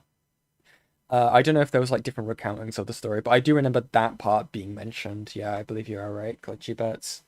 What a crazy username. Sexual advances, requests for sexual favors, and other verbal or physical conduct of sexual nature that affects an individual's employment or creates an intimidating, hostile, or offensive work environment. The problem wasn't just Chris did this. It's the bigger problem that DA Games didn't take accountability for letting this incident go unchallenged within the company, on top of the Because it company's didn't conduct happen in on these like spaces. I hate this so much. She's like, oh, they didn't take any sort of action over this. Last I remember, from what I remember, he was not working with them at that point. So she went to them after they hired him, after it had already happened, and demanded that they fire him. And they were like, yeah, we're gonna have an investigation on this, we're gonna get back to you. Which, by the way, they wouldn't be obligated to tell her about this at all, Right. because what for? Like, she's just a stranger. Yeah. So they went back to her and they were like, well, first of all, this didn't happen when he was hired with us, so why would we give a shit? And also, it happened like years ago, so calm down. And then she got mad because they didn't fire him. So it's like, shut up, KP. Nobody cares. Also, as Abyssal Grey just said, yeah, DA Games is a UK-based group, which should investigate and found nothing to warrant Chris being fired. Interesting. Hopefully my decision across. No, you're fine, Glitchy Bits. It's fine. You're totally fine. We're a bit silly here sometimes. A little bit of tomfoolery, a bit of goofiness, and also I've been streaming for 3 hours, and it's Jesus fucking Christ. It's 5 a.m. for me, and it's 6 a.m. for Hidden. Just as a treat, the things we do People for seem your to have people. assumed that So because true. these examples are old, this stuff still isn't going on. DA Games isn't actively trying to hide this currently in the year of our Lord 2025. Did you guys watch the videos I linked? This was again No, because exacerbated. you removed them. And you removed the video. Wow, KP. It's almost as if you complain about people archiving your shit, and then when you're telling people to look at your shit, you get annoyed when people look at your shit. So, what the fuck? Women, I swear. I swear. Oh, God. The original email exchange I had with DA Games, where, and let me remind you, it wasn't just the nature of what Chris said. It's how the company reacted, didn't explain why they didn't bring this up to my attention earlier, and refused to take accountability unless an NDA was required. The entitlement! The fucking entitlement of like, oh, why did this company not come to me and talk to me about Chris? Like, girl, you weren't part of the company for one. That's number one. Like, first of all, this didn't happen between two employees. It happened between a stranger and a now employee, but it happened before this person was employed, so it doesn't matter. But also, like, the entitlement of like, oh, I wasn't told. Why would you be told? No, you don't wouldn't. matter. This is VKP, actually, so, you know your place. Know your place. Get back in the kitchen. Fembro, don't type like that. Like you don't say that on a daily basis. I know what you are. Get in the kitchen. Is not extended to just a few bad memes, but possessing illegal materials to minors on top of proven not subjective grooming going on in the server, including having his minor girlfriend living with him at one point. And Wait, what? His minor... Huh? Yeah, like What's this? she adds a completely new allegation in here where she's like, oh, apparently this person dated a minor. Grooming going on. It's just so silly. Where's the proof? Yeah. Where's it? Anything? I mean, at all? Like, how much time did you get given with like this Q&A? Like, did you ever ask any questions to them about it? I'm just curious in general. No, really. Like, we had the call, and by the end of the call, I was given access to the Q&A, and then I told her, hey, I'm probably gonna hang out with my husband. I'm gonna sleep. I have work.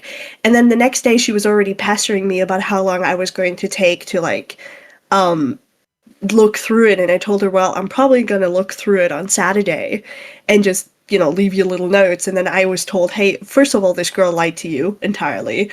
Right. And second of all, none of what she says is true. And then I'm like, well, obviously I didn't help. So I never really read through it. I went over it and was like, wow, I'm just going to have to delete this entire thing and have her write it anew because it's garbage. But like, that was about it. So.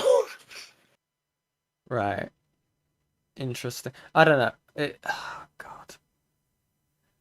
Wait, what's so this? it's not about Chris. Chloe wasn't considered a minor in the UK when these... Wait, how old is it? Glitchy Bits? You seem to know about this. like again, like, also, I have no way, I'm not too familiar with the whole DA game stuff, or like, again, like, forgive me if I'm a bit skeptical about like credibility when it comes to that, about who you are, so I'm having to take what you say with a grain of salt in that regard. But how old would Chloe have been when they started dating? If what you're saying, I'm guessing they would have been below 18 from what you're saying. So, wait, wasn't considered a minor in the UK. Okay. Don't tell me this girl was 18, and the narrative here is that she wasn't 21, therefore she was a minor. Well, the reason why I question what's just been said there is because obviously age of consent laws in the UK. I mean, yeah, but like the considered a minor versus consent are like two separate things. So technically, like at 16, I think is the age of consent in the UK. Yeah, but it would still be classed as being a minor.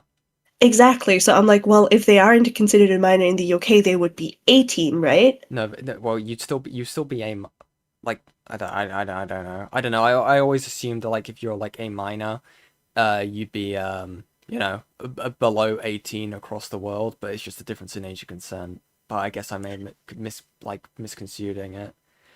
Apparently, Chloe was 16 and Will was in his early 20s. Ugh, that's a little bit of an icky age gap. Yeah. So, that's icky. But also, this is not Chris. Why is she talking about it like it was Chris? Is this about DA games himself, or is... Yeah, like they're talking about Will. Will is not Chris. Oh, Will. Oh, Will. Yeah. Sorry, Will. Yeah. And someone in the company. Okay. Yeah, so like she just talked about it as if it was Chris who was dating a minor. Sorry, I'm gonna go back real quick. Sorry. Maybe just make sure. Oh no, it was Will. It's how the company reacted, didn't explain why they didn't bring this up to my attention earlier, and refused to take accountability unless an NDA was required. Will's problematic behavior is not extended to just a few bad memes, but possessing illegal materials to minors on top of proven not subjective grooming going on in the server, including... Yeah, I don't know how I feel about that. But personally, like, I understand the whole like all age consent thing in the UK, right? Even now, I don't fucking agree with it. It's just fucking gross. I don't know. That's gross. 16 and early 20s is a little icky. That's it's a bit of a harsh gap, not gonna lie. Like even in the UK, right? If you do that with like a 16-year-old, you're considered an nonce. Like even if like the age of consent laws and all that crap, right? Like we still look at people in like countries. Oh, so they were 17. Were they 17? They were 7. Oh, Chloe. Yeah. Oh, okay. I was gonna say, yeah, Chloe was 17 when they and Wells were dating. Okay, that changes. Again, I'm kind of having to work off with what someone's saying in the chat as I'm learning about it. Okay. She was 17. Oh. That's still like a little bit of a harsh gap, I'm not gonna lie. Like it's not the worst gap I've ever seen. Like right. It could be worse, and it also kind of depends on like did she just turn 17, so is she by technicality still, you know, or was she like end of 17 and then but still a little bit icky. So I would actually see KP's point of like this is weird. Yeah. And why are we like not frowning upon this? But what kills me is that she's just been talking about like fucking Chris the entire time, and then in the middle of the sentence she switches over to Will. It's like, girl, stay on topic. Christ. Also, thank you, A-Space, for the $2. Why did I come back to age of consent, Lamau? That's your favorite topic, buddy. Yeah, Ace. Wouldn't you know all about that? Yeah. Aren't you like 12? Dude, that's... No! Fucked up. I love bullying, Ace. It's my favorite. I think I'm going to leave that topic until I do a little bit more research before I do anything with that. Fuck that. Oh, God. Awful stuff. Awful stuff. Having his minor girlfriend living with him at one point. And yes, all this is illegal. Guys, Will is breaking multiple laws and endangering minors, and I guess we're just going to ignore it. I wanted a conversation about accountability, and honoring that this is happening on company time is not okay, and to prove that reform is actually happening. But then I learned that this has been a big problem in the company for a long time, and I wanted to cover that. I do feel bad that Will's behavior and approach isn't the direct result of anyone else's actions, but they are excusing them by continued association and alleged enablement. The UK workplace law perspective. Thank now you, let's Mahi. talk about how UK law views something like Chris's act. Spoiler! The joke framing holds no weight legally. Under UK law, ejaculating on someone's Wait, are we belongings just without going back to consent, Chris? especially in the workplace, can breach I think multiple so. serious legal standards. Number 1. The Equality Act of 2010. Sexual harassment. The Equality Act defines sexual harassment as unwanted conduct of a sexual nature which has the purpose or effect of violating someone's dignity or creating an intimidating, hostile, degrading, humiliating, or offensive environment. Ejaculating on someone's clothes, even without physical conduct, squarely qualifies. The intent doesn't matter. The effect on the victim does.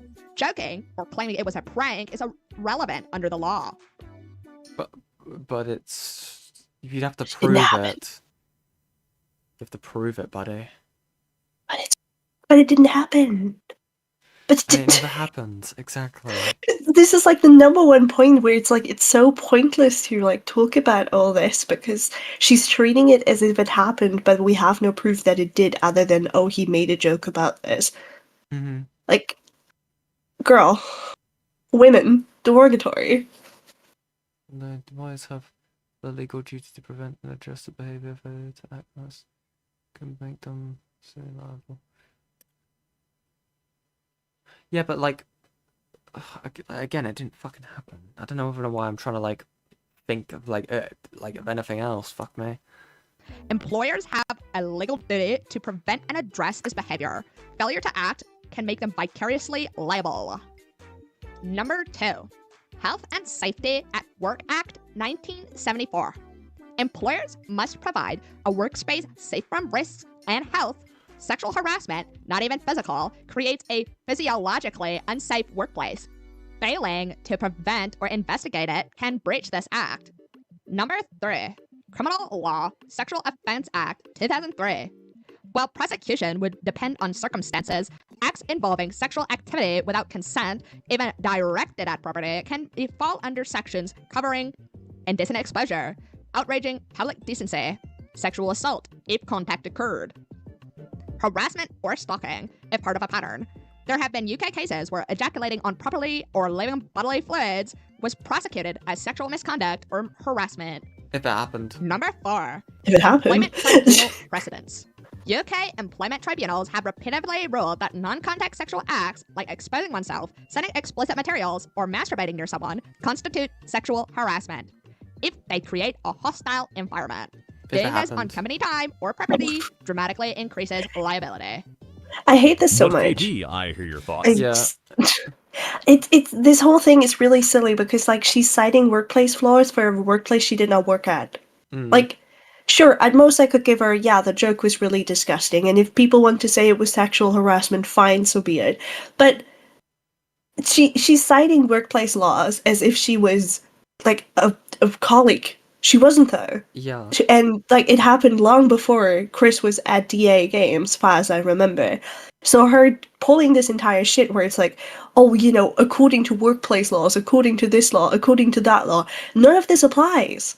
Because you weren't colleagues, so it doesn't matter. At most, you can give him that he was sexually harassing you, but I would like to argue that based on, like, one incident of a shitty joke, sexual harassment is kind of harsh. Like, I would understand why people see it that way, but at the same time, you know, like... Yeah, exactly. Also, I still don't understand why we had that bit before we got into the UK laws of the US laws. Like, what was the point of bringing up the amendment when it's not even... Like, I'm not, like, a law person, but wouldn't, like, the court, like, the proceedings happen under a UK court? Yeah, probably, because, like, it happened... Like, she's arguing it happened there when it didn't. Like, it happened on US ground, if I remember correctly. Oh, so it did happen on US ground. Yeah, and she's like, but she's trying to cite the UK laws because DA Games is UK, and so she's being dumb. So it because would be again, a case she's of suing the company for workplace thing, like the workplace thing, but that would mean it would be in the workplace unless the laws extend to, like, with the employees. I don't know how the law works. Why am I trying to say this like I know how the law works? I don't know. I don't know. This is so silly. Like, the short of it is, like, she shouldn't bring law into this. At most, she could say, hey, I was really uncomfortable with this joke, and he shouldn't have made it. Why the fuck did he do it? I'm mad.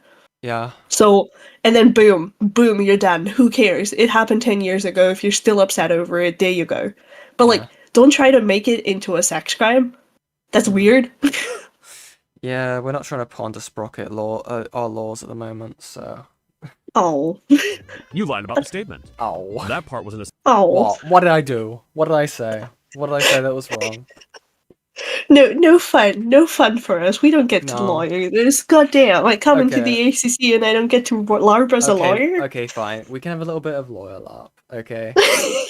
Thank you. Only to realize 5 minutes into the discussion, we go, wait, we're not lawyers. What are we doing?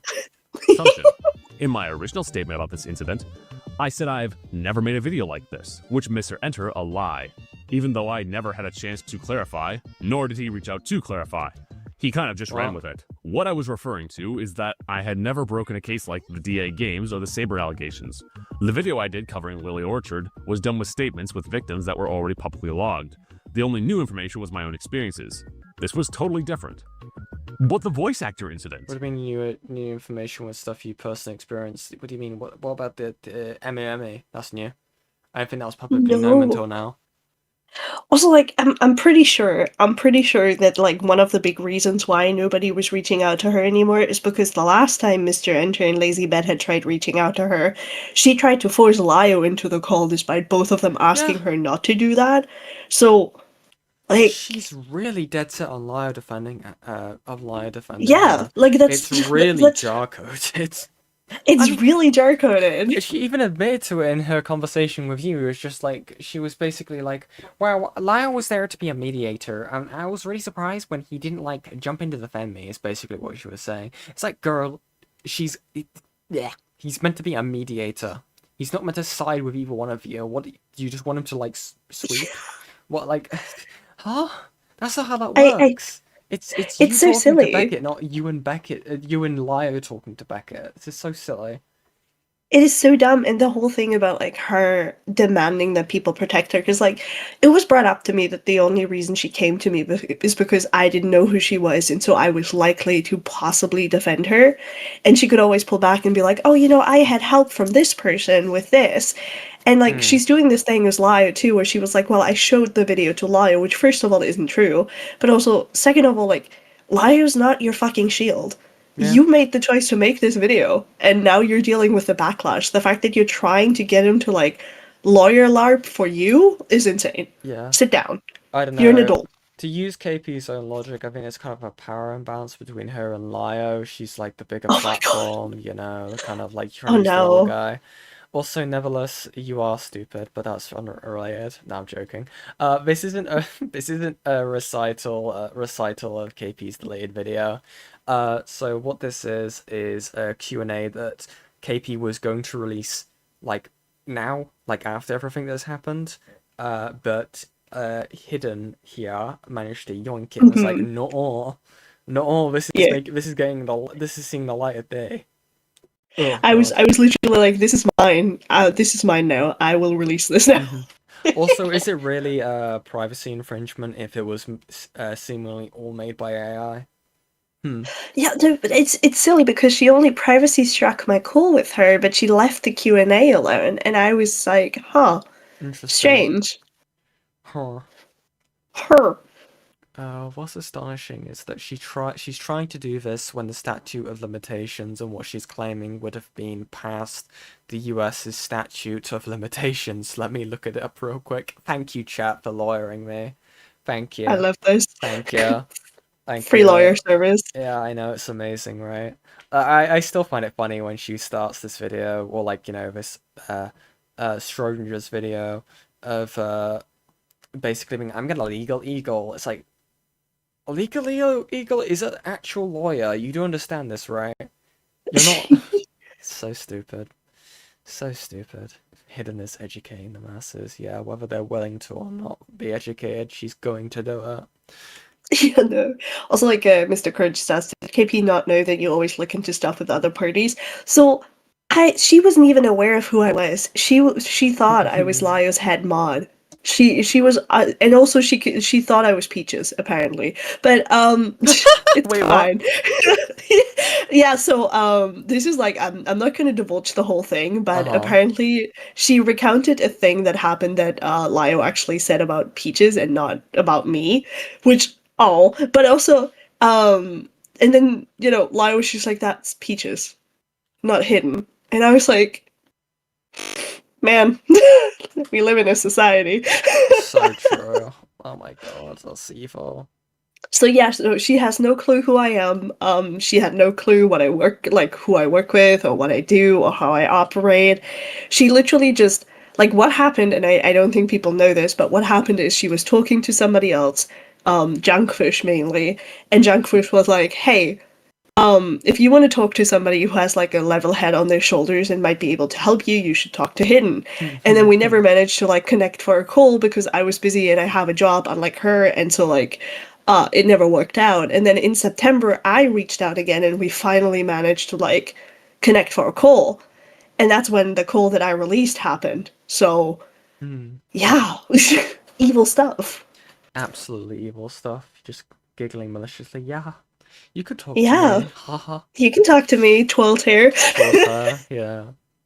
Starts crocheting stuff in the corner innocently. Just like I'm reading an old book, so unproblematic, so innocent. Yeah, so true.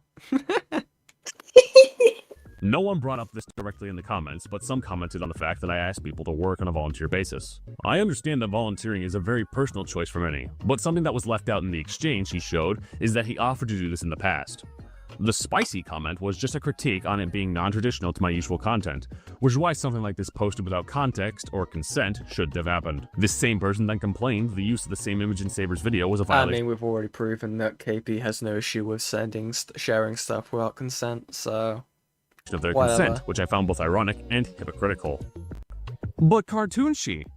Well, I first would like to thank this guy for being fair compared to the rest of you fucking Hoggians. We're switching it up now. We like Cartoon She now. We're switching it up. Also, we're switching it up. Very interesting model here. Yeah, thank you so much. That you didn't cut out the white background underneath the arms for. I didn't do that actually. That was Sin alone. I just gave him the sprites and I was like, here you go. This is like this is your models. This is what you get to work with for editing. Enjoy. Oh my god. Also, in case you didn't know, this is my amazing drawing, by the way. This is my contribution to this video. And yes, if you couldn't tell, I mean, it's kind of hard to tell, right? I mean, look at it, it's amazing. I made this in MS Paint with my mouse. It looks so good. It's so good. I love it. I love it. So do you. I also like that I can actually draw. It's just I haven't been asked to do it in such a long time. So you said MS Paint time. Yeah, I also think it has its own charm. It does. It does. I need to fix this. I have like the stream open on like a different monitor, so I can like make sure the chat and everything's working. But my I'm keeping an eye on is chat. I'm helping. So true. I'm helping. Please load. Yes. Now, although you and anyone can say, this is my opinion, the argument doesn't work when you are literally one of the first sources to report on the issue before I had the chance to figure out how to respond. This isn't an opinion, you're peeing into the void. This is an opinion that is I know he said pairing, but this is more funny. This is way funnier. You're peeing into the void. Sin, please don't. Please stop. Peeing into the void is so KP coded. Oh, who said that? That's crazy.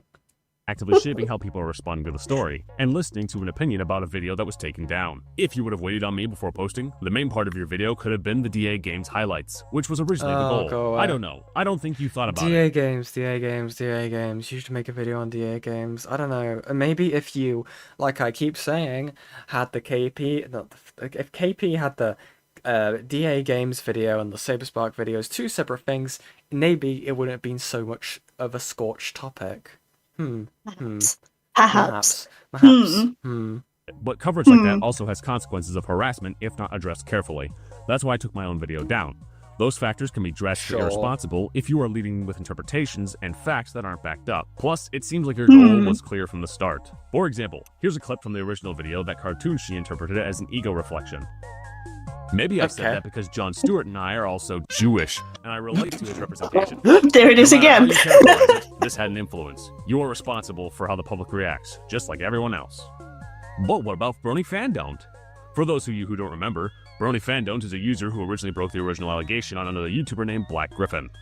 You are welcome to research that case if you are new and come up with your own conclusions. What a fun But what I case. didn't know at the time What is a that fun Fandon't case. is also someone who has a very problematic views. I Yeah? don't know why you're hunting predators if you talk about Lolicon like this. Also, for the record, it was Brony Fandon't's idea to connect me to Amy with the intention of putting said testimony in the video, misunderstood me, and then proceed to throw me under the bus, even though he said he wasn't going to do that. I don't really have any comments besides I won't be engaging with him again.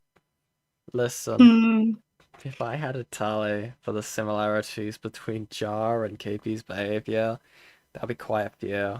What do you mean they work with someone problematic and then they got thrown under the bus? What do you mean that happened? What do you mean?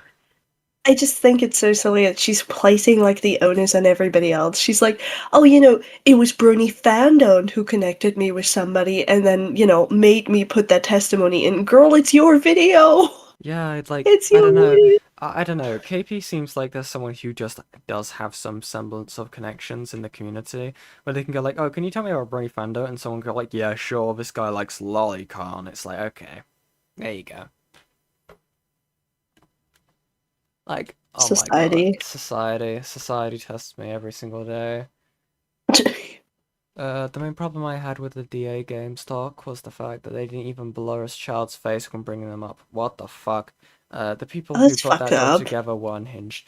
That's fucked. Like, no matter what you do, right? If you have like kids involved, like they're like children, that's so fucked to like put their face out to the public. I don't even know how public their face was, but also at the same time, it attaches them to a what can be a quite like heated or like aggressive situation. No kid deserves that. Like, no kid deserves to have their face put on the internet, on like in that regard, or in general, like, because they can't consent to it. Just like I mean, I joked about it earlier into the stream, but that did you know about this? The live Twitch birth. What? Oh my god, I'm telling you about this now. No. So when you were playing, you were blissfully ignorant playing Minecraft with your husband. I was telling chat about how on Twitch, there was a live childbirth. What? The Why would you? the CEO of Twitch was in the chat. What?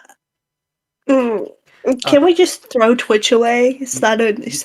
You don't understand. The chat was the only funny part about it. They were saying stuff like "W push," Oh, and then the child got born, and they said "L baby." oh no. It's fucked, right? Like I joke about it, but like again, at the same time, it's so fucked. Why would you do that? Imagine getting ratioed out of spawn. Like, Yeah, you're born and everybody's immediately like Al, baby. yeah, it's educational. Fuck off. Like, it's so stupid, man. Like, I don't know. The CEO of Twitch needs like to get like looked at with many stares. First, it was the whole like bathtub stream thing, and now it's this. It's like, okay, buddy. Okay, interesting stuff. Again, the creepiness I wasn't aware of, and he is or was very mentally ill, so I hope he gets the help he needs. No, asset use is a mess, and although we used assets under fair use and under transformative work properties, I admit that some things slid Poor by near bae. the end, and that's why I took the video down and why those mirrors are probably next. Sorry for that girl that got mad at me on Tumblr. But Okay. transformative Yippee, law in the copyright United States is strikes. especially tricky, Yeah. and sites like TikTok thrive on reusable content, and because it's based in China, is able to get around said laws. Bet you didn't know that. As well, What do you mean around said laws? There's a whole fucking suit against them. I don't think they're allowed to get around laws. What do you want about? Yes. Yes. it is an industry standard for actors to sometimes not have full scripts when working. But this shouldn't be a problem anyway, since I don't plan on making any more videos like this anytime soon. Thank God. This is a lie. But Saber was just trying to Thank be you. responsible. I understand the sentiment, but something that is never brought up is that it is borderline illegal to make someone take a pregnancy test without their consent in the United States, which is where the incident takes place. Don't believe me? I've linked cases in the description. I mean, he does not like it. Okay, without their force them to take out their consent. It's not like Saber Spark fucking shoved it up their cooch. Like, they asked them, can you please take the pregnancy test? I'm, like, worried to have a baby scare. And they agreed. So they consented to have the consent was given. Yeah, It's like, not at even most... implied, it's just, it was given. At most, you could argue, okay, maybe it was coercion because he, like, sort of forced her into it, but we don't have, like, concrete proof other than him sending her panicked messages of, please do this thing, because I'm worried. So, like, isn't that normal? Like, I'm always thinking to myself, like, would you, like, if I was a guy, right, and, like, a partner I was with recently was like, oh, I don't have my period, would I not also just be like, can you please take a test? Yeah. Like, I mean, it's just a normal human reaction. Who can blame the guy? Like, bruh. I mean, KP will always go ahead and is consistently bring up like the human aspect or the trauma aspect when it comes to that situation. So surely the same should apply to also to Saber Spark's reaction to someone maybe being pregnant because of a hookup. Like, it seems to go one way when it comes to KP. It will only apply. It only applies when it works to their benefit.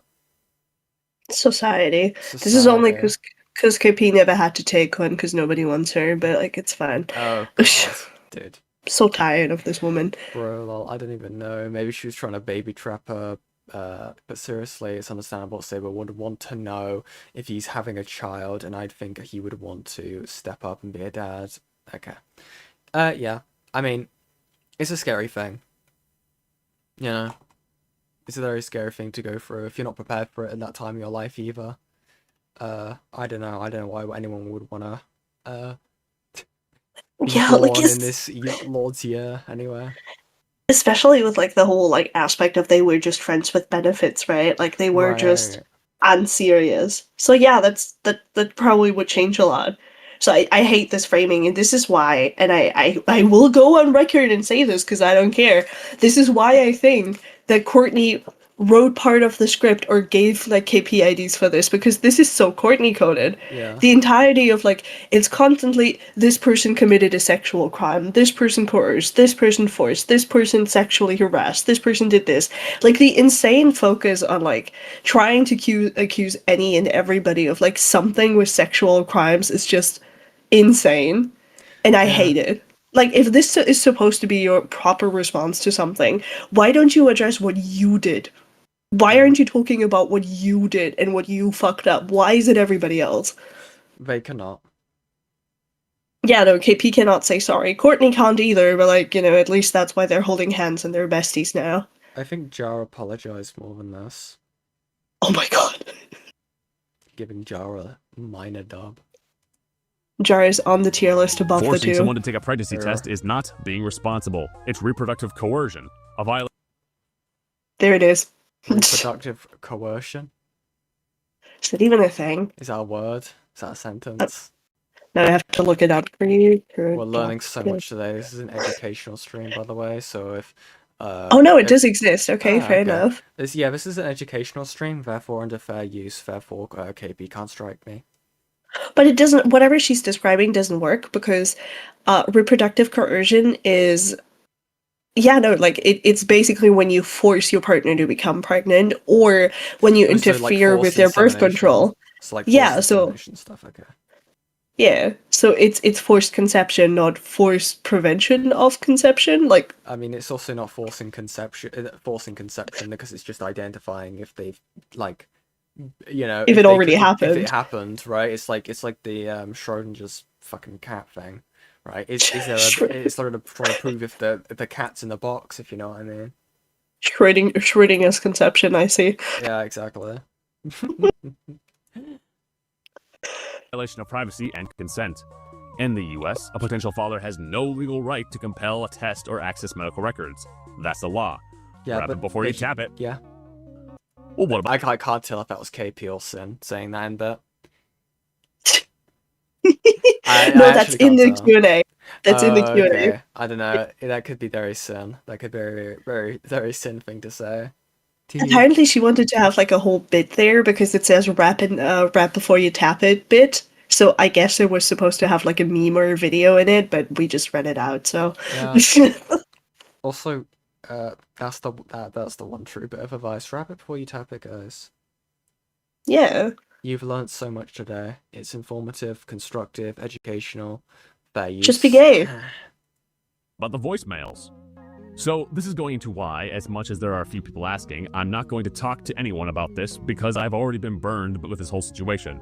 Yeah? Now, during the immediate aftermath of this video, I was taking interviews to both acknowledge the video was bad, but to try to direct attention back to the DA Games documentation.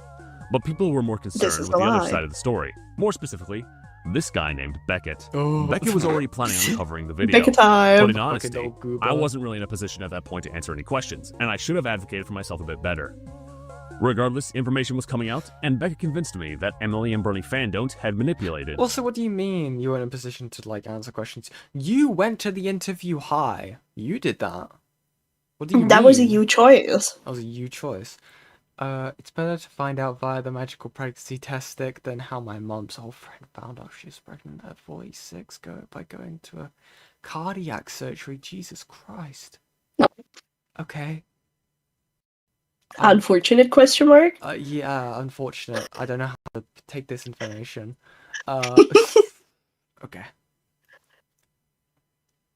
But what I didn't think about more critically at the time.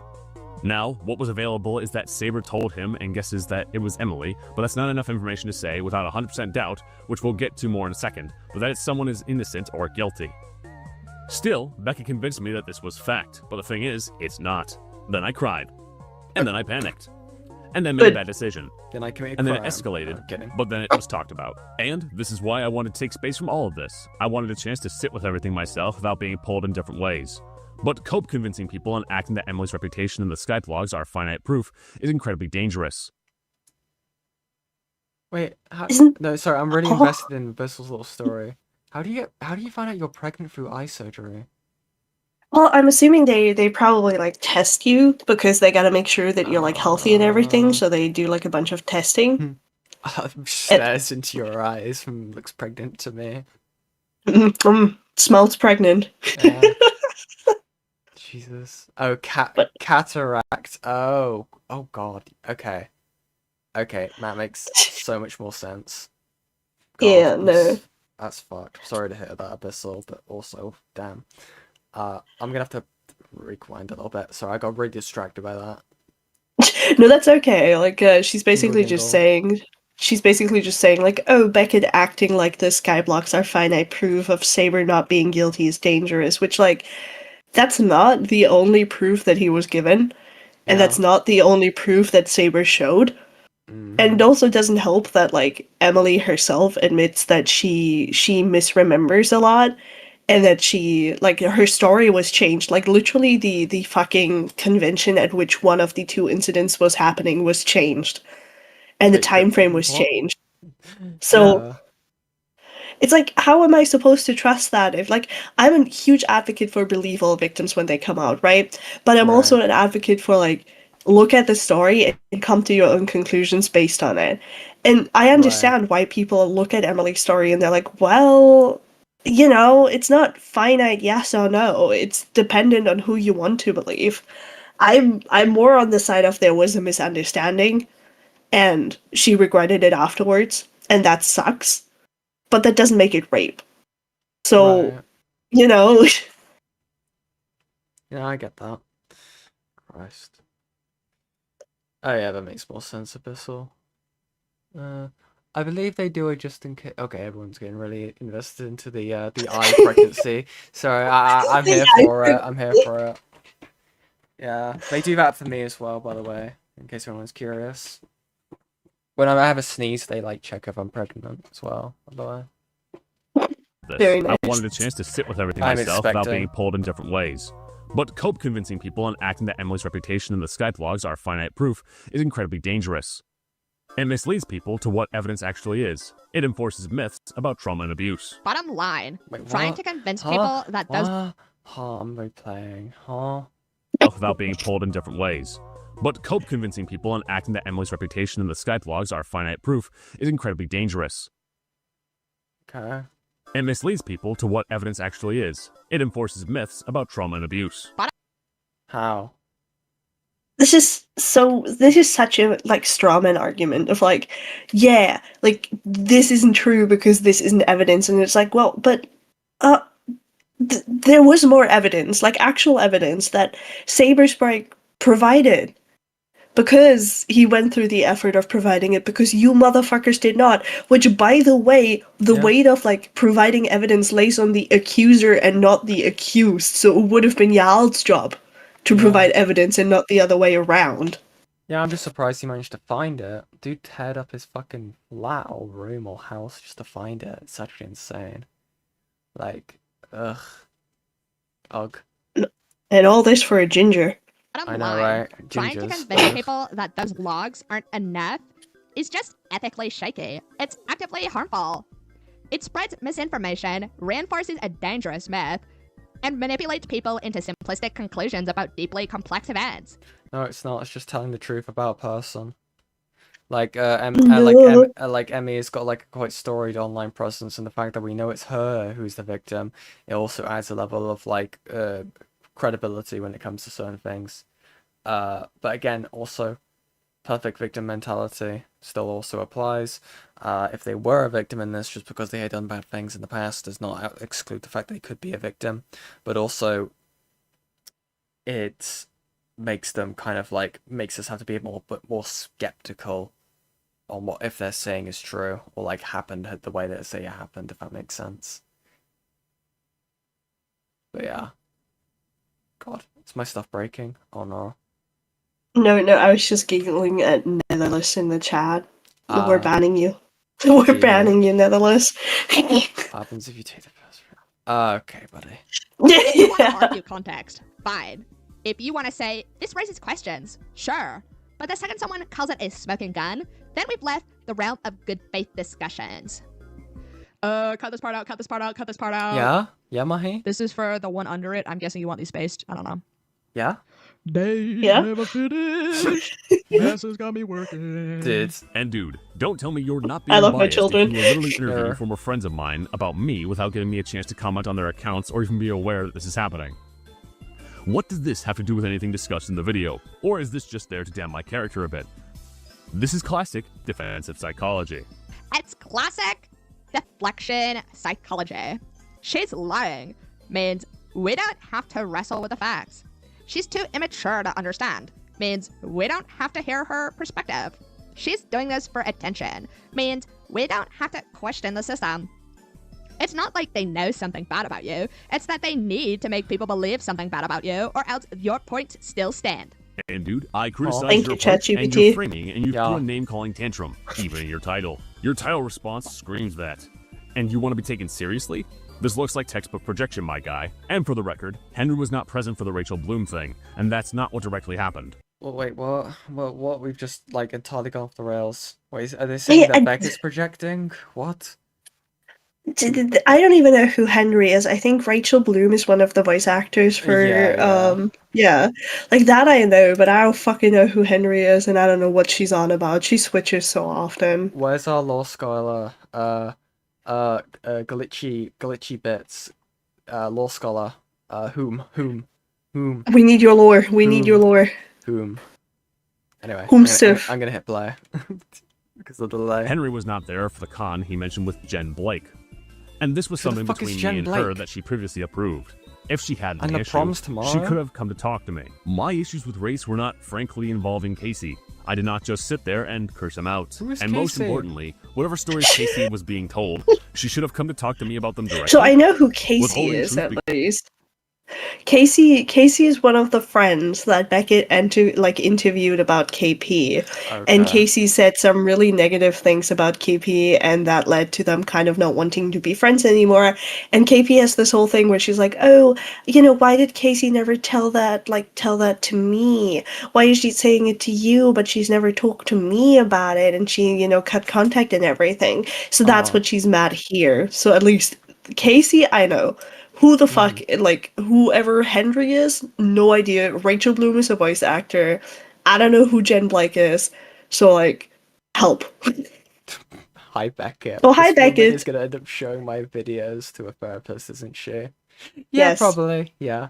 Sorry, Glitchy ask. We were confused on whomst all these people were with there's so many names because I haven't specifically looked at the DA games stuff. So I'm like, huh, who, where, why, who the fuck? And you seem You to know. know what the fuck is going on. Also, like, if you want to join for like a hot sec, feel free to.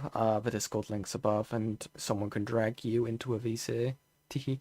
Record. Henry I'll was play not it present again. for the Rachel Bloom Henry, thing, and that's not we what know who directly Rachel happened. Bloom is. Henry was not there for the con he mentioned with Jen Blake. And this was something between me and her that she previously The fuck approved. is Jen If she had Blake? any issue, she could have come to talk to me. My issues with race were not frankly involving Casey. I did not Race? just sit there and curse him out. And most importantly, whatever stories Casey was being told, she should have come to talk to me about them directly. Withholding Henry truth- is Kate's husband. Okay. Interesting. Well, thanks Good so to know. much. I might have to. Dude, if my laptop wasn't on like crying out in pain like a dying robot, I would take a note out of like K-Huck's book and pull out the paint spreadsheet. It's about time we have like a fucking spreadsheet with like rather like an Excel sheet actually. Yeah. It's like with everybody's names in it. I had to do that for the Courtney video because I forgot who everybody is. Dude, I find it so funny when K-Hug does it because she's like not like she does it for like ACC stuff, and like she knows nothing. Well, she used to know nothing when it came to it, and has slowly been learning about it. Oh And it's just wow. really funny seeing their little spider web of names. It's just like, oh, the toasty vanilla, the Kumu. It's amazing.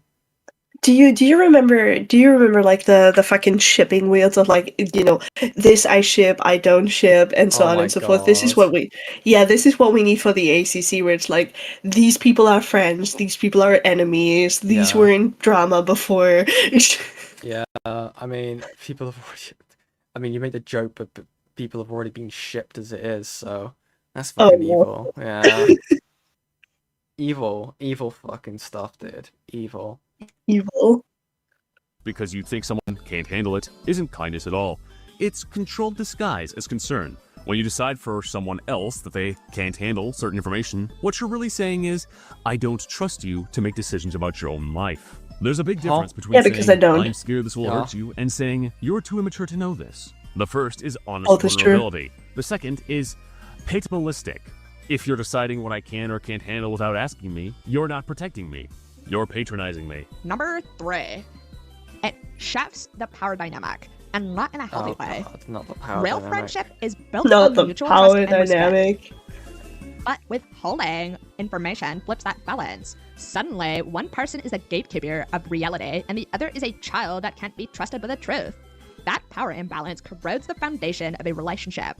Because if one person's always deciding what the other can and should know, then that's not really friends anymore. It's Are they referring to Becky here? I'm so confused. So I know assume part of so. this Q&A section is about Phineas apparently. Because Oh. I know there was like this huge beef between, well, I say huge beef, but there was stuff between Phineas and KP because Phineas was Mhm. giving her advice that she didn't want to hear, so she flipped out on him basically and like No, cut not- contact and everything. KP So I would think never. that's yeah. So I'm pretty sure that's what this is about, where it's like, oh, you're giving me advice and telling me what to do over you're giving me good advice and I refuse to listen because I'm a petulant child, and if things don't go my way, I will no longer play with you. So Christ. Ugh. yeah, she's literally like 3 years old. She's like a literal toddler. Goo goo gaga. Literally. managing them. And when people feel that, even if they don't know why, they feel betrayed later. Number 4. Protecting someone from discomfort Number actually 15. stunts their growth. When someone withholds something because Burgerfoot? you're not ready for Burger it, King foot they're often ladders. thinking in short Burgerfoot. term. I don't want to upset them now. But discomfort 7 isn't a.m. the enemy. It's how people develop resilience, emotional intelligence, and wisdom. If you shield someone from reality, they will never get the chance to build those skills. You're not sparing them from pain, you're stunning their ability to grow. Another strong line. Choosing between silence because you think I'm too fragile isn't kindness. It's robbing me that chance to grow from the truth. Number 5. It's often about your discomfort, not theirs. This Not is theirs. the uncomfortable truth. Thank you, Most Mahe. people Yarr. who say they're withholding information to protect someone are really trying to avoid their own guilt, fear, or awkwardness. They're not protecting the friend, they're protecting themselves from the fallout of honesty. And that's not worth naming, because if the motivation is selfish, even subconsciously, it stops being a moral choice and starts being a control tactic. What's the question in this Q&A? I'm so confused. Let me Where's check. the Let me question check in the this? notes. Because I don't know, Let me because check. unless there's something like here that I'm missing, this feels like they're making arbitrary statements about like stuff that does make sense, but also may just not apply to whatever the fuck we're talking about. Because this feels really weird. So it's just like the last thing that she has as a question is the voicemail thing, Right. and then that's like the whole segment we're at currently. Like And now that's we're the on entire to... thing we're at right now. Oh, okay, like the voice. Yeah, that's still what we're at, and it's gonna go for a while. Like I know we forgot a few screenshots in this. We forgot the one where she tries to weaponize a message from Emily, and she also tries to weaponize a message from Lio apparently. Oh. Yeah, like there's I'm just seeing those. She says, let me read these because they're gonna um on the I can't see that. I think it's the 12th of yes, 12th of August. She says, I'm going to cut contact with Beckett at this point, so if he comes up to you, feel free to explain my point of view. Whatever Saber told him from the beginning influenced the whole narrative, and that's not really unbiased. And using a testimony I don't even have access to or can't refute is pretty slimy if you ask me, even if he doesn't realize that. Lazy too for good measure. And Lyra replies with understood.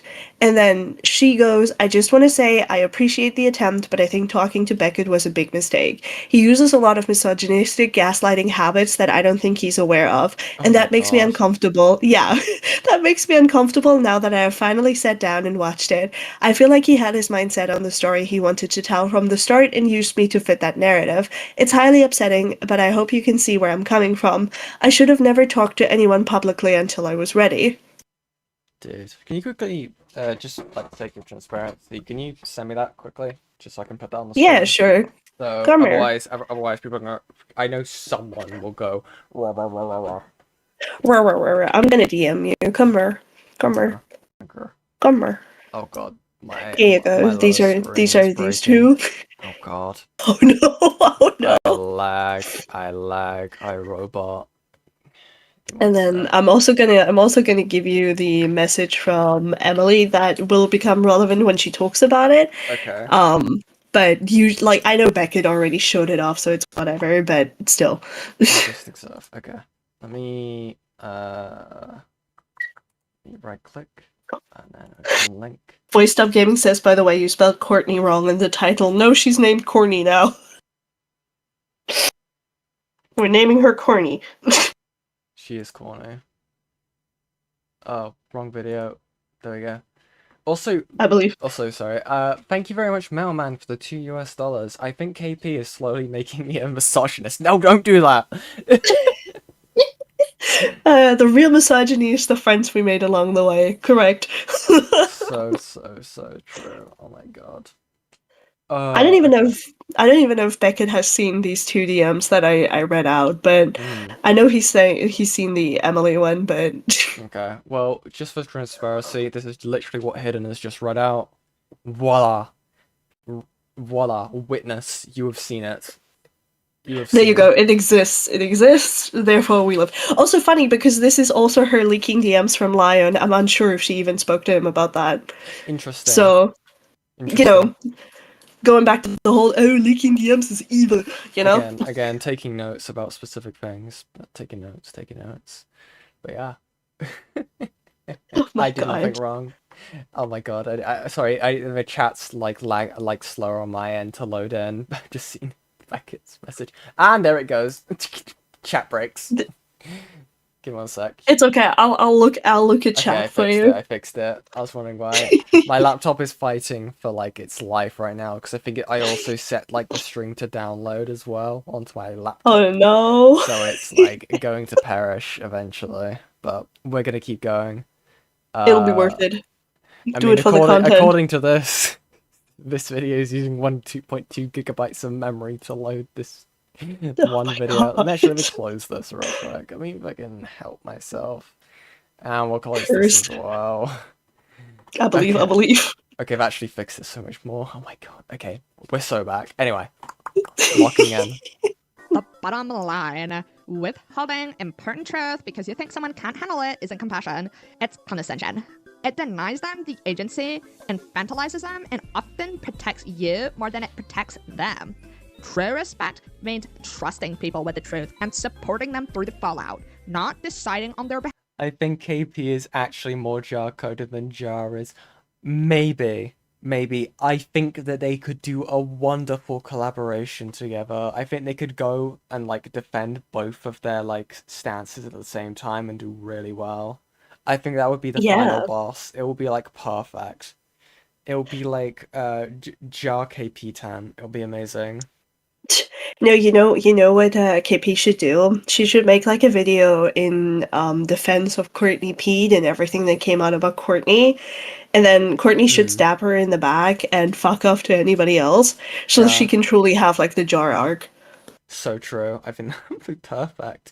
I mean, okay, we'll go for the comparisons. Underpays / doesn't pay people who edit for them. That's one. Makes really bad video.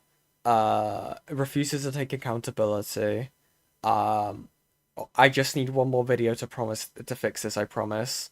Keeps engaging with people behind the scenes. Has an interview that makes them look like a moron. I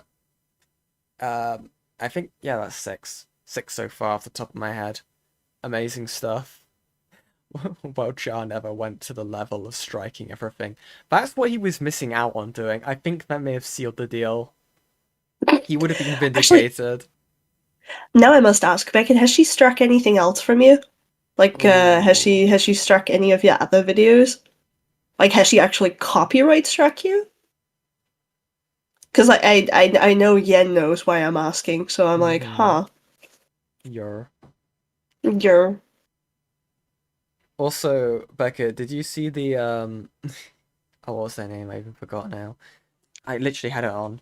Okay, so KP has just been proven to have has an issue. So KP clearly has an issue with like the whole privacy thing, of people leaking stuff in relation to her, but she's already done it to other people in the past for much pettier reasons, as we've already seen through this stream. And also the video that we saw where someone was listing their experience with KP. It's very interesting. Very, very interesting stuff.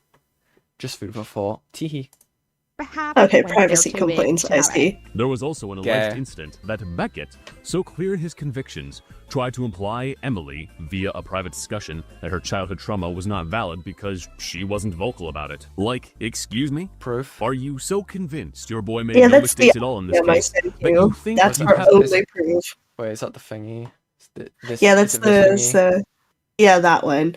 That's like Beckett went over this, because I also sent it to him because this is like a really awful allegation to make against Beckett. But last I remember he said that he doesn't remember that happening in Nicole. But even if it did, the fact that like KP is like weaponizing it not for Emily's sake, by saying, oh, this was really fucked up because he did it to Emily. No, she's using it to say, oh, Beckett's evil because he's mean to me. Like, bro. I should read this. I do recall during my call with him, he tried suggesting the idea that my other assaults could be like this situation, suggesting they were on me to speak up. Despite 2 times being when I was a child, Beckett tried to be kind to me and cool, but this left me so triggered I threw up that night. Did. God. This sounds like, just from reading it as like an third party, it sounds like a misunderstanding. It sounds like Beckett has said something and Emily understood it as him saying, oh, you should have spoken up about this, and it was your responsibility, when that might not be what was actually said. But I also know that the call with Beckett and Emily is really emotional and like taxing, and Beckett's not gonna upload that for the tee ha-has. But again, exactly. I find it so strange that KP says, yeah, let me just weaponize this victim real quick. Yeah. I mean, they did that the entire Jump time. scare. Hoopst. Who? Oh, Mahi. Oh my god. When are you gonna to bed? No. Never. No. I'm here to say that you should go to bed. You're stinky. No. Yes. Stinky! Stinky! I sent you photos of Stinky. I know. I Stinky! very much appreciate dog pictures. Amazing stuff. Okay, you guys should hydrate and also go to bed eventually because, staying up late is not very good. Okay, bye, love you. Yes, slime. Bye! Okay, slime. Bye! Bye, slime. Bye! Oh my god. Okay. Mahi, everyone. Okay. Very demure, very mindful. Amazing, amazing. Alright, let's continue. Have the right to dictate someone else's traumatic experiences as a child? Now, regardless of how you view Emily, this isn't okay. I think this moment, for me, highlighted the desperation here. This, to me, seemed like an unhealthy, aching need to dismiss these accusations, that someone will act as an unethical authority to someone else's lived human experiences. That's not okay. No one should be questioning other people's experiences that they were not there for. Period. Like, why are you so desperate to present this story as objective fact when that's not what is happening? Trust me, bro. Look, something to keep in mind is that no one in this conversation is a cop. No one to my knowledge is a mental health expert, including me. My original point was just to consider both sides of the story, with how the perfect victim myth. Yeah, but Courtney's the rape expert, right, guys?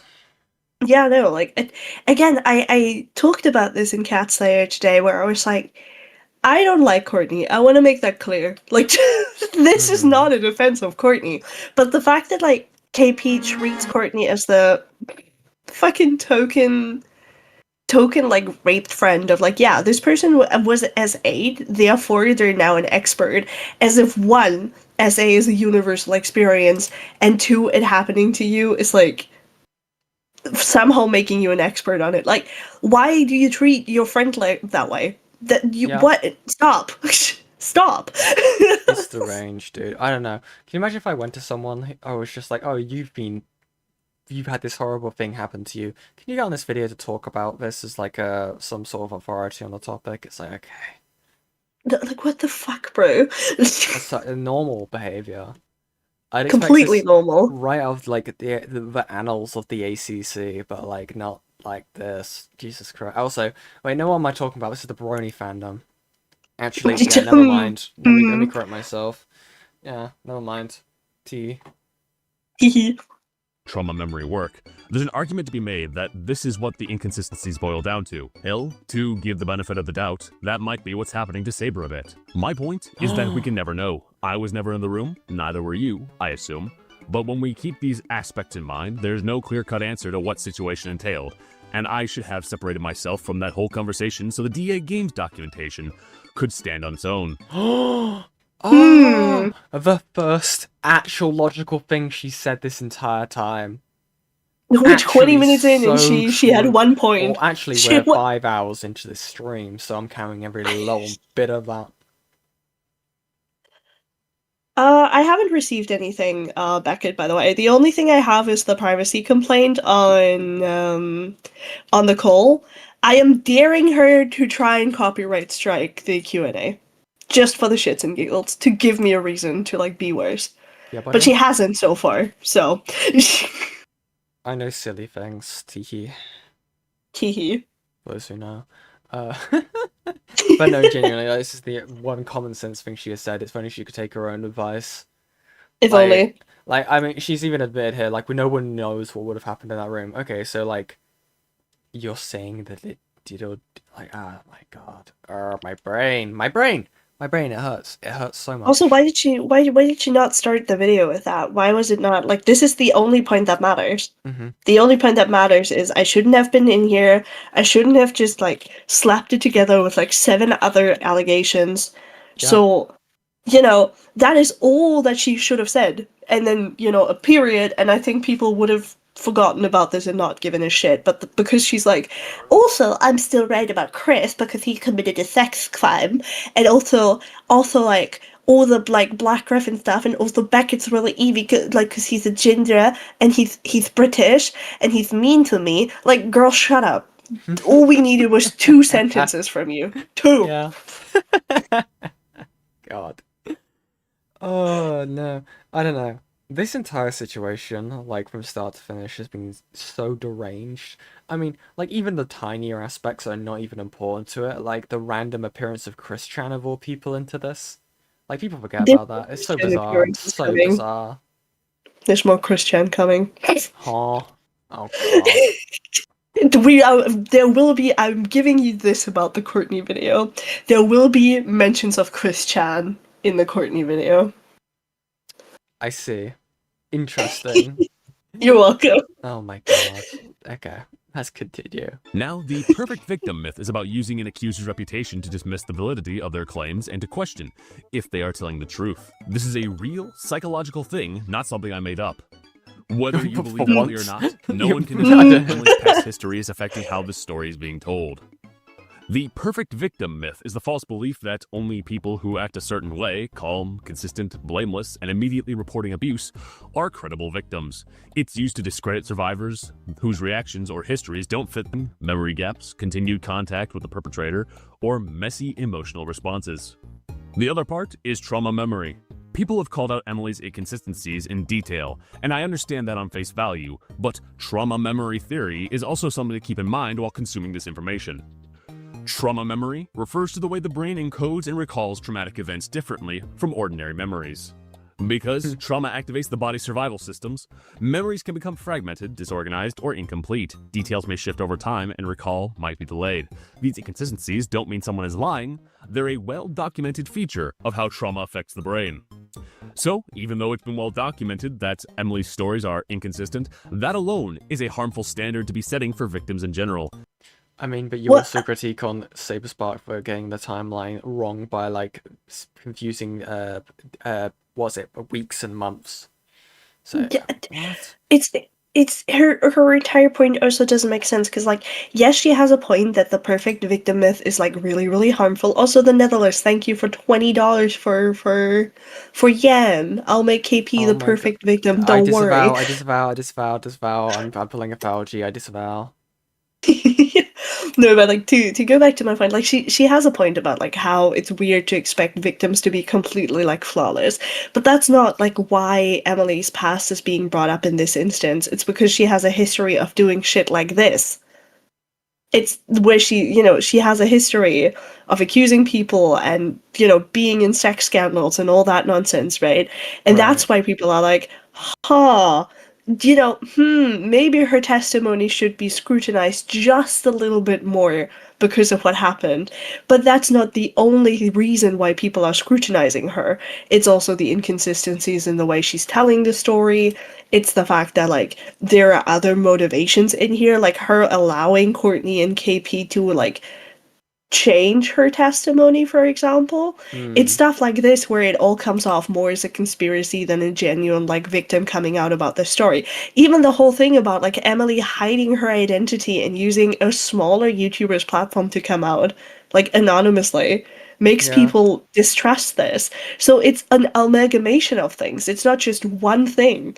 It's multiple things that come together that make people look at Emily's testimony and go, huh, strange. And then you pair that with like Saberspark, so it's like, ugh, Yeah, I don't know. There's just there is something about it, right? That I've never really understood. Is it the fact that like KP and Courtney never like actually prefaced the police report to Emmy, or Emmy didn't want to make the police report because what? So I think it's the second one, because last I remember, Lio really pushed, like, in that call, she, like, really pushed for, you guys need to make a police report first and foremost. And Emily was like, I don't want to do that, because if I make a police report, they're gonna know my identity. And Lio's point was like, well, if you come out about this, he's also gonna know, because if he did do it, he knows who he did it to. Yeah, exactly. So it doesn't matter. Like, the only difference is that, with a police report, you have legal stuff looking into this, and you can actually try and get your justice, which there's this whole argument about, like, is there going to be justice, blah, blah, blah, blah, but that's not the point. The point is that this is, like, a legal thing, and the court of public opinion can't determine guilt over an actual court. Yeah, so, exactly. like, it's silly because she tried everything to not actually make it as serious as it should be and hide her identity and try to scoot away from this until she accidentally revealed who she was and people started calling her out, which then led to KP out of all people threatening her.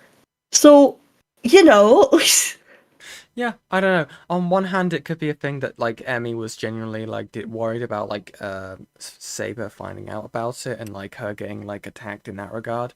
Or on the other hand, too, and it's a lot more malicious. And again, this is me being speculatory about like what could be the reasoning behind it. So what I'm saying here could never, you know, be the truth or not be the truth. You know, it's speculatory. Is that they were doing it to damage his reputation, and that way yeah, that I would mean, be through the core of public opinion.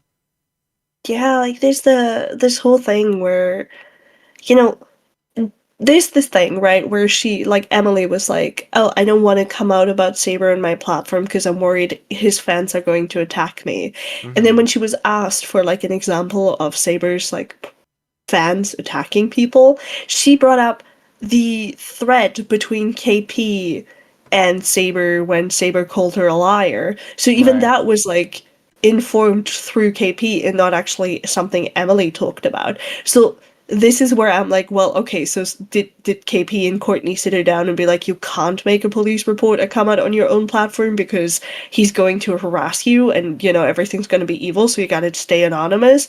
Or did they just keep her anonymous for the shits and giggles and then got mad when her identity actually got out?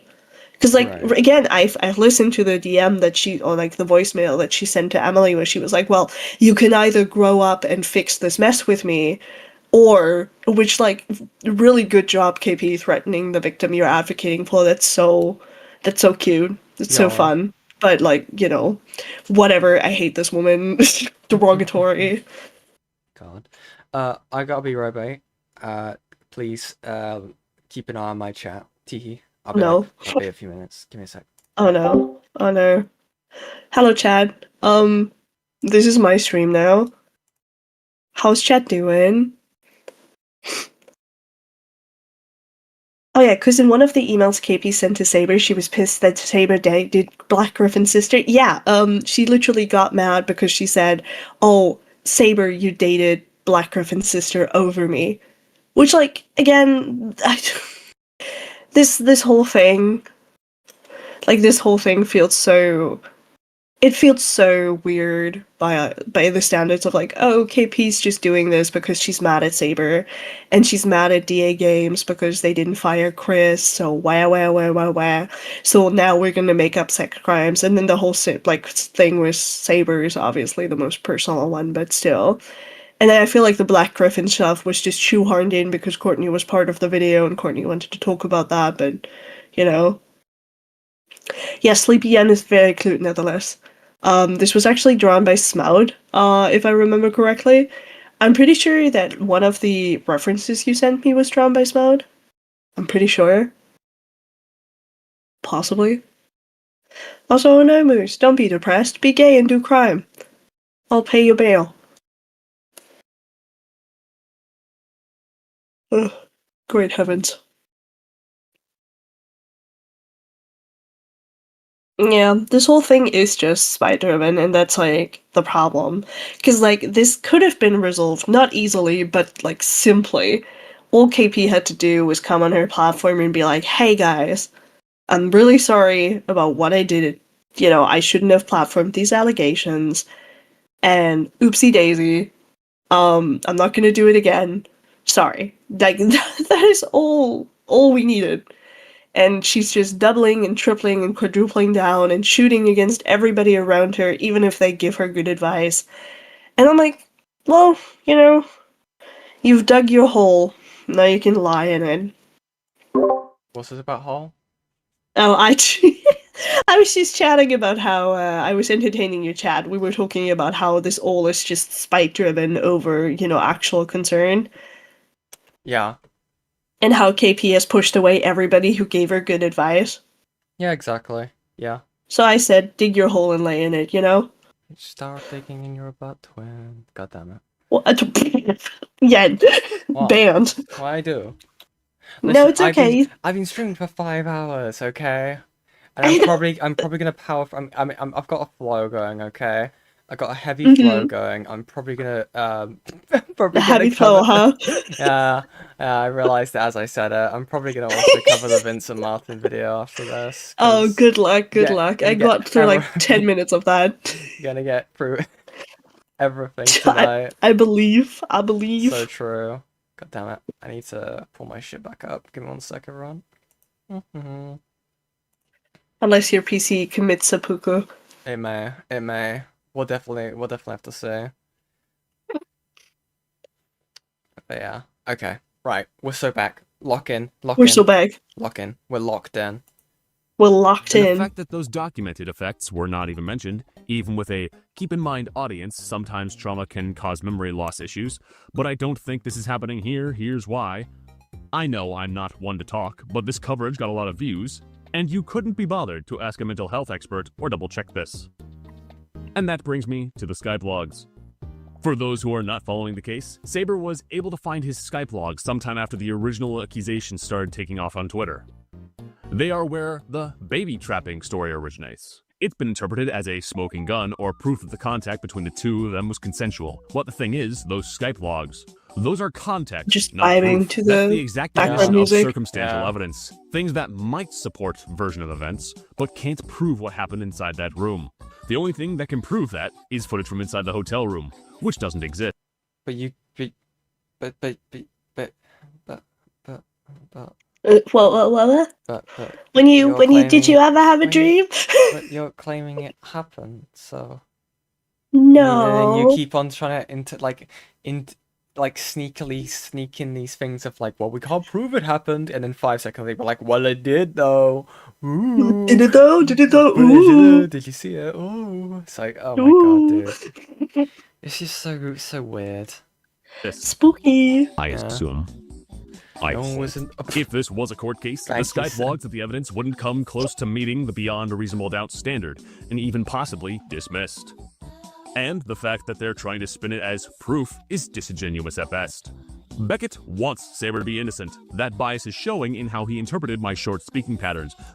Yeah, and you want him to be guilty, yeah, bitch. The thrill of the double life, fucking head ass. Like, what do you want? Like, no one was in the room where it happened. The room where it happened. The room where it happened. Not the Hamilton, you're banned. See, this is how I know you're a Tylenol baby, to be honest. As long as you promise to tell not another soul what you saw. Oh my god, die. Do you hear? Can you do the Fandango? No. Thunderbolt of lightning. Very, very frightening me. My coping mechanisms and his general response to the first part of this video. He's not following the evidence, he's trying to force the evidence to fit a conclusion he already likes. You're trying to force the evidence to fit a conclusion you like. Snaps fingers. What was that about you altering the testimony again? Yeah, altering evidence. Crazy. If anyone's got more of a case of them like trying to make the evidence fit a conclusion, it's you. You and your partner in crime. Not all. Who said that? Not the Tylenol baby. I'm not a You're Tylenol welcome. baby. Leave me alone.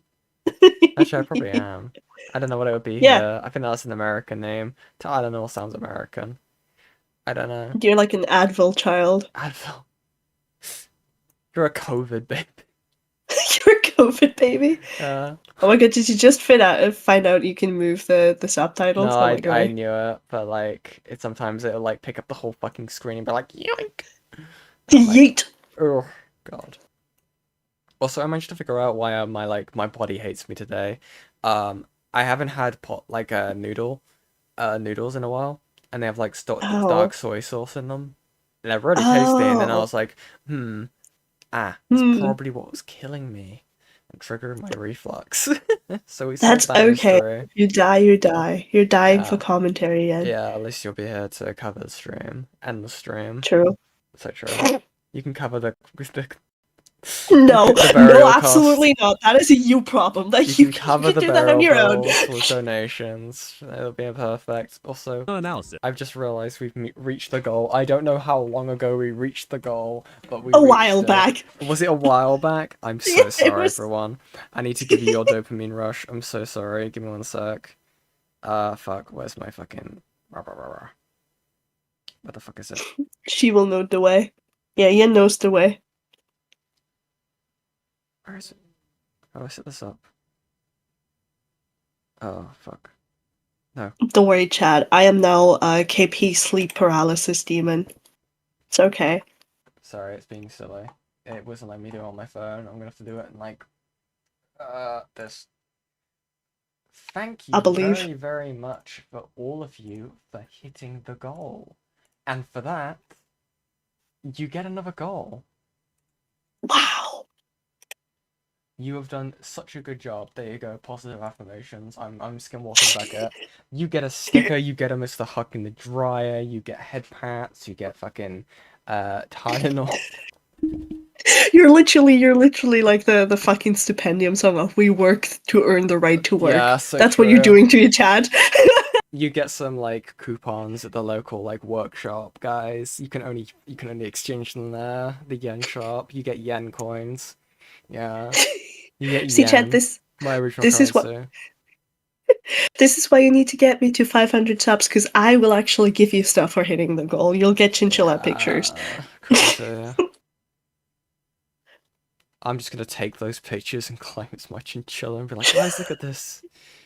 Don't pay attention to the, the little guy. Those are my chinchillas. I'm gonna Don't worry I'm gonna about the steal, German. I'll steal Marky's dog pics as well.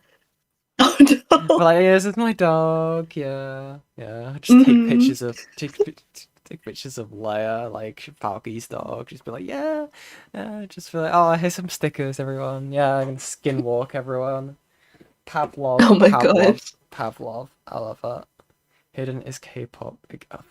I'm so tired. I read that as K-pop Demon Hunter, and I'm like, what the fuck? Hidden is KP's demon, like Beckett is Bonk and Fauci's jars. Okay. Literally. K-pop Demon Hunter hidden. That's so true, actually. So true, so true. We can finish this fucking video. Come on. No. Yeah. That's an agenda. There's a huge difference between I think this points towards innocence and this proves innocence. The former is a theory, the latter is a lie. But KP, I hear your thoughts. What about how Emily still talked to Saber before or after the allegations? This is not rare. It's actually documented as common in trauma cases. Studies on assault survivors show a significant percentage maintain some level of communication with the perpetrator afterwards. Not because they weren't harmed, but because trauma doesn't erase the social, emotional, or power dynamics at play. Examples that happen constantly: a teen still messaging the teacher who groomed them, a victim laughing politely with a coworker who assaulted them at an office party, a survivor texting an ex, "Hope you're okay," because they're scared of what will happen if they don't. For some key documentation and studies, this article examines how and why some survivors continue interacting with their assailants after an assault. It discusses dynamics like power imbalances, coercion, social pressure, emotional ties. I don't know why I was like half expecting this to be like something like, I don't know, study written by Courney Peet. Oh my God. Could you See, I was imagine? expecting a Courtney Peet segment, but that doesn't make sense because obviously KP claimed that she publicly cut ties with Courtney. She didn't. She didn't. Yeah. Hang on. They're still besties. They're still holding hands.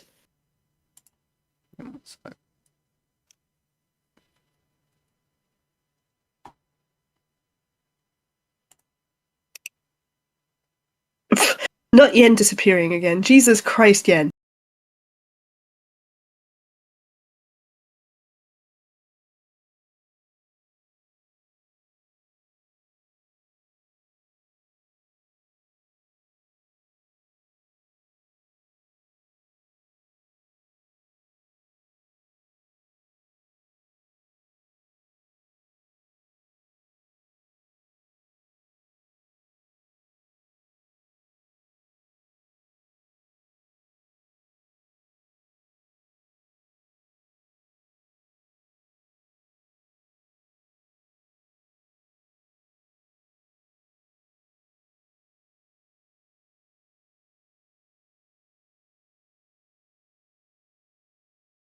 Time for more crime.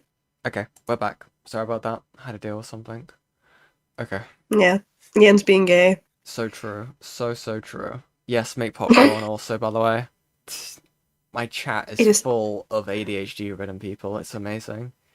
Your chat is all Tylenol babies. I know. Petition every time Yen hits a goal, she has to do whatever I tell her. I don't like that idea, actually. I like that a lot. No, I don't trust Neverless for that. They keep, you forget this person has threatened to touch me like 10 times during this stream. Okay, but they also gave you $200. Oh, what? At least you can do. It was implied consent. Is this what you're saying? Yes. Christ. Sweet Christ. Okay, we'll finish this. And the survivor safety calculus. Man, I fucking failed calculus. Although this is more about disclosure and navigating post-trauma life, it includes interview data in which I refuse to believe that KP is somewhat funny. I'm just believing that these are all sin interjections now. Yeah, most of them are. Thank God. Sometimes forced, sometimes voluntary, with the person who harmed them, and the psychological complexity behind that. This is more of a general reference text on trauma responses.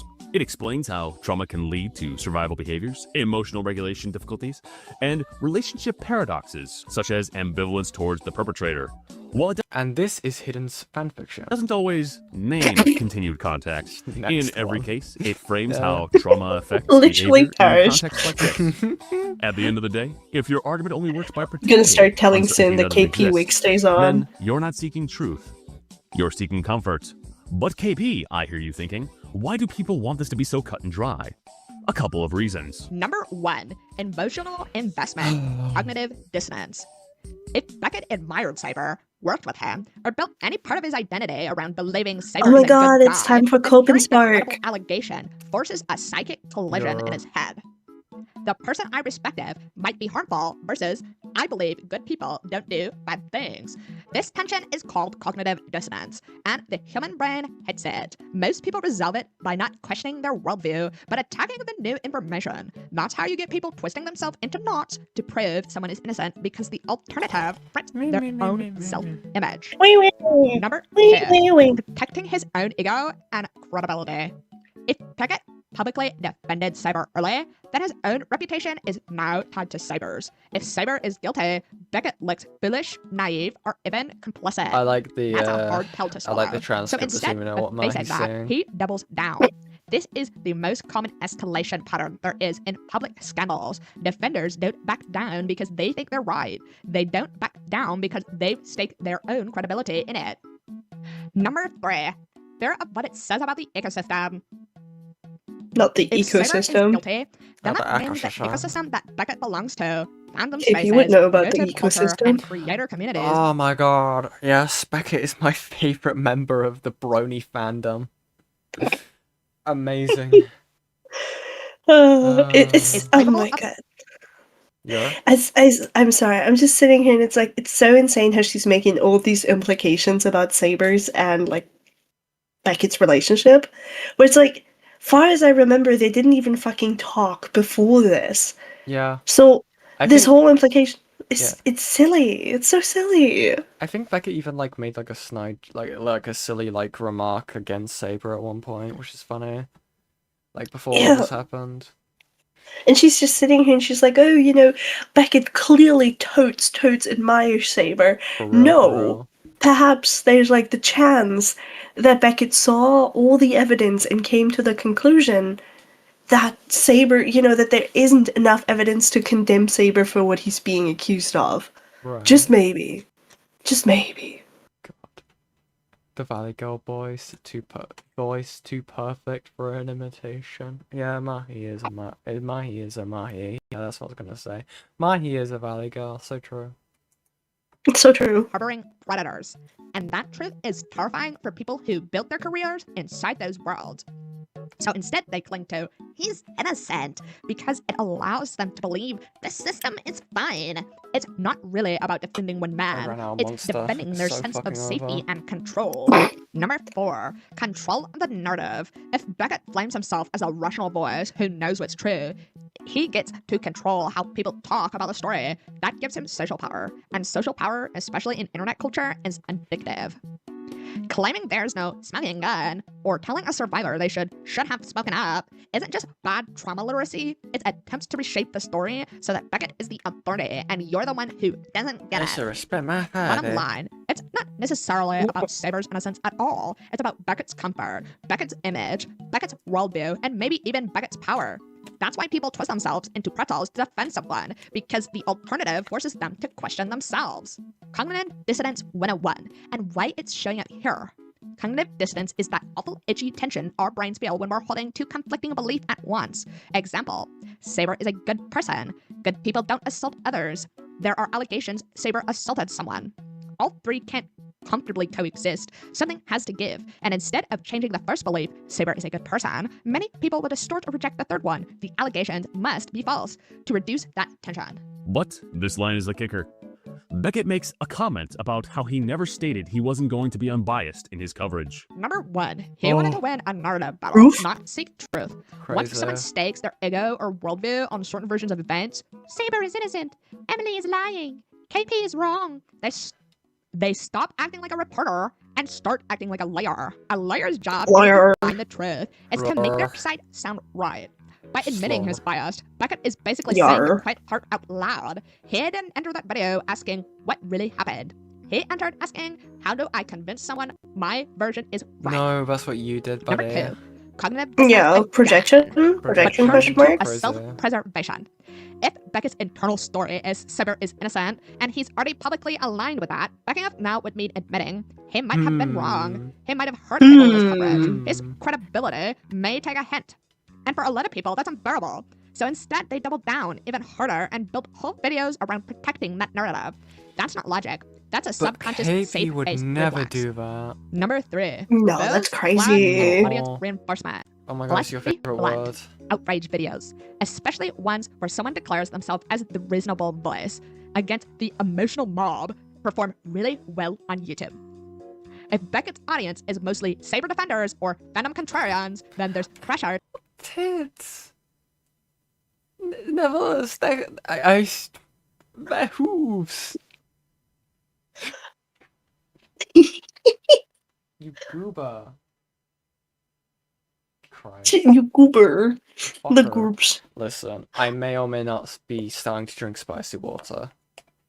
Oh no. To deliver a video that confirms what they already want to believe. Spicy water will save you. In that model, it's the selling point. Number 4. Objectivity isn't the point. De-legitimizing you is. Even at an obviously biased video, you can still achieve a goal, undermining your credibility. If Beckett can convince people you are irrational, emotional, unreliable, or making it up, then they never have to deal with the actual content of your arguments. That's why people like him focus on your tone, your character, your phrasing, anything except the systemic issues you're raising. Because if the messenger is tainted, they can't be ignored. Bottom line, if someone admits their bias and still steps into a public analysis role, they're not investigating, they're campaigning. They're trying to win a story, not understand a situation. And that's why his arguments fall apart under scrutiny, because they're not built to hold truth, they're built to hold comfort. It's just interesting, right? I know I'm not bringing the most riveting commentary to the table, but I don't even need to say much. It's just know you do the same. Like, what? It's just... It's literally all like the amount of like projection that she does is insane. Where she's like, "Oh, Beckett's the one who's trying to shape the narrative. Beckett's the one who doesn't want to change his mind. Beckett's the one who's like, you know, who's scared and who wants like a video that does well. Blah blah blah blah blah." When it's all just her. Like it's her.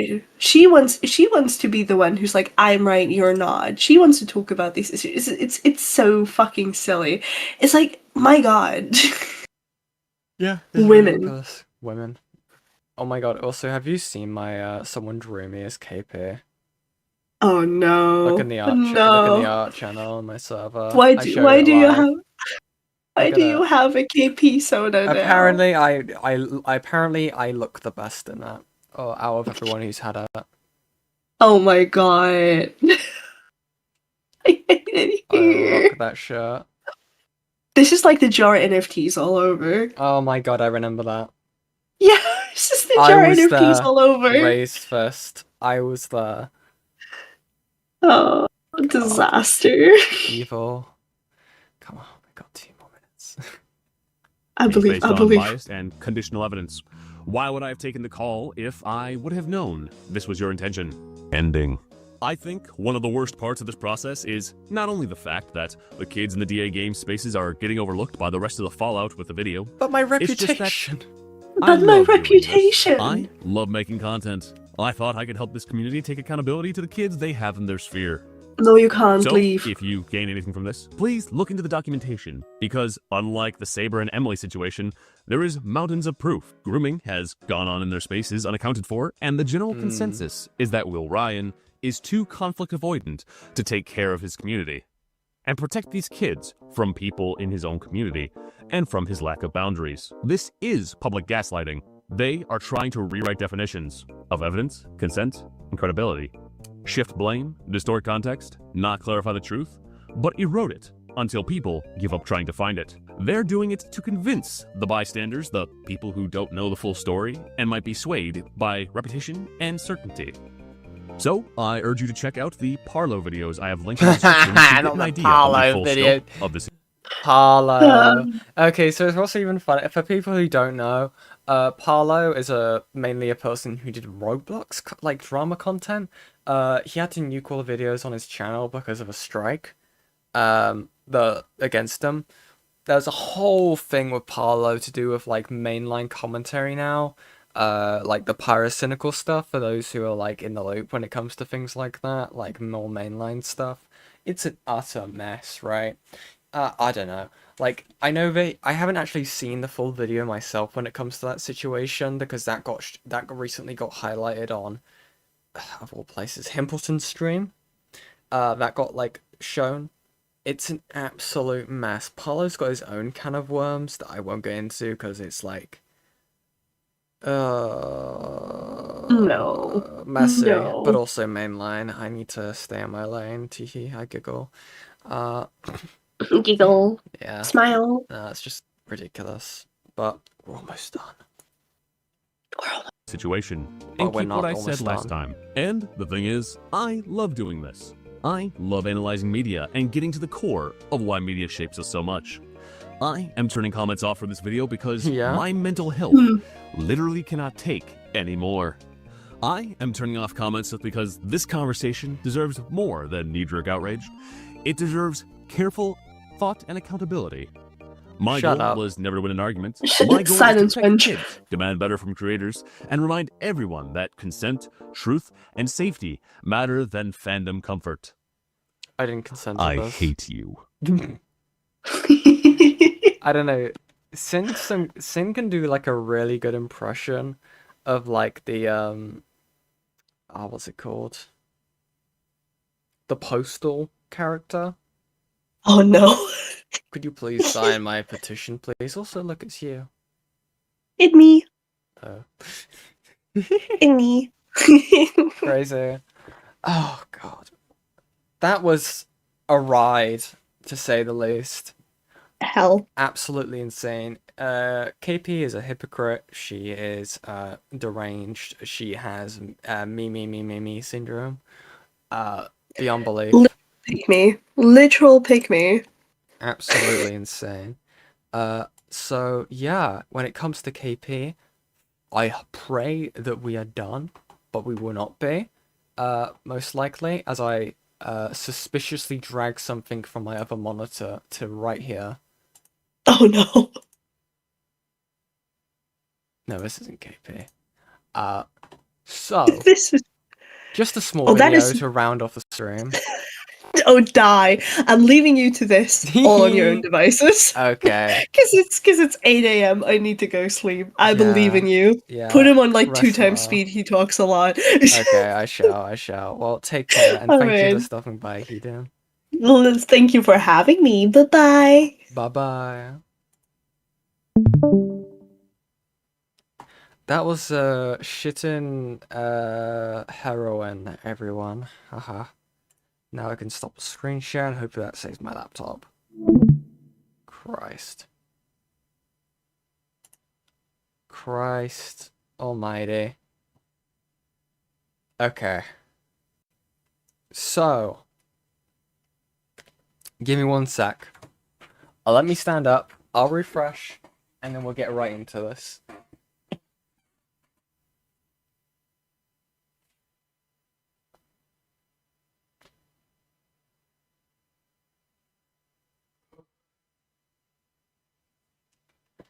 Oh, shapes and colors.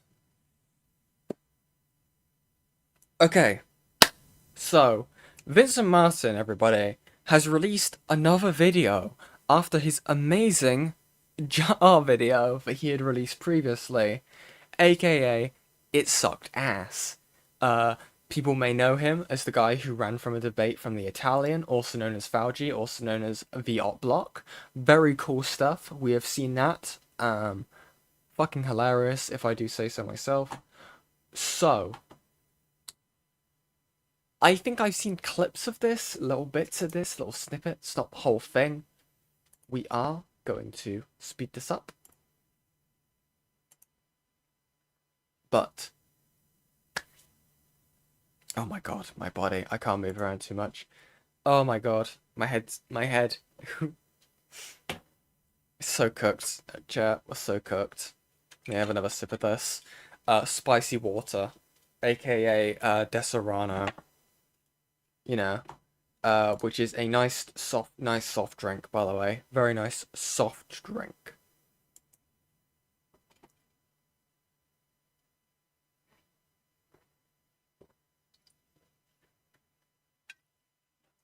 Oh, God, good stuff.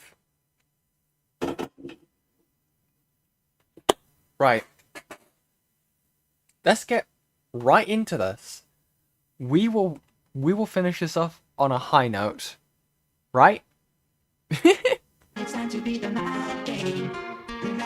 Shortly after Beckett dropped his Destiny video and received a ton of criticism for it. You guys have a draft from her. It seems like she's going to come out in some way because she has a fucking written draft. Like, it just seems, it blows my mind, man. Like, you've been somebody where I've been told over and over again, no, dude, Cope and Seed is great. He does great videos, takes a lot of care with them. And it's like, to me, I look at this, I'm like, it just seems like such a selfish story. The guy went back to the topic that brought him the most amount of success with Just a Robot or with Mally Malware. Just to give some context for all of this, because it occurred back in 2023, and let's be honest, I can barely remember what happened last week. On June 16th of 2023, just before VidCon, Just a Robot released the thumbnail for his upcoming Spoctor video. A few people, one of which was Mally, thought this thumbnail may cross a bit of a line, and she voiced these concerns on Twitter. Jar would begin demanding some kind of call to discuss this, and as VidCon was coming up, he suggested in a series of messages actually meeting up with Mally, something she felt pretty uncomfortable with, especially with the way Jar was phrasing it. Look at how Beckett is framing this. Honestly, how would Just a Robot who's openly autistic be able to know what Mally was feeling at that moment? Because he's a human being, and being autistic doesn't mean you're entirely unable to understand certain social cues, considering the kinds of topics that Jar would make on his channel, meaning he would have some kind of fundamental understanding about right and wrong, and when it comes to consent and whether or not someone wants to speak to them or not.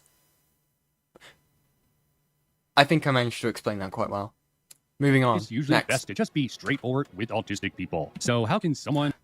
Jar admits to in his call into my interview with him that he says that Mally was saying no 3 different times during my call. Jar audibly says no, no, and no to when Mally wanted to, Mally wanted to hang out to them. When he wanted to hang out with Mally and Mally said no, no meant no. There we go. Next.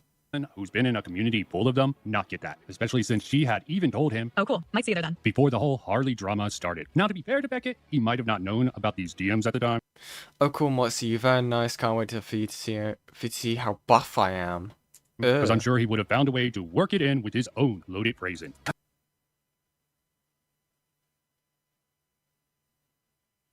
What the fuck? It really does make him look like a real weirdo. What kind? I don't even fucking know from this. Things would largely go... Well, there you go. Even Vincent admits he's a weirdo. Quiet on the topic until August, when a creator named Linlin released a video on Just a Robot, and he subsequently began to spiral and lose his mind. In particular, Jar was pretty unhappy that Mally Malware lent her voice to reading her own tweets in Linlin's video. I'm going to include an extended bit of this video here, because frankly the way he goes at Harley is, I don't know, just kind of revealing. My brother in Christ, what the f is that thumbnail? I'm as sore about Spoctor as the next person, but referencing a grown adult made up with a child is not the move. Please, I beg, change that text. It's not right to imply such a thing, even unintentionally. Only for Jar to reply thusly. Well, I don't call him a P-word or a G-word at any point in the video. I mean, I put a cupcake next to me when I went over my allegations. Would you like to have a friendly VC about it? Jar, no one said that you called Spoctor a predator or a groomer in your video. I mean, how could they? Your video wasn't even up yet. The most that this argument does is distract from what Mally is saying by ultimately strawmanning what she was even arguing by bringing up something that, even if she did have a way to know, wasn't even the topic of conversation. It's at this point that Harley TBS joins the battle. Hello, little gay people in my phone. The difference is that your video on your allegations was addressing false allegations allegations, satirizing them in the thumbnail. And at the end of the day, what you do with your brand slash... I just clocked it was Diddy tones. Telling game ending in Minecraft. rep is your own choice and will only affect you. However, when making a video on Spoctor, it makes the implication that the allegations against him are much worse and draws a poor equivalency between him and EDP, which could be considered damaging. It's not a good choice to do this thumbnail as such, in my opinion. Pretty reasonable and good faith critique on Harley's end there, I would say, and yet Jar's response would be this. I mean, if there's one person who knows about thumbnails backfiring, it's you. You're still getting hate over the one you did where you were, I think, 14, maybe 15. This one. I don't know why you're trying to get a clapback on genuine criticism. This is so immature. That's not what I was going for. I've never even tried that on you once, to be honest. Whoa there, cowboy. Seems like we're taking a bit of a leap there. This would lead to a series of voice messages and demands once again for a VC. Whoa, put in the phrasing issues aside for a moment. Beckett skipped over some important context that I think is key to understanding at least a good amount of the situation here, specifically the Poseidon incident, or what caused it all. I tried to check Linlin's channel to see if I could watch further, but couldn't find it on their channel anymore, so I did a little bit of digging and a little bit of work, and I think I figured out why this video might have bothered Jar so much. I mean, if there's one person who knows about thumbnails backfiring, it's you. You're still getting hate over the one you did when you were, I think, 14, maybe 15. I don't know why you're trying to get a cheap clapback on genuine criticism. This is so immature. That's not what I was going for. I've never even tried that on you once, TBH. Honestly doubt that's what he was going for. That is definitely how this reads. I'm not gonna make it a bigger thing, but tweeting this is just very silly. I mean, Linlin agrees with me. Why is he pitching up his voice? Vincent Transfam? Transfam? Gully Pot? Vincentilia? Crazy stuff. Reads to me as yet you of all people know about the damage a thumbnail can bring, so I'll look over your advice. You know that I defended you from people behind the scenes about this video of yours, right? Along with publicly when it came to PML. Then I would argue you're wording your tweet poorly. If that's all it is, then no biggie. Hard to say. I am dyslexic, but I stopped talking to you over text through DMs because you take too much of an uncharitable interpretation, at least when it comes to text. Sure, everyone does it from time to time, but you do it a little too much. Linlin understood what I meant. I do think we need to reapproach that subject because both myself and the other party you spoke to had exactly the same conclusion based on what you DM'd us, and it was definitely not what you tried to explain it as. I think maybe you didn't communicate what you meant properly. Met us? Who's us? If you're referring to the DMs on Discord, I showed it to a few people. They agreed with me. I offered to VC with you having Peaches as the middleman, but you turned it down. Also, it's a little fishy that you were ignoring what Linlin said all this time. What does anything Linlin said have to do with this conversation? Question mark. Decided because you made a thumbnail that insinuated comparison between Child Predator, EDP, and Spoctor. Now we're at some weird public feud because you keep digging for something and I just don't get it. Also, the difference being that Harley was a minor, they were about 14 years old when they made the thumbnail, but Jar was critiquing as a counterpoint. Jar was a full-grown adult. Piss and cry, shitard. No, this is about you misreading what I said and me pointing out that Linlin understood it. You do this a lot. You are moving the convo instead of admitting to being wrong. I almost missed that Mally jumped back into this tweet thread. I'm done with this conversation, man. I'm not in it for a game of immature pot shots. I chimed in because I wanted to give advice to a friend. I'm back, Jar. You're wrong. End of discussion. Any implication that Spoctor is a pedo should be immediately struck down. Let's not pretend the implication is not obvious. It costs you nothing to Bruh. change the text on a thumbnail. Stop being obtuse. You know better. Act like it. Did you not see my last tweet asking people what I should change the text to? Wait. Oh god. Do you think this thread was arguing about the thumbnail? I'm going to change the text, but the 5 people I showed it to never pointed it out, not even HP. This tweet thread really turned into something special. Clearly there was a major breakdown in communications, but if you really think the fault lies solely with Jar, you have to be kidding yourself. Then there's this whole thing Harley does with the whole friendship thing, and honestly, he comes off as manipulative as hell. Not that Jar's perfect here. He has his own issues, which I'll get into, but still, if Jar was really his friend, you would expect Harley to handle this privately, to take the criticism behind. Also, I blame Fauci for this. I entirely blame Fauci. Fauci, this is your fault. You did this. Not me. It's your fault. You did this. You made me do this. Fuck you. In the scenes, or at least to clarify before taking it public, especially being his friend. Shouldn't Harley know about these? But no, he goes on publicly instead. Not that Jar's doing the greatest in this interaction either. Still, I was curious why Mally even released what I'm gonna call the totally not blackmail call. Due to this line from Just a Robot. Well, you're saying it's not a public thing, yeah? Unless there's like... Okay, as long as it's not referred to as blackmail, I don't want to have a for fuck's sake, no. You see, for a while I thought that being released to Beckett to put on his channel was because of something Jar said in his responding with receipts. And given what I found in setting the record straight about the VidCon encounter with Just a Robot is what led me to that impression. That out of the way, how did this whole damn thing become public? Essentially, it was kind of a game of telephone because when it happened, Jar himself had told Leo Convoy about what transpired at VidCon. And after that, from what I understand, Leo told Kumo, and then Kumo was the one to bring it up publicly in interviews. Because if Kalimara here is correct, Lio leaked what Jar told him about his VidCon experience to Kumo, and somehow Jar using a variation off of Kumo's version and is responding with receipts definitely seems like the reason or justification for Callie's video. At least that's what I... What are you on about? Jar was claiming that people had leaked his story, like the girls at VidCon had leaked the story, basically. You're a moron. It was Jar's fault for talking about the story at all. If Jar had never talked about it, then no one would have brought it up. Fucking hell. I got from that whole thing. Clearly, I was overthinking it and looking in the wrong places, because it seems that Mally Malware just got pressured into it, unless she lied to Linlin in these DMs. What is even more ironic is how Linlin frames the possibility of Jar doing a video response to their video on him. The fact that Linlin was trying to get a hold of this private, totally not blackmail call that wasn't to be released unless Private information that has been discussed in private will remain private, and that things that are said will not be lies or intentionally misrepresented in order to make the other person look bad. Mally, agreed? Agreed. Jar, agreed? No, I mean, yes. Jar, be serious. I wouldn't even call the call blackmail. It's just being used as ammo in the current day. So why is Linlin calling possible response video? Please like and subscribe for amazing crappy content like this to continue. Oh, I'm so tired.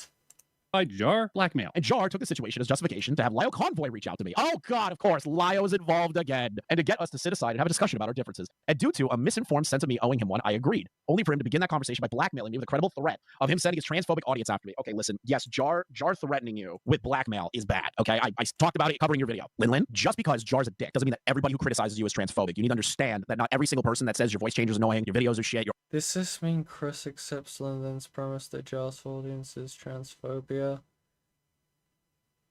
No! No, it doesn't mean that. It means the fucking opposite. It means that Chris is basically saying that Linlin is taking this too seriously when it comes to this. And they're critiquing Linlin. What the fuck are you on about? Also, why the fuck would you care what Chris thinks? Unless you're still going with this gay fucking cabal thing. This is so autistic. Your arguments are shit, yada, yada, yada, yada. That doesn't mean that it's just all transphobia, okay? Your voice changer is annoying. Let's just be honest here. There's better technology for better... Hang on. Yeah, it doesn't mean that everybody who criticizes you is transphobic. You need to understand... Jar's autistic. It doesn't mean that everyone that criticizes you is transphobic. So why would you say that that means that Jar's audience is transphobic? It's Chris saying that Jar... or it's Chris saying that Lin, from my understanding of this, also I'm a little bit tipsy, teehee. This is more so Chris basically saying that like Linlin is seeing that Jar is transphobic.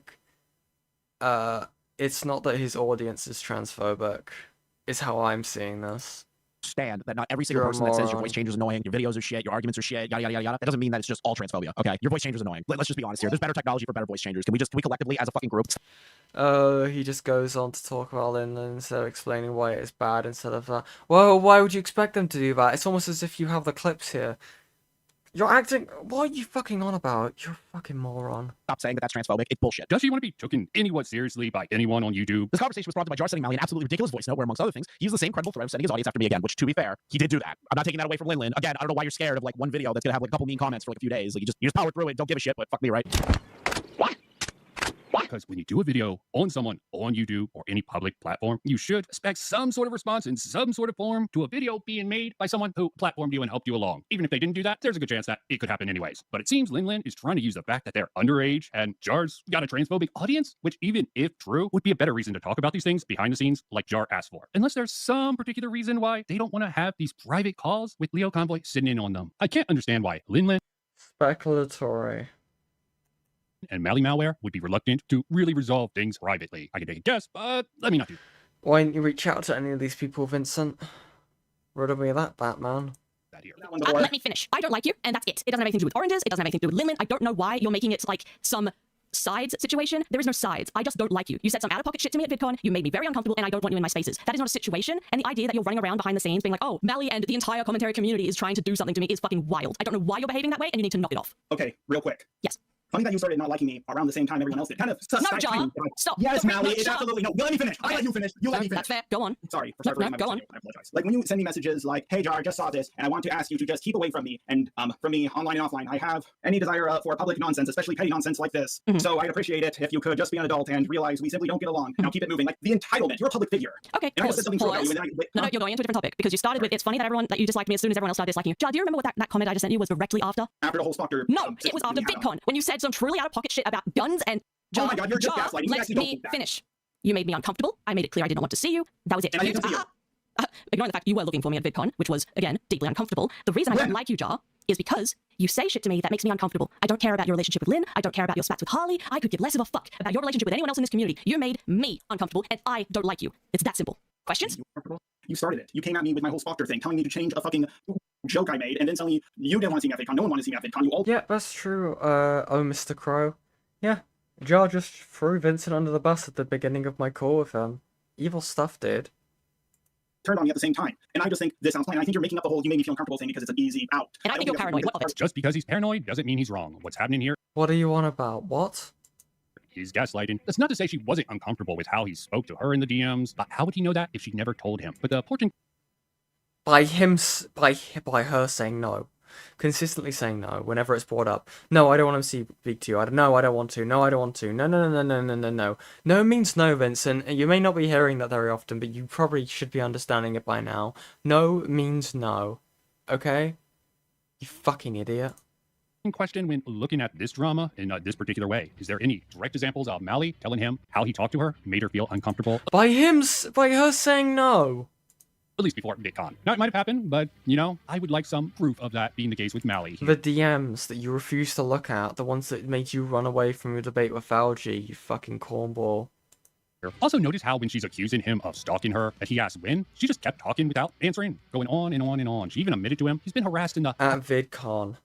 It's implied there, you moron. But brushed it off as not a problem, in a way that would obviously hurt him emotionally, if the robot man had any emotions, that is. Which I think he might. If this had been a debate, not pressing her on the stalking claims would have been a mistake. But this wasn't a debate. It was a private call that she decided to leak to Beckett for him to turn it into content because people pressured her. This happened after Jar made the biggest mistake of his YouTube career, waited 6 months, and did a rather poor response video. And for all of you saying, Jar demanded this call and even blackmailed her into it. Why, that's an exaggeration. It's close enough to the truth that it needs to be addressed. So what exactly was that threat Jar was supposedly using to blackmail her with, to release private info he had on her? You know, the same sort of thing that was done to him during the Cinebear 03 drama. So far, all we know is maybe, perhaps, he would send his... What private information was threatened to be leaked about Jar during the Cinebear 03 situation? Do you want to elaborate on that, Vincent?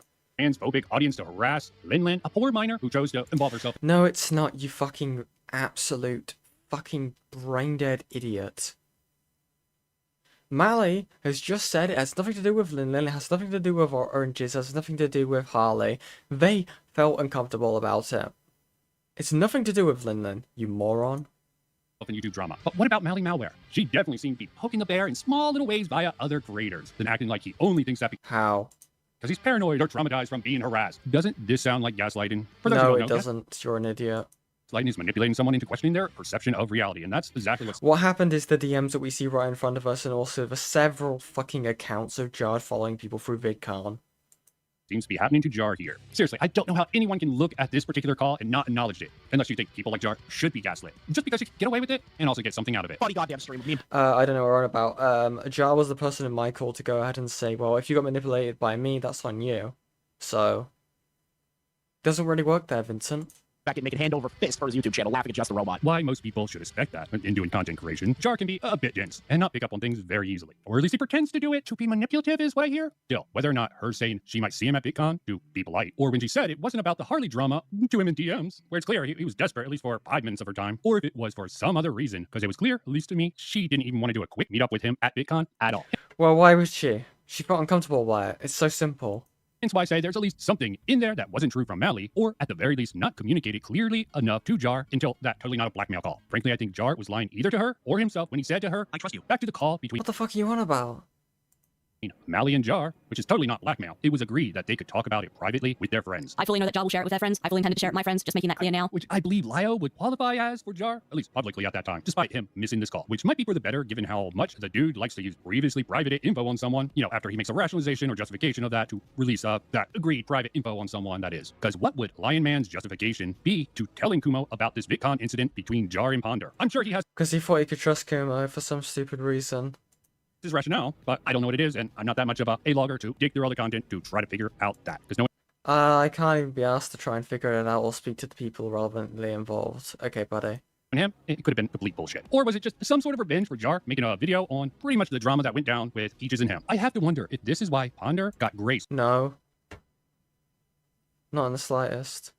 for keeping secrets about her interactions with Spoctor. Because she didn't do anything, she didn't cover it, she didn't betray the man. Because frankly worse, half the stuff I've seen sounds much worse than the half-assed argument Jar had for Cindy. You know, he didn't think she was a pedo, and technically the grooming thing is not intentional on her part. I think that's the nutshell of his crappy video. Really makes you think. I bring all this up because it sort of conflicts with how Calimera is portraying it in her video. Not that I can assume she knew anything about all of this. After all, ignorance is bliss seems to be a theme in the ACC, despite all their talk about accountability. Don't know about something? Yeah, I can't hold someone accountable for it, I guess is their logic. Not that they follow. Yeah, that's fair.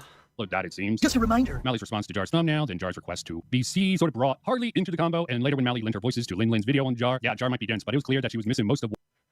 Guys, I don't know if I can keep this going. This is deranged. Okay? I'm gonna do a little poll. Okay? Do we want this to continue, or do I get some fucking rest? Because, fuck me, this is deranged. I genuinely cannot with this guy.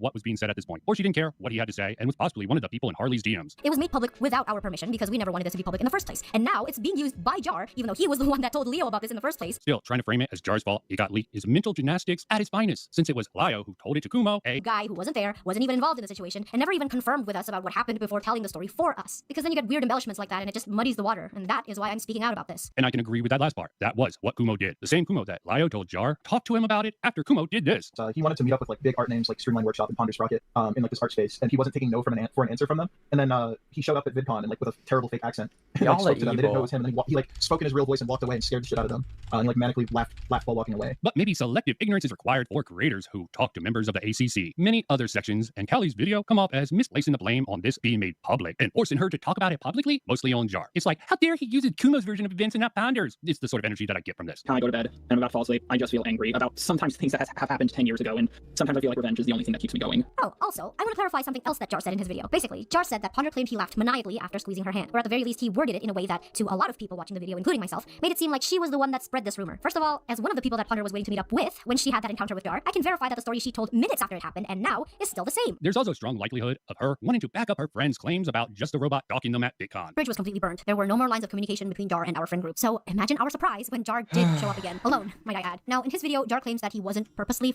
No, you're an idiot. I mean, why would you fucking all lie about something like that?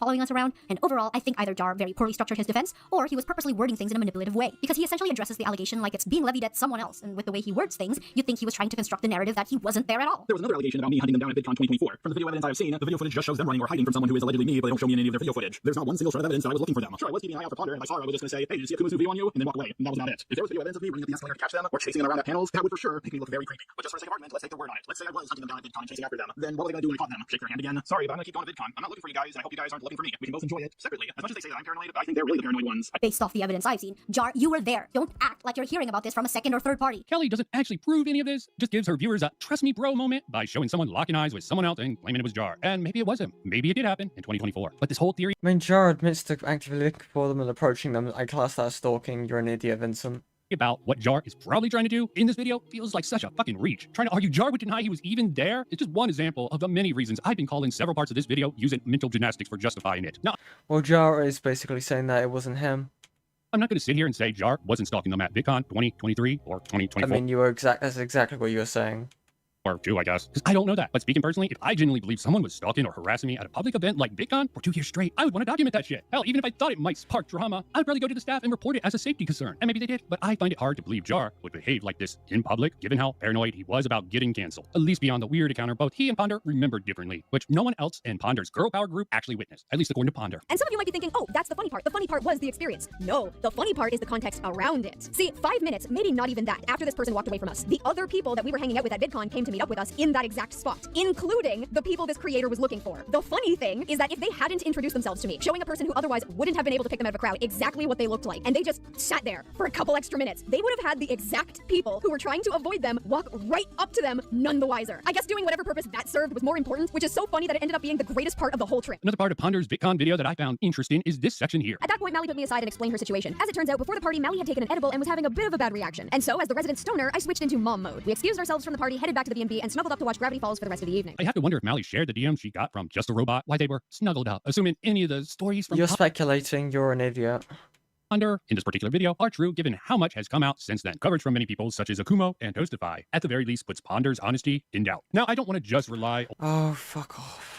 on doubt that was created by other people in the credibility of those in the ACC and those around them, because as much as Mally Malware wants to claim it has nothing to do with Harley, that would contradict something that's ironically found in one of Harley's own videos. Maternal feeling towards Harley, so it's going to take an actual malicious act from them that I can see and perceive before I would cut them off. There's a lot of stuff Harley's done that we haven't talked about yet, such as, so you know what's going on with the Glitchdale stuff, right? I mean, vaguely, a little bit. You know that Crystal was a child that was groomed on that server, right? Yes. Yes. When Harley approached Crystal, Harley essentially told Crystal that she wasn't only a full year.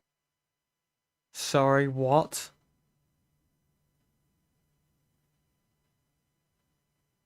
Crystal Flame reached out to Vincent? What the fuck?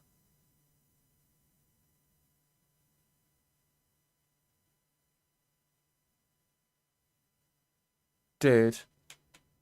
Your age gap. Okay, I get it. And that they needed better evidence, other victims, because that's not evidence of. Okay, I mean, that would be the sort of thing I would have to actually talk to Harley about, because unfortunately, this is another issue that we had, again, months ago, when the call was first kind of brought up, and then in the jar situation, all that type of stuff, where sometimes you would tell, I think you said it first, where you told me that I was associated with people who supported Ms. or something, and that freaked me out. When I asked you who, you told me that you couldn't tell me, and then eventually, a few months later, after the jar call, you told me you meant Harley. And again, I think you said that because you were like, oh, we'll talk about it when we have the call. You can imagine my distress when you said someone in my midst is a secret defender, and again, I think you were referencing Spoctor in that. So you can imagine why I take with a grain of salt whenever you tell me that kind of thing, right? Which is probably also why I was a little hesitant on, because at this point, I can't trust when people just tell me these things anymore. When did I tell you were affiliated with Defenders? I don't even recall ever calling Spoctor a groomer. In fairness, I may not be remembering your words correctly, because that was when we talked about that call, and I was confused about Jar being paranoid about this group and whatnot, and that explained to me it was Harley and Oranges, hence why I mentioned Oranges. It's all fucking connected. You heard it yourself. She said it's all connected herself, but I'm being mean by not playing the context that led to this previously privated call being released by Harley, at least with the consent of the two people involved. In September of 2022, several of my staff members and personal friends were dragged into Senate and interrogated over a mistake that they made in spreading a false predator allegation both in private and publicly via the announcements channel in my Discord server. At the point where representatives of Senate, including Hopeless Peaches, brought them into a call and started to interrogate them in front of an audience of people. None of my staff members are public figures, and so I did not understand why they were made into a public spectacle for Senate. This was an issue with my server that should have been brought to my attention, and then I could have removed those members from my staff team for both mishandling their power and putting my reputation at stake by making false allegations in my announcements channel. But because of the way this situation was handled by Senate, it became so much worse. One of these members contacted me and told me that they were not left alone by Senate even after they expressed that they were neurodivergent, that the way they were treated in Senate led to them having a mental breakdown while on the call, and that said call put them at risk to their own safety in ways I will not divulge in this video. While I agree that these parties were out of line, as I removed every single one of these people from my staff team following this mistake, it was a situation for me to handle, and instead it was taken into Senate's own hands and made so much worse. The main staff member that was interrogated was not even the staff member that posted the announcement, as they refused to join the call, and yet they were made an example out of in front of an audience of up to 100 people. I decided not to share this information publicly at the time it happened because I was concerned for the safety of the staff members involved and felt that public discussion around it would make it worse for them. Though I've since received approval from this ex-staff member to include the story within this video, and at their request because they are not a public figure, I have kept them anonymous. If Lyle or anyone else representing Senate makes a response to this video in any capacity, I would like to ask that they remain unnamed, and I would like to ask that their call is not played. You are free to criticize me for anything I've said publicly, but to bring a non-public figure into this discussion when they have no platform to defend themselves and also when they no longer represent me would be reckless and irresponsible. This also led to a conversation with Peaches where I refused to use the Senate to resolve a dispute because I felt the server was not conducive to a productive conversation. This and several other situations are what led to me and Peaches cutting ties with each other, and I haven't been their friend for over a year now. I was also made aware that immediately as soon as I cut ties with Peaches, they started to dig for dirt on me. Though it turned out when I was contacted by more people that behavior continued even while we were friends. While I'm not on good terms with Lyle and I've since cut him off, he has also expressed the sentiment that his perspective on me was influenced by Peaches and the claims they made about me behind the scenes. And in this clip, you'll see how bad his perspective on me was. As with the consent of both Lyle and Mally, I would like to publicize a conversation they had in private where Lyle was trying to convince Mally, one of my personal friends and someone I've met in real life on several occasions, to cut ties with me over claims that I cannot be more clear about this if I try, are flagrantly and blatantly untrue. I played the relevant parts that I could to both highlight the attitude of the ACC, at least at that time, had about releasing previously privated calls. And this also very likely explains why Harley didn't want to VC with his friend, given that Jar was dumb enough or manipulative enough to be in bed with. This is just so moronic. I don't know. Like, Vincent can never just fucking point to a single instance and be like, yeah, here's the evidence surrounding it, here's like that. It's all speculatory against behavior. This guy likes to fucking pretend he's got some sort of like PhD in this shit. It's just so obnoxious. Ugh. With Peaches and Lyle Convoy to mediate him. You can take your pick of which he was trying to do in that thread. Frankly, I would go with dumb over malice. But that's just me. Funny enough, this seems to be something Harley fails to mention to Turkey Tom when the Tom of the Turkey is looking over this matter. Senate is a server owned by Lyle Convoy, moderated by like some other YouTubers with like 120k subs, 100k, that kind of range. And basically the way it functioned would be they would find someone they deem immoral, drag them into a call, have like a spectators group of like 80 plus people that could just kind of hop in anytime and basically just like murder them. Was this like on stream? Like, was this for content? Sometimes they would turn into YouTube VODs, but it was mostly just for like the satisfaction of the people in the server. Just for fun? They were just getting, well, this is like a John Swan type thing. Just like, we're gonna own this guy. Everyone will know Kind of, yeah. It's like I know Peaches used some clips in one of their videos, but I think that's as far as it went. Like it wasn't really a big like thing for money. It was just kind of a thing for like the way I explain it in my videos. I think a lot of these people are just kind of mentally unwell, and they've gone through their own kind of trauma. Go after people they deem to be bad and vent Very fucking funny, Vincent. You're so fucking comedic. whatever they're upset about them. Okay, gotcha. Even when Tom brings up Jar, where Harley claims not to. I feel like there's a lot of respect on that one. That's true. I mean, I don't know what happened to Just a Robot. I used to make videos with him back in the day. We kind of had a like vague disagreement. Bullshit! Seriously, this is plain dumb at best, and a lie any other way you want to slice it with the current knowledge that I have. That anyone should have, but why would they care? Now I can understand why he might have played dumb in that moment. Hardly question why Tom thinks Jar is a genius. Okay, because I'm the only innocent party. I don't know any of these people, so they can't own me. And I'm doing a collab with Just a Robot, and we're gonna get them back. Me and Jar Just a Robot. He's the only one from that community, as far as I'm concerned, that's a genius. In any respect. A genius. He's a genius, yes. What gives you the impression Just a Robot is a genius? Well, that clip where he was like talking about Gumball, he was like, the joke is penis. I feel like that was pretty good. Before doing his own little dumb act, pretending he wasn't avoiding Jar because he was still friendly with Peaches or Lio at the time, probably had his own suspicions of being set up. In hindsight, that idea is... You're speculating. I don't... there's nothing else I can really say about this. This is just such a speculatory push. very supported. Anyone who went through that and not thinking that's a possibility, who knows what that says about their intelligence. Because that whole thing, especially that Twitter thread, was beyond dumb. It reminds me of that... Like, Vincent refuses to show actual screenshots, so just showing vague fucking clips. I don't know how to work with this. Same sort of behavior we saw when Spoctor admitted to things to Peaches in DMs and thought, yeah, no one would care. And frankly, he was half right. The thing Peaches told me was that she gave Spoctor proof for his video on her drama, but he almost used none of it. If you've seen my first video on Spoctor, then you would know how unfair he was to her when he knew that the drama around her was 99% made up bullshit. So why didn't I go over this? Well, it was because Peaches didn't have proof at the time. Her old Discord where she talked to him was gone. The only one with the proof was Spoctor himself, along with a few screenshots from one of Harley's videos that unfortunately was not sufficient enough evidence. Spoctor is a content creator who covered this situation, and the way he handled it genuinely angers me. In DMs with Peaches, he discusses how the evidence she provides him completely changes the narrative, then continues to make his video, where he says in DMs with her that his video misses the mark and doesn't defend her at all, where he says that he has to go after her for the sake of PR. So has any new evidence come to light that gives Mally's stalking claim about Jar, the ones from the Totally Not a Blackmail Call, any more credibility? Well, not really, but frankly, nothing genuinely new to add to it. Aside from that video where Harley supposedly locks eyes with someone who might have been Jar, or could have been someone else entirely. It's unlike Hala Mara with her weird dig that he's making it out like he wasn't even at VidCon. No, the dude wouldn't deny it. He was a creator. You guys exiled him, and what? He was supposed to go out of his way so he didn't encounter you? So a group of ACC Yes. people got a former exile, and now he's supposed to make sure he's not going to the same places, even though they have similar interests, obviously. And Harley might have wanted to make the... Yes, but you should have really stayed away from them and not approached them at the convention.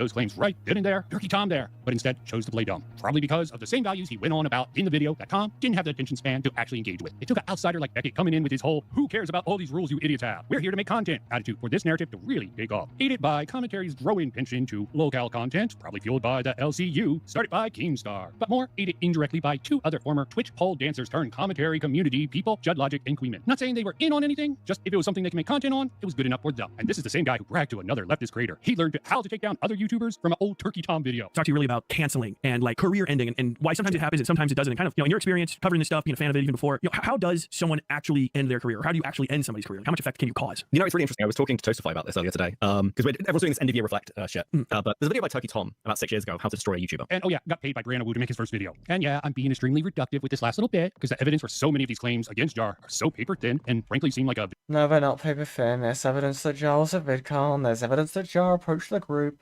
There's evidence that no one wanted to interact with Jar at the convention and Jar did it anyway. You're a moron, Vincent. If the main thing you're tackling here is the whole fucking VidCon thing, the only thing you are showing is random clips to go ahead and you're doing things based off of fucking vibes. You're a moron.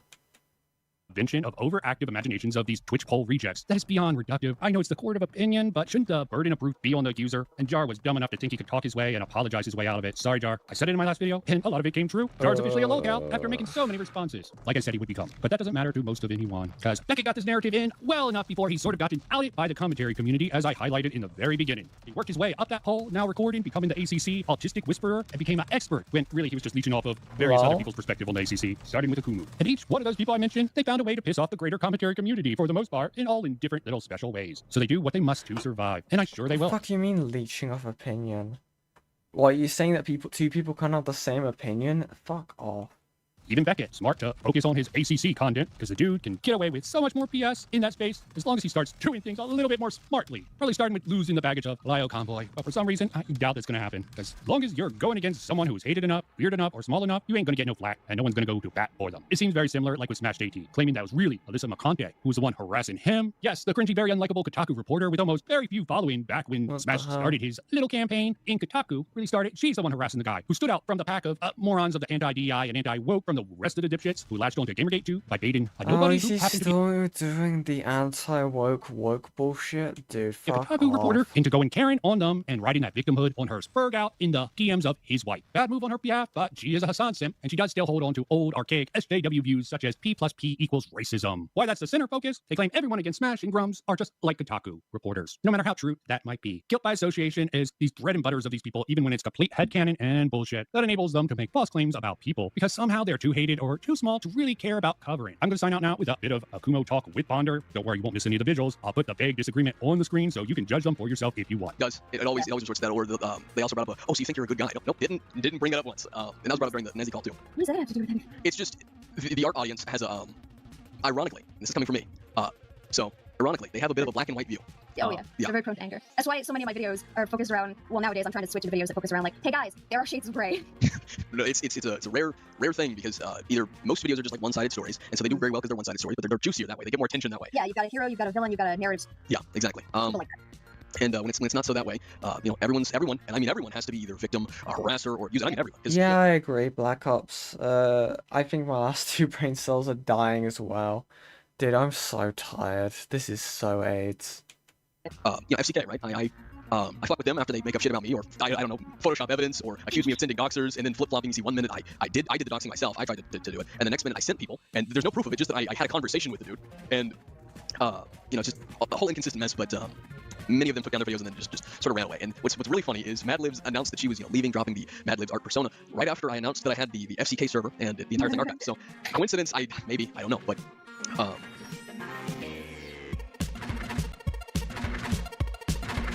What? I'm going insane. What is this audio? Okay. I'm so sorry, I could not add to that. That was just mad ramblings in the form of a YouTube video. That was deranged. There was like barely any sort of fucking evidence there, apart from like the Spoctor point when it came to Ponder.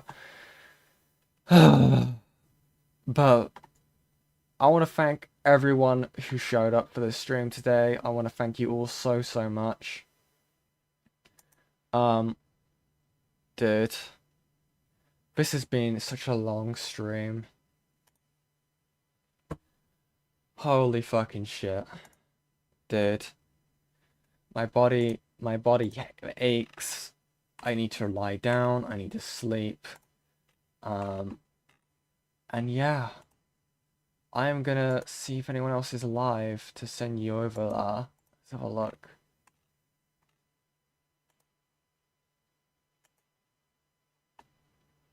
Who's live? Right, I'm gonna send you over to March, baby. I don't know what the fuck he's doing. I need to rest. Y'all have been awesome. Special thanks to Neverless and Ace for the massive donations. But without further ado, I have been Yen, and I'm going to sleep. Goodbye.